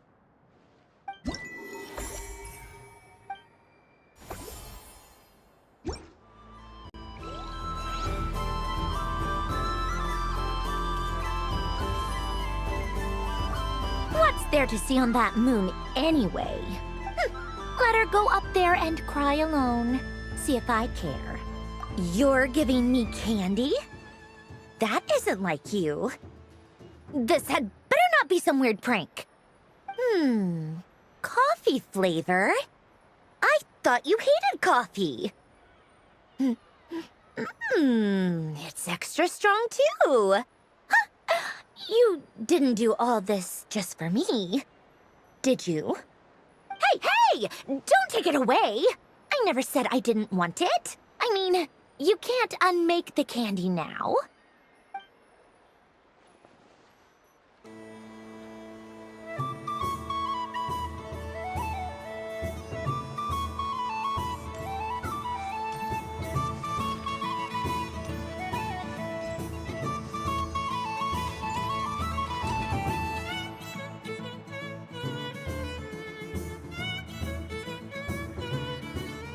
Doesn't make any sense. How am I losing every single time?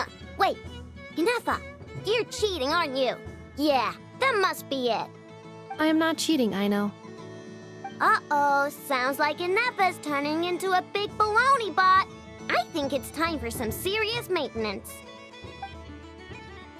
Moon Goddess, help me. Miss Columbina, I know, is attempting to cheat.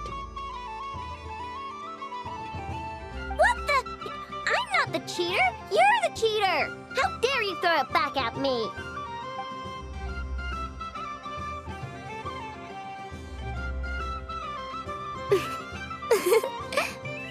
Alright, fine. Let's all laugh at I know.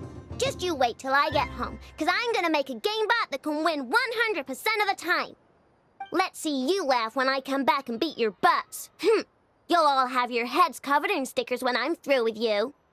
We came to check everything was okay after all that yelling, but,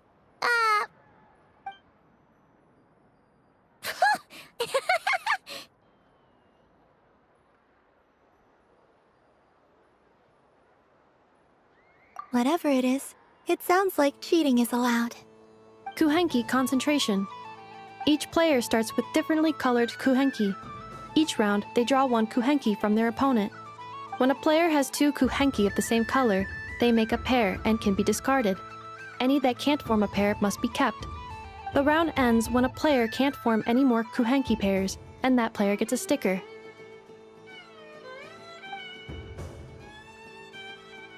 Ooh!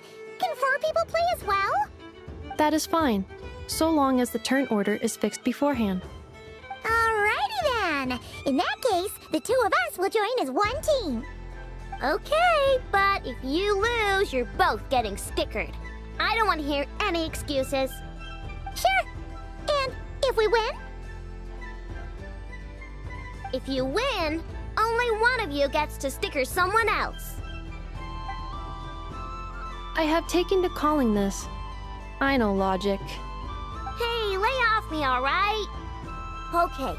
So, we're starting the game from scratch again, which means all my stickers so far don't count. Looks like Luonatar is the Kuhenki of honor for this game. Anyway, let's go clockwise, starting from Inefa.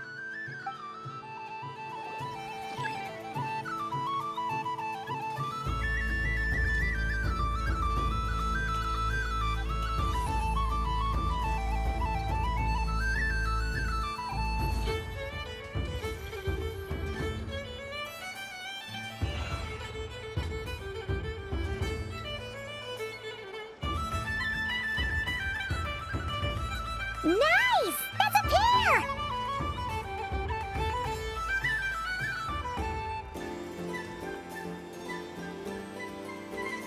Go, go, fly!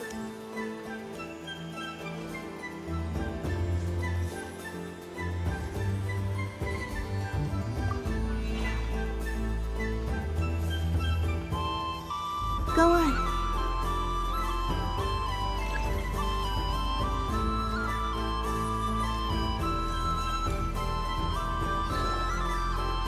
I have a pair.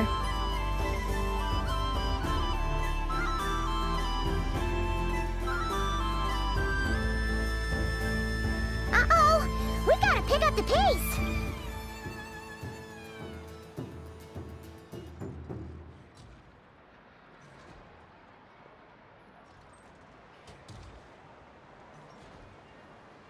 Phew, that was too close. I thought I was gonna lose. Let's see who's gonna be the unlucky one.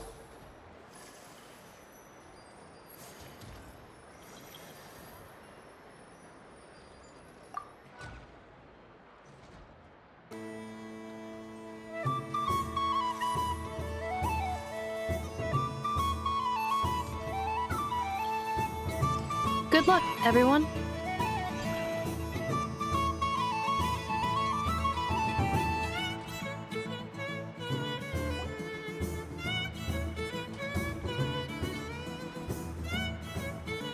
Let me pick a good one. What's it gonna be? You're looking very pleased with yourself there. What happened to being a huge Grumposaurus? I won. Duh.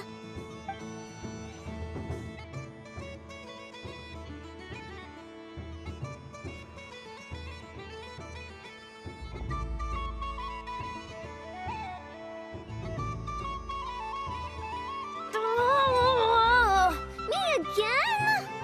Don't fidget too much, Ino, or the sticker's going to fall off. I don't care. If it falls off, it falls off. If a pair of Kuhengi get discarded, why not a pair of stickers? Huh? Huh?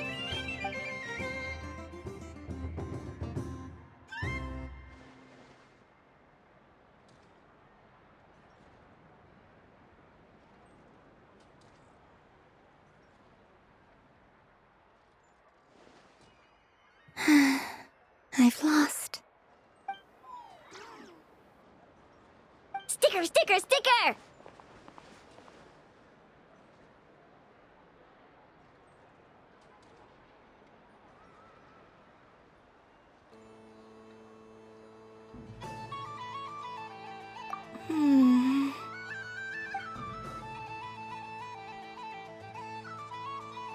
Cute! You think so? Shame. I can't see it for myself.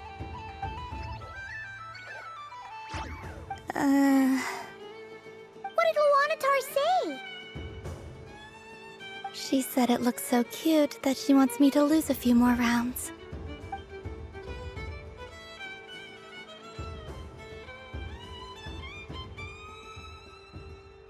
Who put these stickers on Paimon's eyebrows? Ugh! She can barely see! Alright, now, I think we got enough evidence to prove that there's a serious problem here.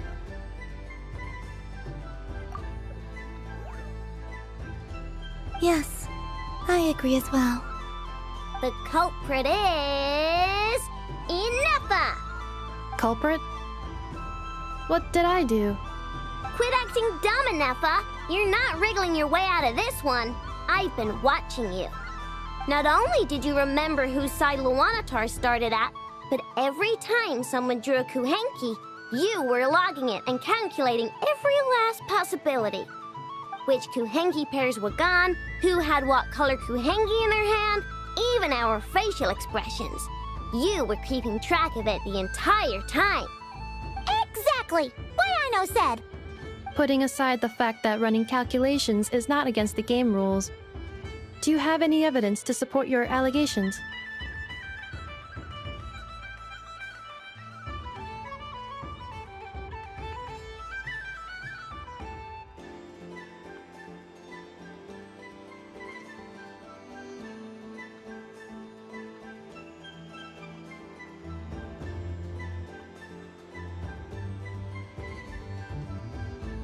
but that's not against the rules either.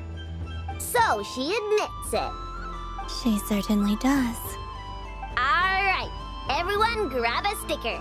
It's time to get Nefa back. But... Take that!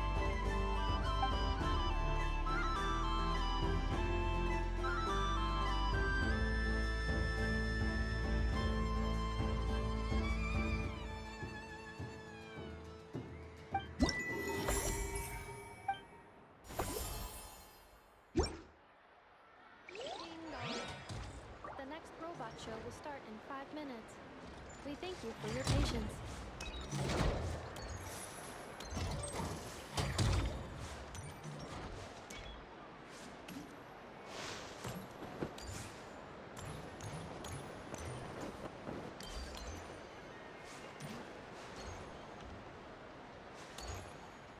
What's this?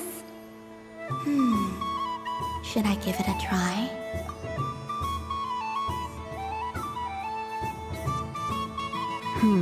I don't have enough data. Need more samples. Who should I ask for help? Is this one of the amusements? Or is it a research project? Bit of column A, bit of column B. I'm currently running some synchronization tests on these bots. Basically, you need to press the button to help them successfully obtain the treasure. But you've got to time it right. I'll record your data, which will be used to improve the robot's accuracy. But, ma'am, I mean, Moon Goddess, don't you think you should take your eye mask off first? There's no need. I will be all right. Okay then. Whatever you're comfortable with.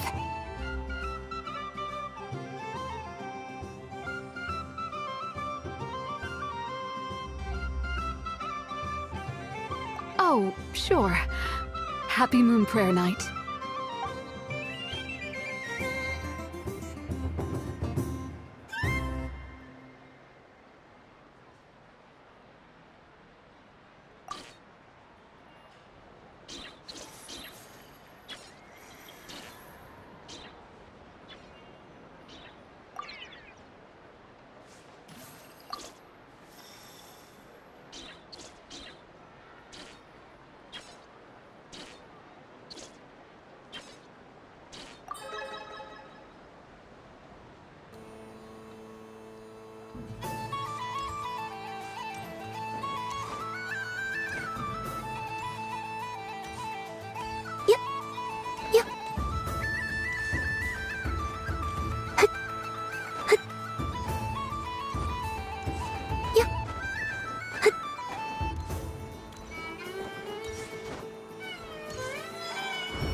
But I was aiming right at it! Aw, what a pity. I saw it with my own eyes. You were so close. So very close. That's not true! It dodged out of the way right as I was about to snag it! I'm sorry? You heard me! This paper frog can move! I swear! Dear, oh dear, what are you saying? How could a paper frog move? Unless you believe there really is magic in this world. But even if I, the mere humble merchant that I am, knew such magic, surely I would not use it on a paper frog. I'd sooner give Mora legs, so it could walk right into my purse. My dear customer, why not have one more try? This time I'll give you 12% off, a very generous discount for one of my most regular customers. Just think about how much experience you have under your belt now. You're sure to win the next one. Darn, I used up all my coins. I'll be right back. Just gonna fetch some more from my house. Take your time, but don't take too long. This event is Moon Prayer Night only. Miss it, and you'll have to wait a whole year before I'm back. Next customer, please. Welcome.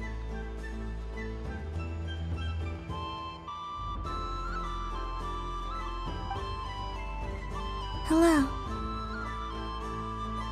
Whoa, whoa! What's this big one doing over here? How do I tell my employees not to go running around this time? Shooting them a glance won't work. I haven't known them long enough.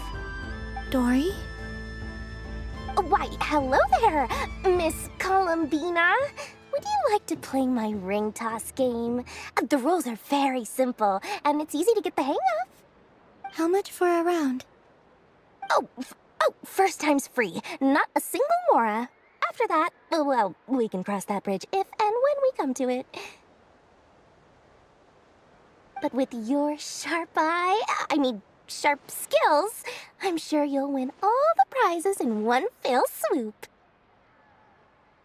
That was an obvious enough hint for them, right? Right?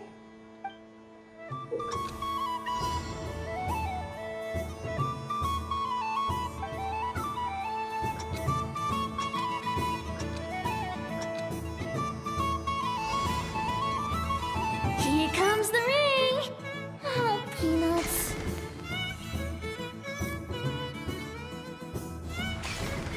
Change tracks. Roselle, should we move or not? Just a tiny bit. All right, then I'll... Oh, sugar plums, not the clock hands. How do I move the legs again?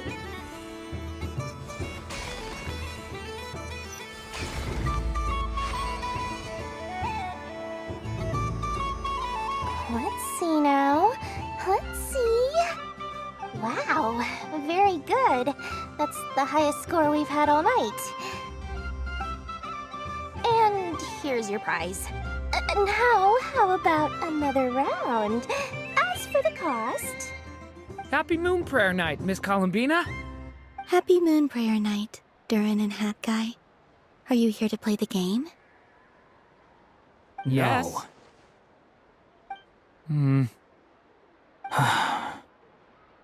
You said we were just coming here to say hello. I did, but then I recognized a few more people as I got closer. Do my eyes deceive me? Is that... It's our little dragon! He's all grown up! Someone's popular. Well now, since you came all this way, why don't you try out this lovely game we have going? First try is free! He'll have a go. I'll pass. It's only one free try per customer. You can't give your try to him. I'm aware. How has Elder Almond been lately? He's in great shape. He goes for a run in the forest every morning to stay fit and healthy. He tried to go boat racing with Firecracker a while back, but he couldn't even make it onto the Lotus Leaf. Firecracker was in fits of laughter.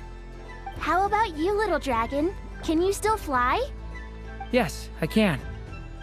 But you've become less chatty. Has growing up been tough on you? We call that maturity. You know, the thing people sing about.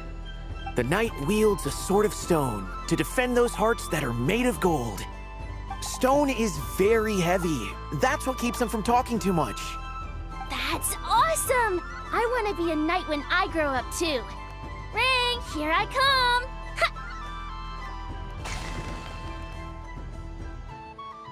Oh, the hat-wearing man.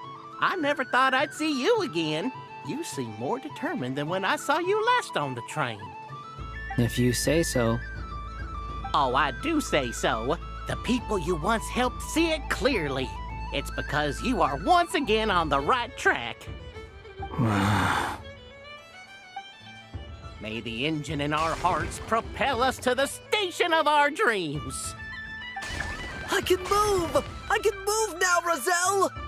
What are you doing, running into the rings like that? You got them all so quickly! I've never seen anything like this in all my travels! Is this guy actually an old friend of theirs? But how? They're origami animals and clockwork people from a fairy tale! Getting to know them would be quite an arduous task, unless they share a hometown? I have to get to the bottom of this. Next time I see the Great Mage Alice, I shall demand answers. Thank you, Dory. I had a lot of fun. So, now for your prize. Where did I put it?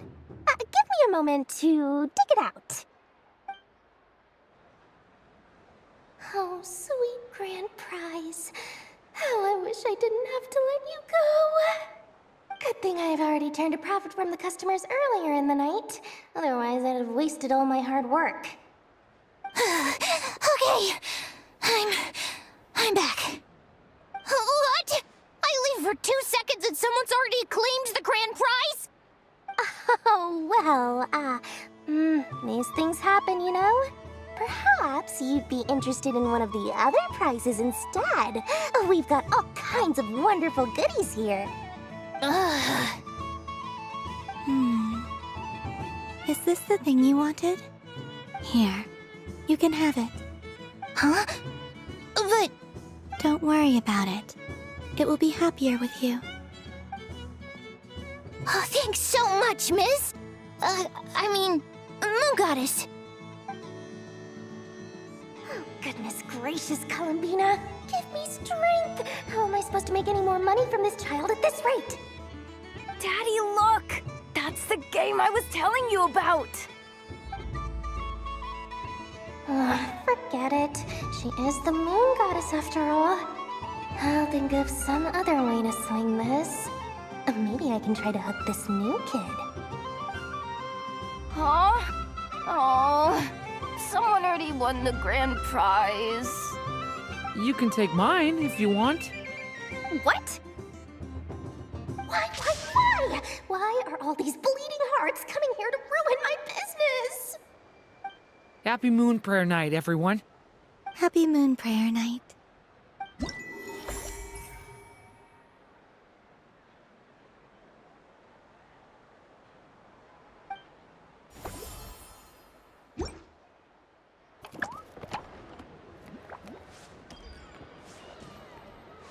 What's this?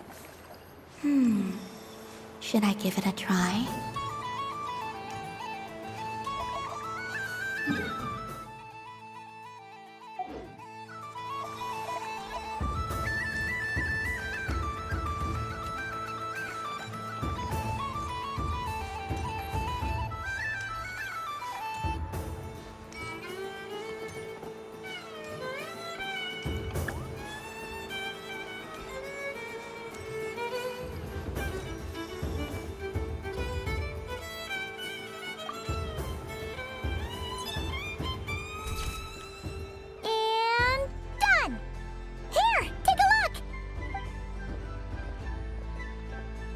I think it looks quite funny.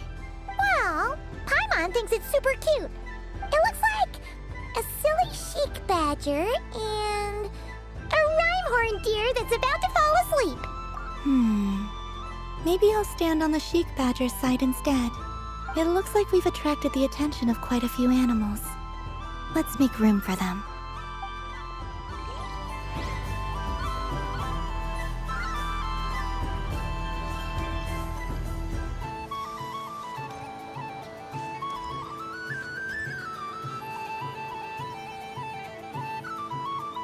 Wow, the Frost Moon Scion stall looks kind of plain, but it's pretty cool once you get into it. I don't go to Hisi Island much, but it's got that, like, all-the-world cultural feel. And if culture means we get more festivals, I'm all for it! Hello, Yahoda. Columbine? Hello, Moon Goddess? That was too close. I almost gave the game away in front of the staff. Oh, wait, what's the deal with her shoes? They don't make a sound when she walks. I could do with a pair of those. Do you like balloons too? Balloons? Oh, you mean those? What's so fun about balloons? I'm not a kid anymore. They're probably more up Aino's alley. Yes. The animals seem very curious about these strange flying objects. I was drawn here by their voices. I recently learned a fun new game you can play with balloons, so I decided to come and give it a try. A new game?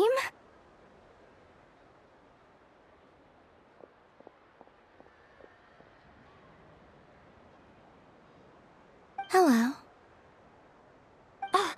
Welcome home. Yes. Could you give me a few that haven't been inflated yet? Are you sure? I guess it's not a problem, but... Yes, please. Thank you. Uninflated balloons? But those are just little rubber pouches. What does she want with those? Would you like to play the balloon game, Yehuda? Huh?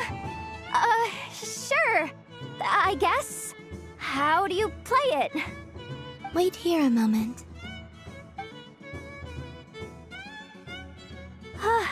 Oh. This is so weird. What have I got myself into now? I thought I saw Columbina nearby. Uh-oh! That's the fourth Harbinger! Although she's helped us out quite a bit, she's good people, right? Is she looking for Columbina? Oh, guess that's my ticket out of here. I'm not sure my heart can take being sandwiched between two Harbingers.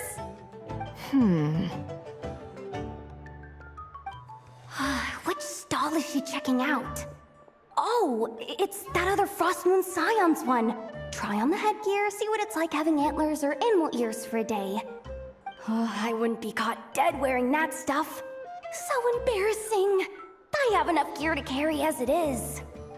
Wait, what? She put it on? How peculiar. This would take some getting used to. I wonder if this is what it's like for Lynette. It really suits you, ma'am. What is this? She was so intimidating a moment ago, but now, dang, she's really rocking those ears. How does she make them look so cool? I suppose I may as well keep them on for now. All part of the festive experience. She's coming this way. How do you do, Miss Yehuda? Oh, jeez. Don't talk to me while wearing that thing. Where am I supposed to look?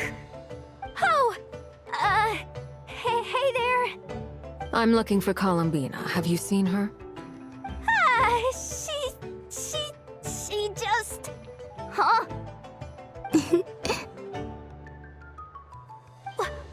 Oh, wait.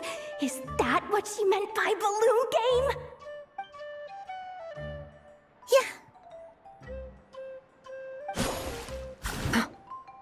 Huh? No fair! How come I get caught in the crossfire?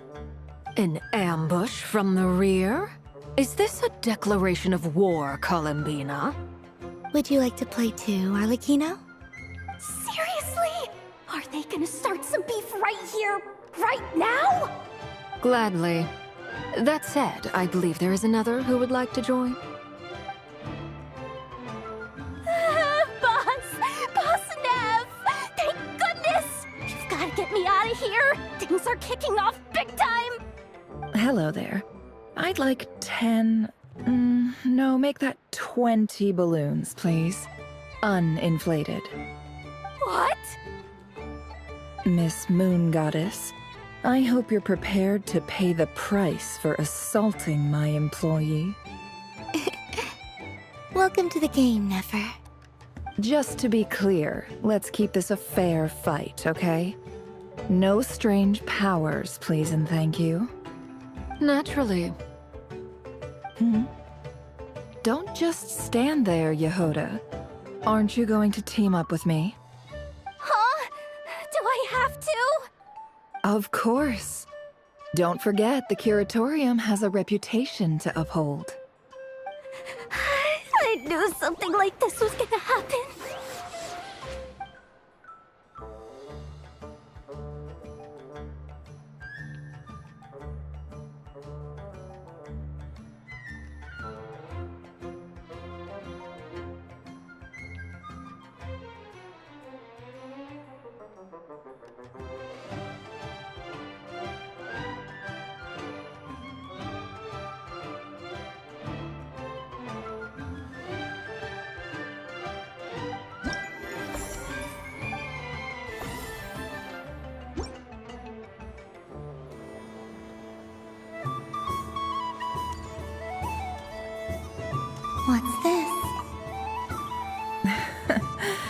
Oh. How I yearned for... May your moon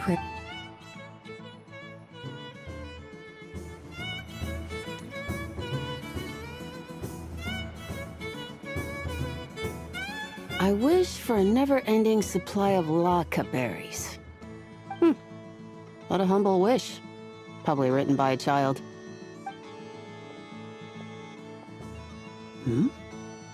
Is that Llama the Moon Chanter?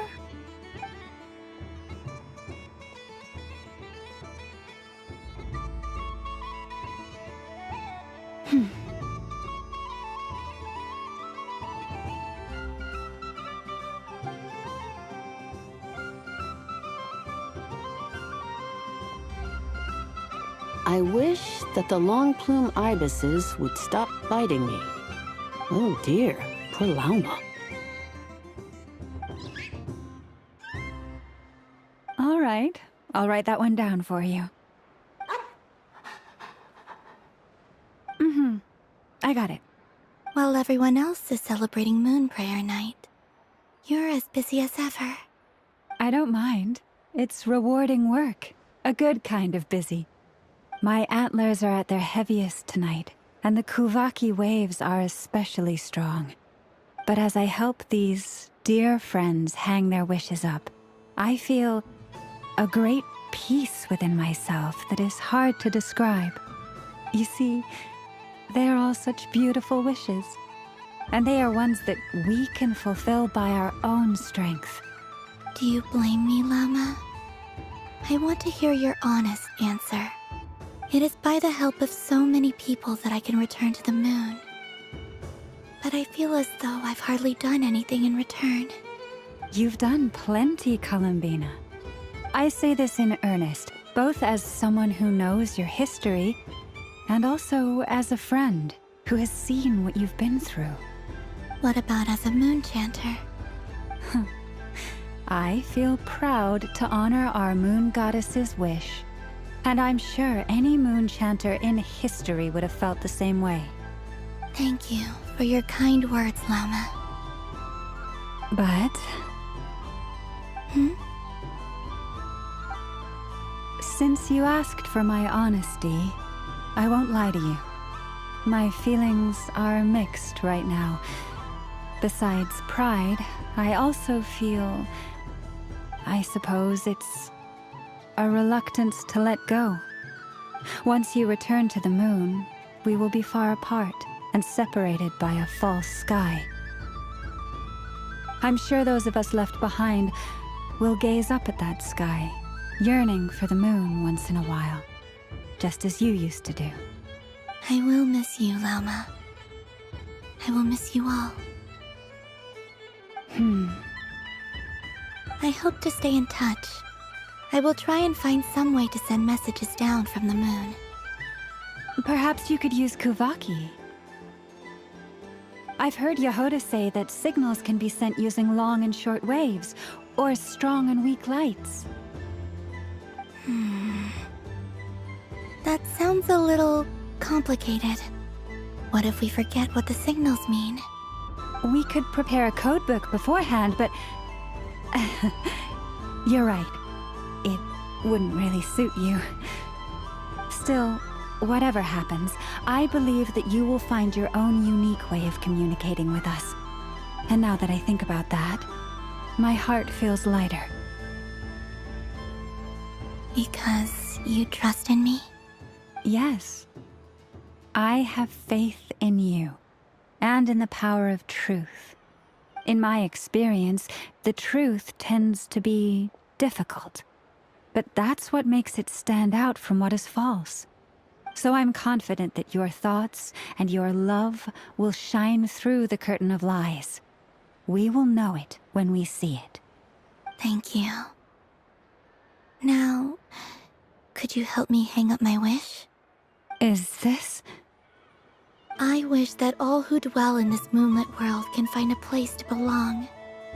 And I wish that I shall one day see my friends again. It's 2 wishes. I hope that's not too greedy of me. Not at all. And I think you speak for us all with the second one.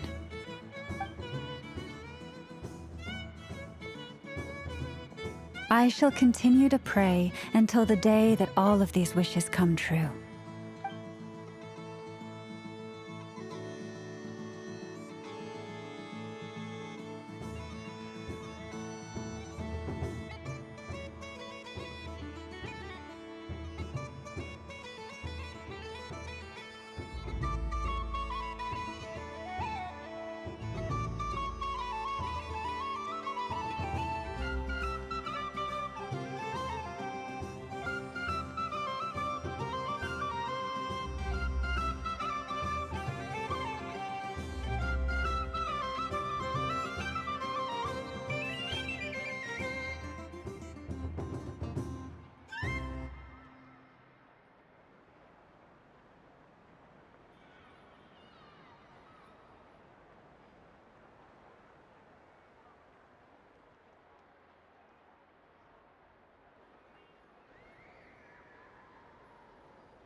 Sunny days! I prefer sunny days. Ah, well, you are as warm as the sun itself, Moon Goddess. Very well. I believe your spirit animal has to be this most adorable chic badger. Wow! Thank you, Mr. Talking Magic Lamp. Have a very happy festival, Moon Goddess. Lance? That's you, isn't it? It's our little secret, my dear traveler in Paimon. Okay, sure, but why are you here selling sugar sculptures? Everyone celebrates in their own way. After gazing into the abyss and spending time around gravestones all year, what better way to relax than to see sunny smiles on the faces of the living? Besides that, I like to think of myself as a fair judge of character. I dare say matching personalities to confection suits me rather well. That's not what Paimon was talking about. Aren't you afraid that your true identity might be exposed? Should I be? There is all manner of magic in the air this moon prayer night, thanks to the work of the great mages. I see Miss Columbina is hiding in plain sight. Why should I not do the same? Why miss this rare opportunity to enjoy a special evening in my true form? Fair enough. You got a point there. People who don't know you will probably think you're just a talking lantern. Well, now that we see eye to eye, what brings you here? Not a search for your spirit animal, I presume? Ah, well, actually... Here, see for yourself. Oh, this is... How wonderful. A beautiful idea. Yeah! We just met Barca, and he said that having everyone draw their own section was kind of boring. So, he did your bit for you. Ah, Varka. Ever the maverick. I see his artistic skills are truly one of a kind. In that case, I shall paint something on Mr. Albedo's behalf in a short while. What? Why not now? Ahem. Welcome home, Moon Goddess. Phew, that was close.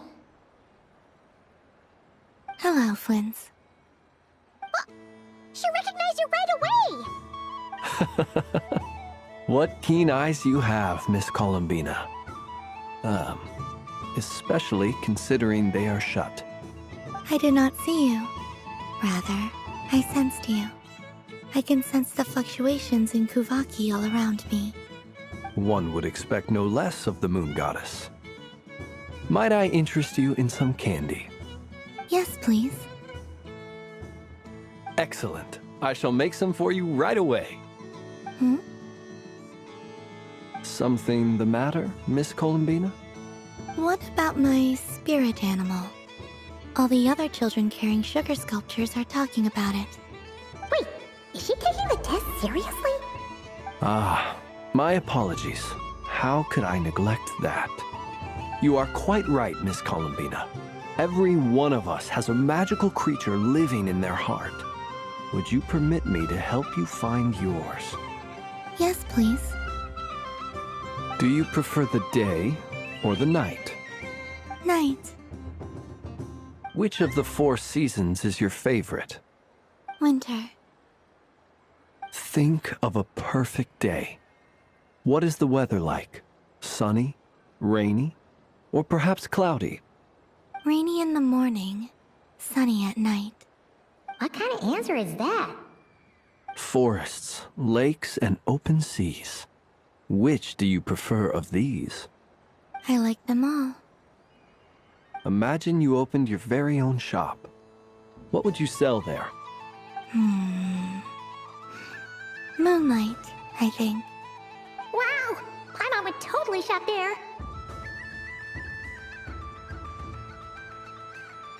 It wouldn't cost anything. You'd just need to visit. Aha!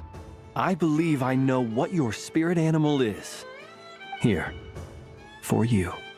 Oh, it's a Kohenki! Indeed. A free-spirited being with a deep love for all things here in Nodcry, who selflessly lends her aid to as many people as she can reach. It is the perfect fit for you, Miss Columbina. Thank you. It would be my honor. But you shall have to forgive me.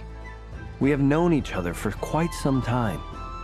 I doubt there is any answer I could give that would come as a surprise to you. So instead, would you accept this sugar sculpture as a token of our friendship? It's a lantern. Hey, why don't you two go enjoy your candy over there? Paimon wants to try out this spirit animal thing too. Right, Blintz? Come on, play ball. Gotta get this drawing done. But I want to hear Paimon's answers. But it'll probably take ages. Paimon's a complex soul. And we don't want your candy to melt while you wait, huh? Oh. Okay then.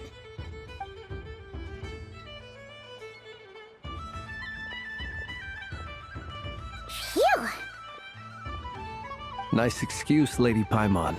That was some quick thinking. Yeah, no thanks to you. A little help next time.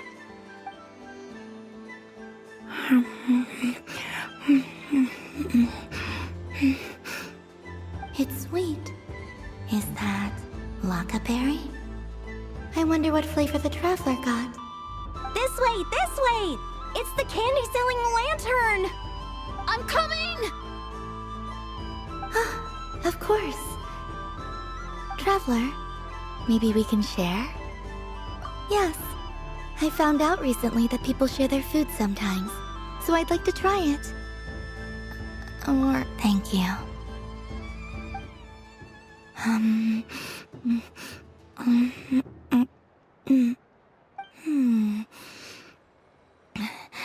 Yours is a little more sour than mine. Amazing.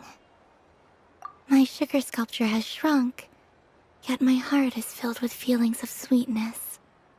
I will remember this feeling. Sure.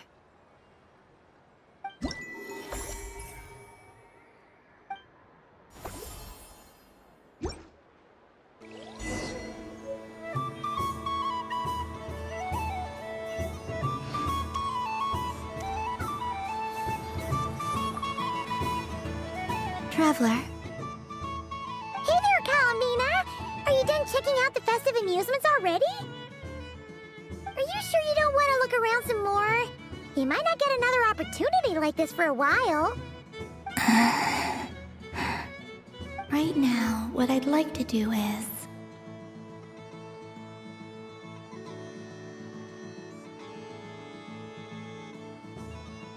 You're right.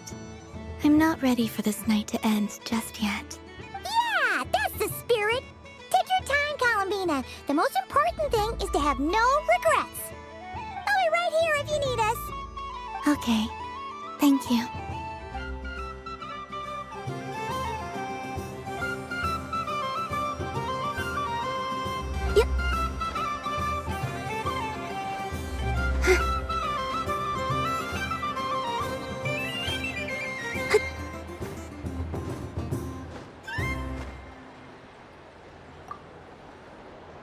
Traveler, Paimon. Columbina! Finished with the festival already? Oh, candy for us? Thanks a bunch, Columbina. Don't mind if we do. Whoa, this one's intense. But it's so tasty. What about you, Traveler? How does yours taste? Oh, sounds good. Paimon's drooling now. Are there any more Smetana candies in the box? Yes, I believe so. Okay, gotcha. Let's see. Sure. This one, and yep, this one looks right too. Okay, that's 3. Here we go. 1 per person. It's so sweet.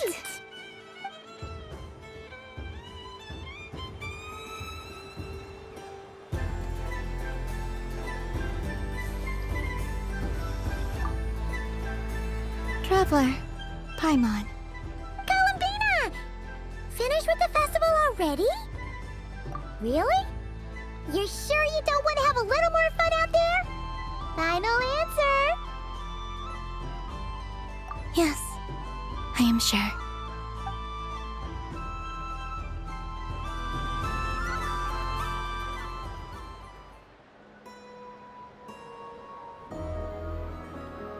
This was the most fun I've ever had on a moon prayer night.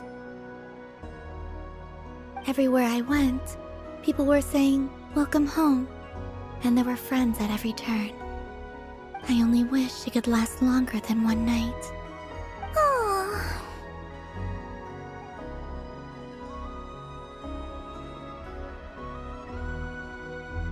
Yes, you're right. The moon prayer blossoms. Ooh, look! Look! Moon prayer night has come.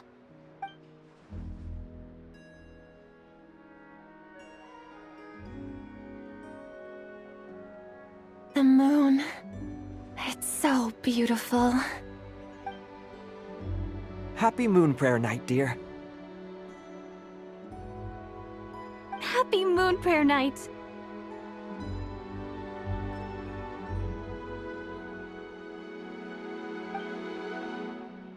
Happy Moon Prayer Night.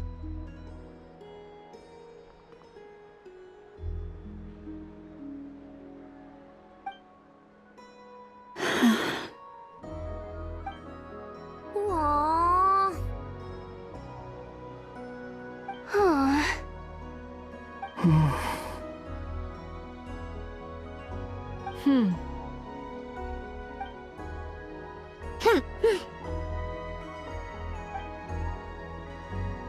Time flies when you're having fun.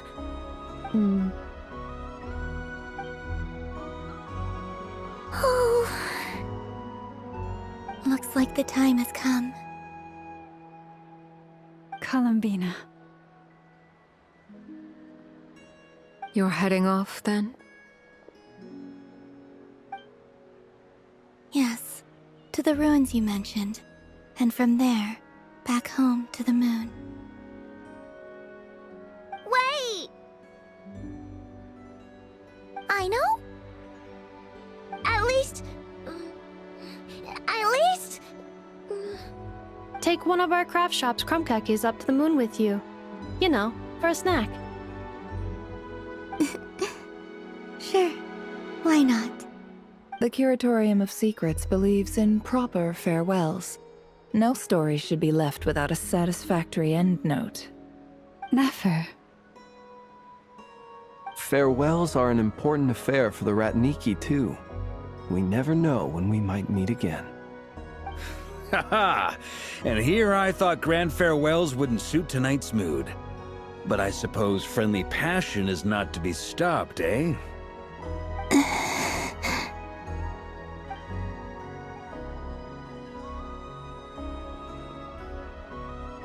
We made a little something for you, Columbina. Ta-da! What is it? A Moon Prayer Night greeting card with drawings by all of your friends. You did mention that you'd like a portrait done, so I took the liberty of creating one for you. I, meanwhile, did the portrait of Mr. Albedo, and Mr. Varka did the same for me. I mean, I think my work was pretty true to life, don't you think? The picture of Ashru was my doing. The two of you seem to get along rather well. Wait, was I the only one who did a full body picture? That's so embarrassing. I did pictures of me and Anefa. I did my own portrait and one for Hat Guy. Plus, there's the two mages, Arlecchino and Sandrone. So, if you ever miss us, just flip the card open and we'll all be right there with you. I don't know what to say. Thank you so much, everyone. This whole Moon Prayer Night was more than I could have ever asked for. It is the greatest gift I have ever received. Lama, I figured it out. Figured what out? Remember how the Frost Moon Scions used to use milk as invisible ink to write hidden messages? That was a very long time ago. Oh, are you saying? Yes. When I miss you all, I shall use moonlight in the same way, to write words that only you can see upon the moon itself. Wow, that sounds lovely. Quite. But how will we see them? Simply open your windows on nights when the moon shines bright, and the moonlight will naturally flow towards the words I have written. That sounds most fitting indeed. Very true to form. I'll try to write them in places that won't disturb your sleep. I, for one, would sleep all the better for having read one of your messages before settling down for the night. Exactly. So don't worry about disturbing anyone's sleep. Just promise you'll write to let us know you're okay, all right? All right. I promise.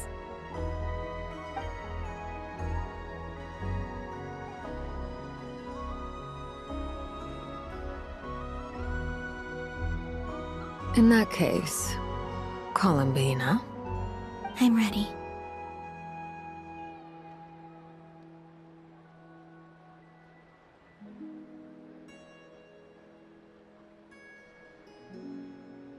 Very well. Let's go.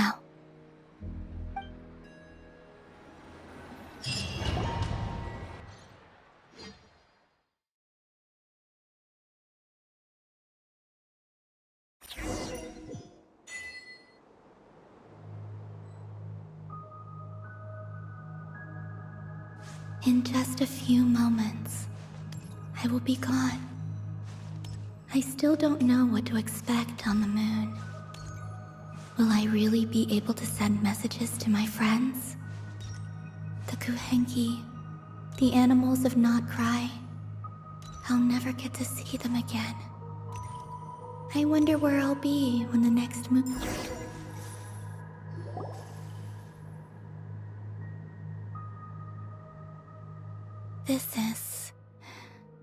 This is where the people of Hyperborea used to communicate with the moons.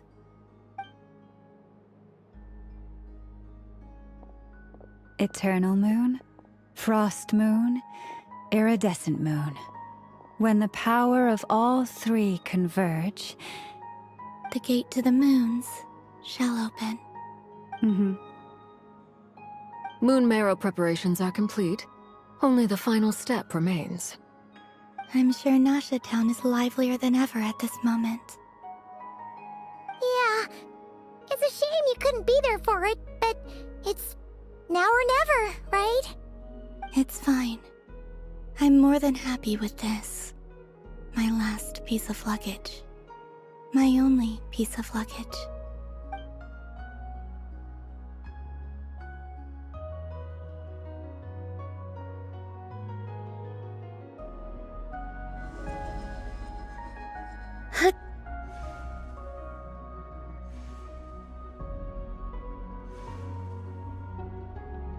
I can already feel the moon calling to me.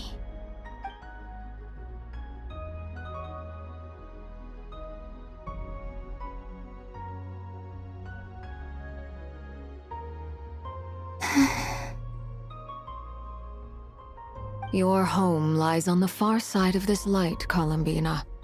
From now on, we will at last have a reason to pray to the true moon. Columbina. Yes? I'm listening. Be sure to come back and see us when you get the chance.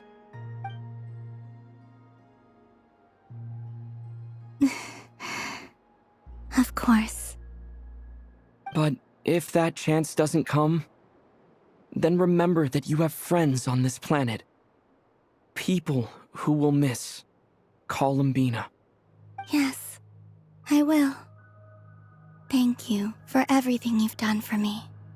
And remember, come night or day, the moonlight shall always connect us. Well then, farewell, my friends.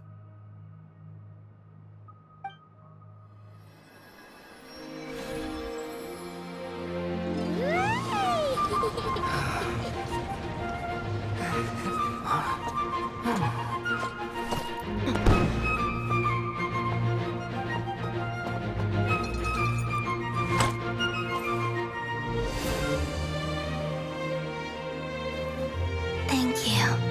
This was my happiest night in Tevat. Farewell, Columbina.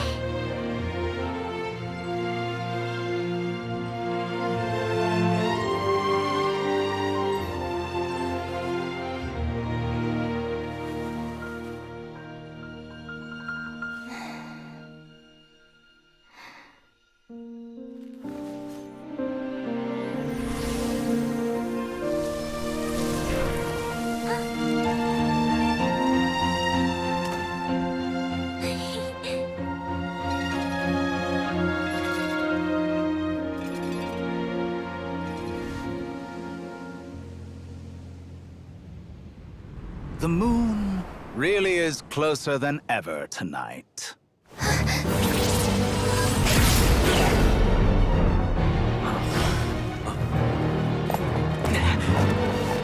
Columbina. All 3 moons in one place. Time for one final experiment.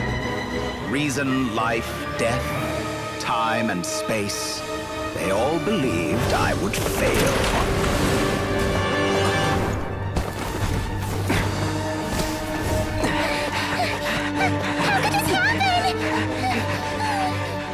But Tevat's primordial power never did belong to the throne of heaven. And now, they are mine.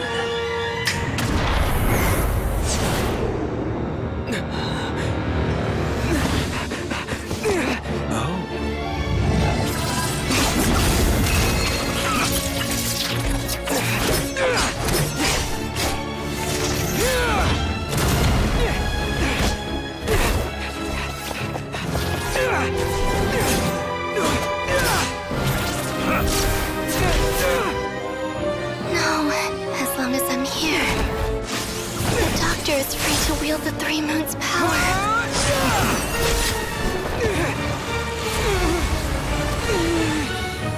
It's the only way.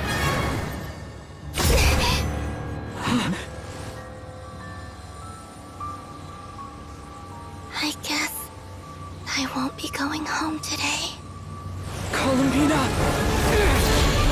No!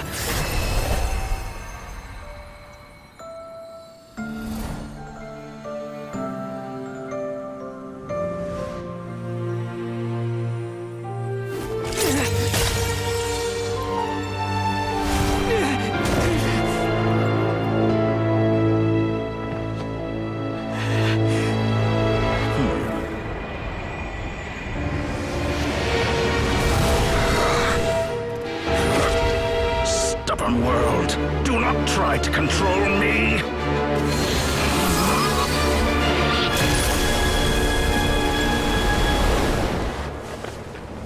Columbina.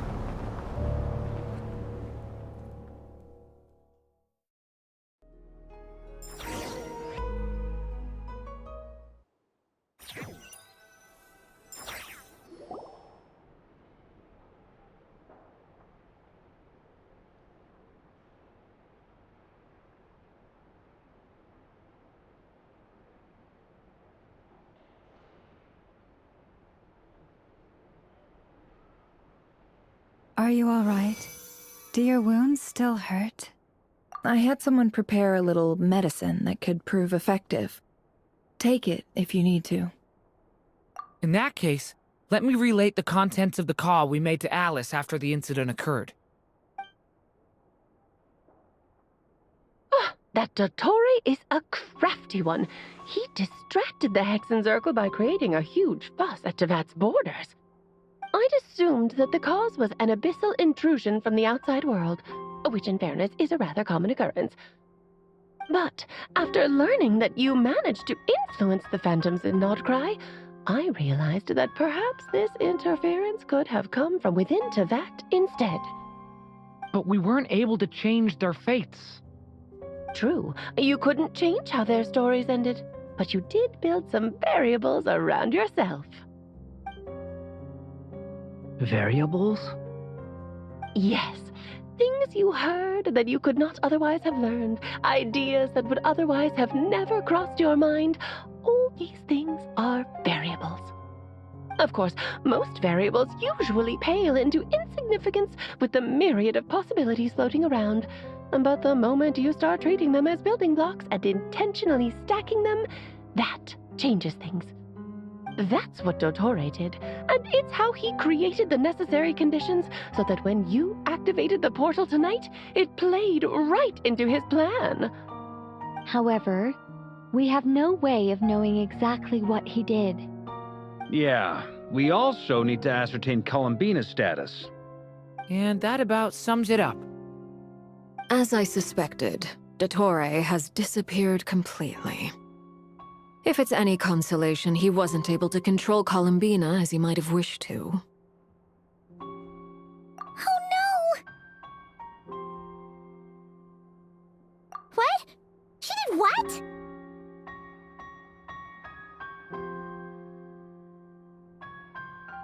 All we saw was Dottore appeared and used some kind of power. The next thing we knew, he and Columbina were gone and you were falling into the sea.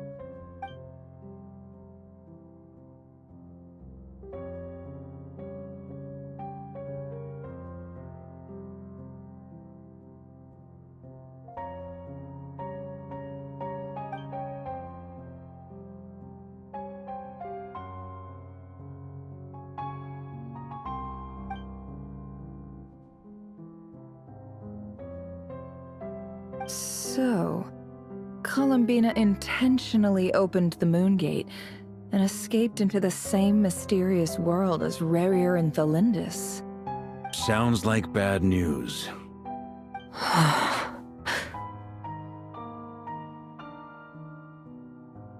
Seen in that way, the Trilunar Syzygy and Rerir's emergence, Dottore might have been pulling the strings in both cases. According to Miss Alice, he is attempting to transcend his destiny and finish an experiment that only a god might complete.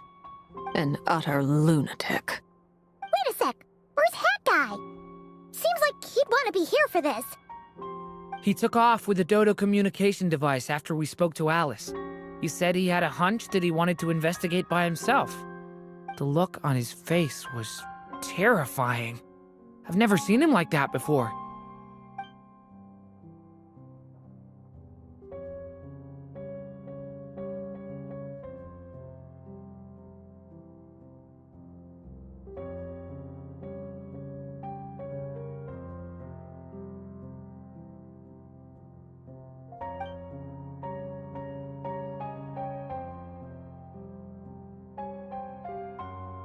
I'm back.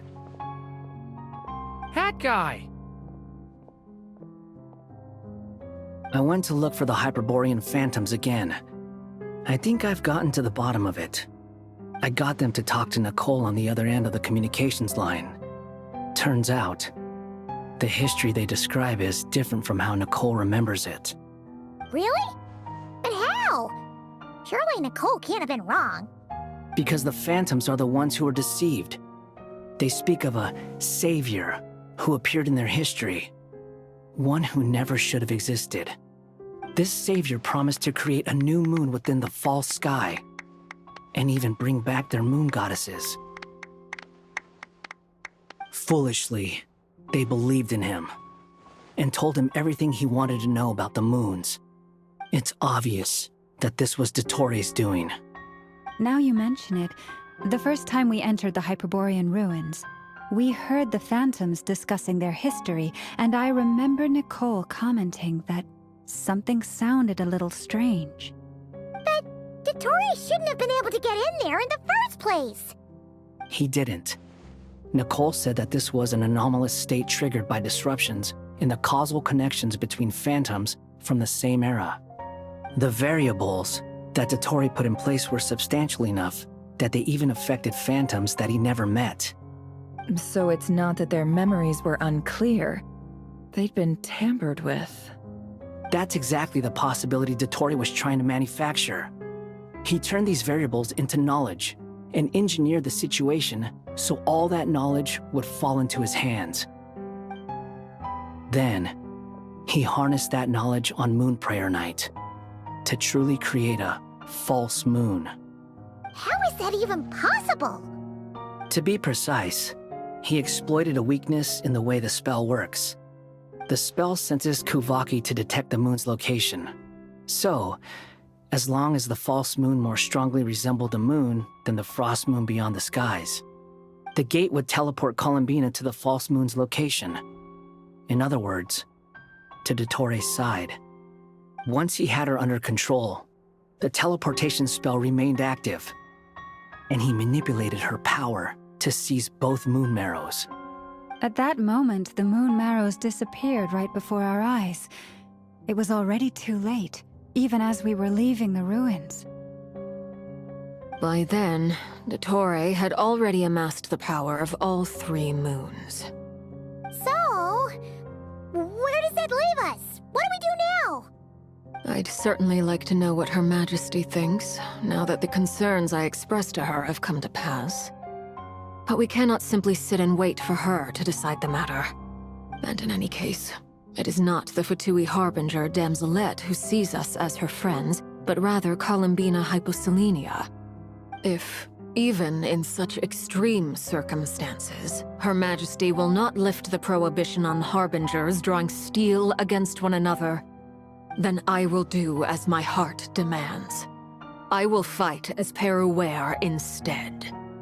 Oh, Arlecchino! Time is short, so I'll make the first move.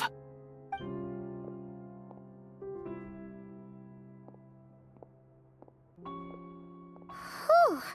Even Arlecchino seems to be losing her cool now.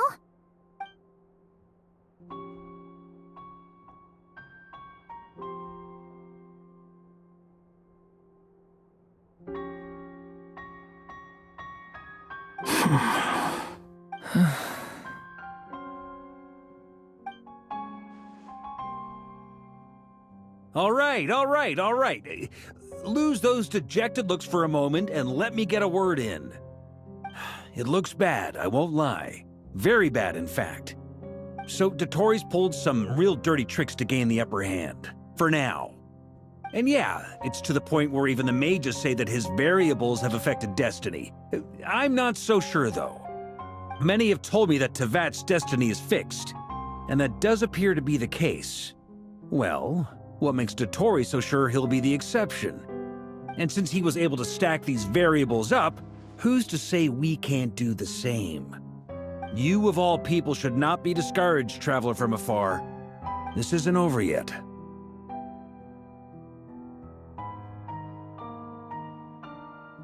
And you're not alone in that. Everyone here does, whether they've spoken thus far or not. But none of us are the type to sit back and wait for the sun to shine again. That's exactly how a knight should roll. If they knock you down, you get back up and get back in it. Don't forget, Honorary Knight, you're a legitimate member of Mondstadt too.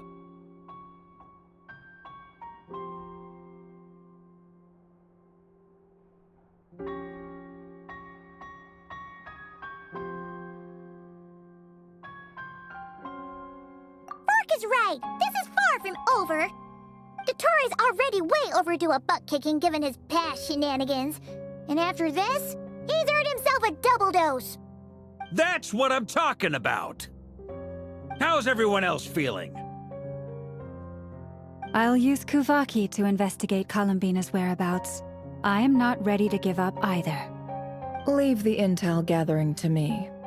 Whatever happens within Nodcry's borders, when the Curatorium of Secrets wants to be in the know, we always find a way. Aino and I will do all we can to support you. We will attempt to reverse engineer Dotori's actions and seek a breakthrough that way. Alice and Nicole are busy dealing with an emergency at Tevat's borders, so they can't return just yet. But they're both very angry about this. They've asked Albedo and me to act on the Hexen Circle's behalf and do everything in our power to fight back against Dotori. Are you ready then? We're going to have to conduct a lot of research, even in the early stages. I'll do my best. As for me, I'm pretty familiar with Dotori's way of doing things, so I can try to predict his next move. I'll help with your investigation. Nice! Looks like we have our basic division of labor. I'll get in touch with Flint's and Itlua, get them to have a chat with their Starshiner. It couldn't hurt to bring the Lightkeepers on board as well. At the same time, I'll pass on instructions to the Knights present in Nodcry to assist the Lightkeepers and other organizations in ensuring the safety of those living here.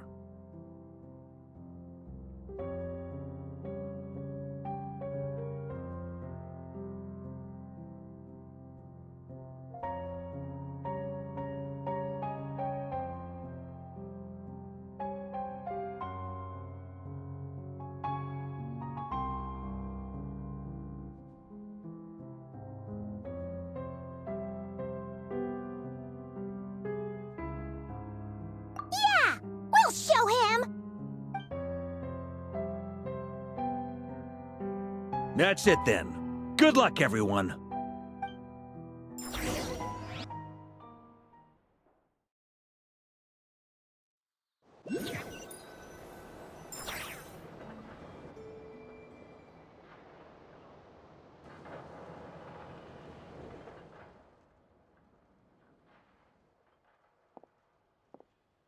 I never thought that Columbina would become my real name. It went from being a Fatui code name to something my friends call me.